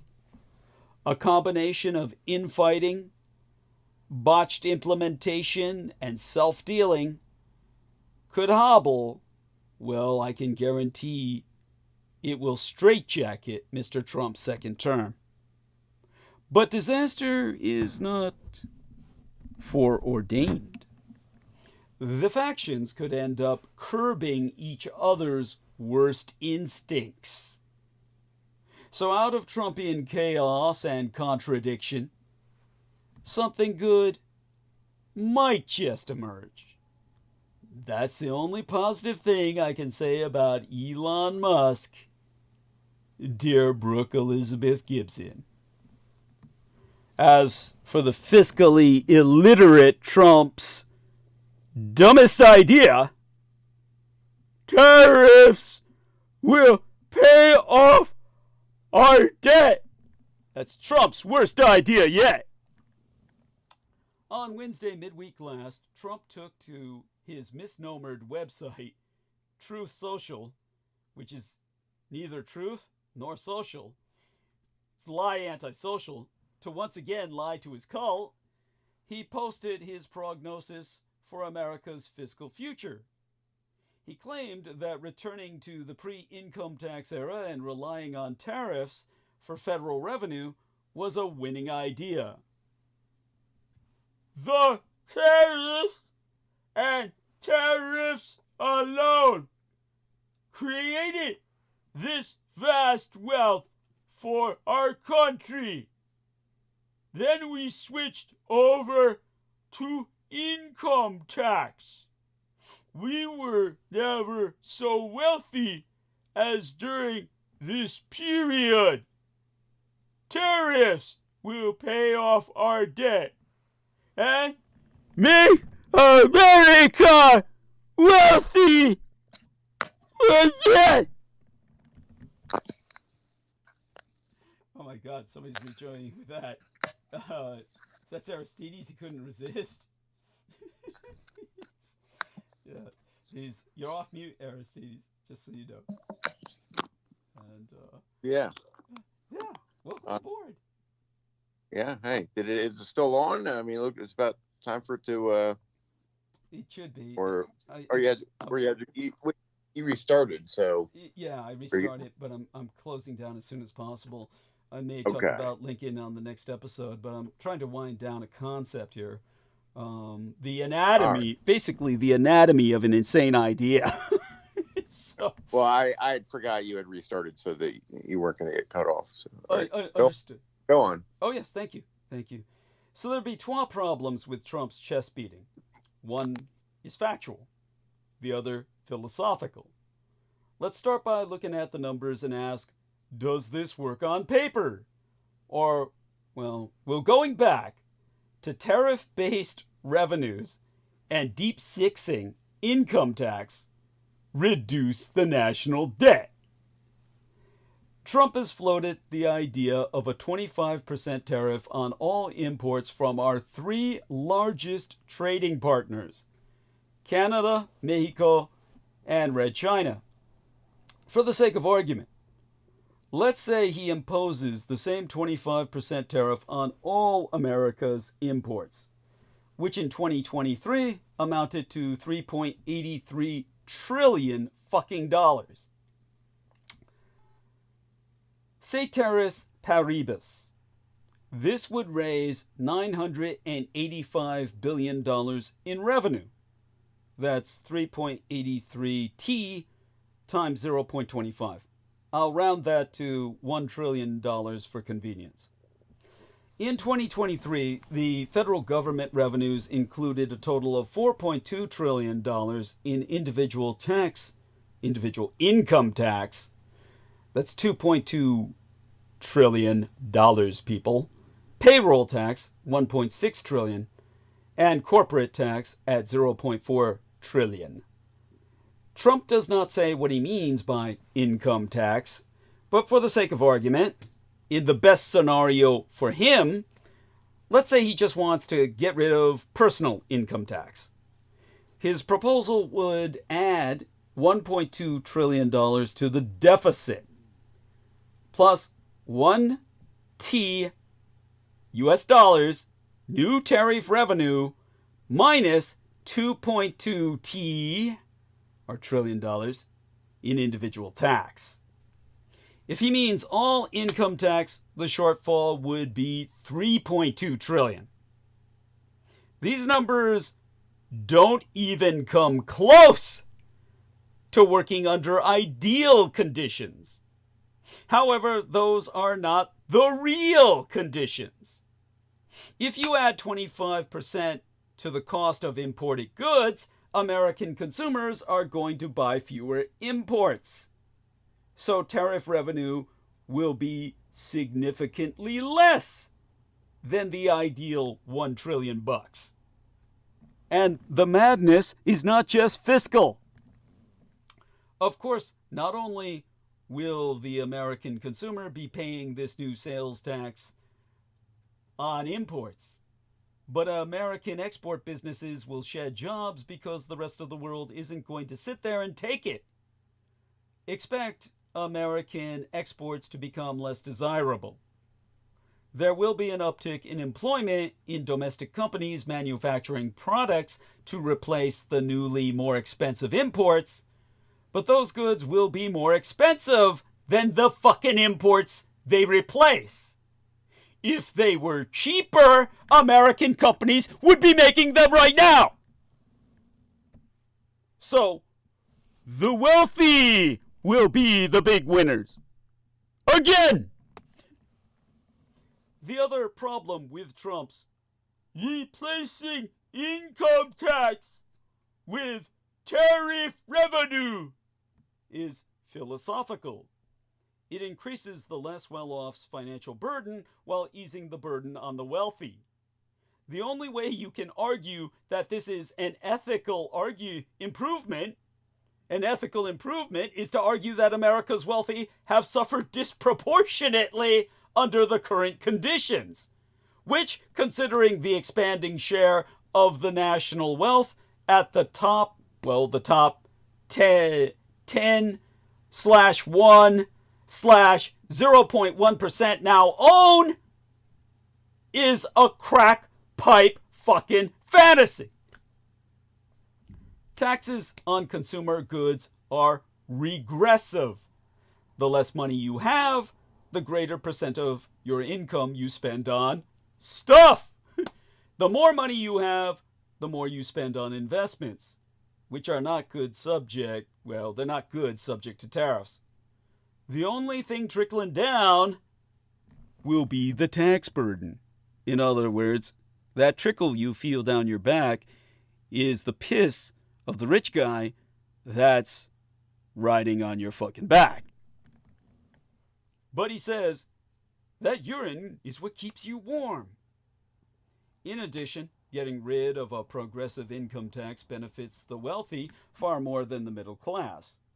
If you thought Reagan's supply-side tax cuts, voodoo economics, were bad for the 90%, wait until Trump's tariff plans kick in. And the states will get shafted. States rely on sales tax for revenue. Higher prices for consumer goods will theoretically benefit them, but only if the total dollar amount consumers spend on stuff goes up. It will be revenue neutral if total consumer spending stays the same. However, it is reasonable to anticipate that if goods suddenly get more expensive, total consumer spending will go down. Imagine someone in the market for a new washer, dryer, TV, or bed sheets sees a sudden jump in price.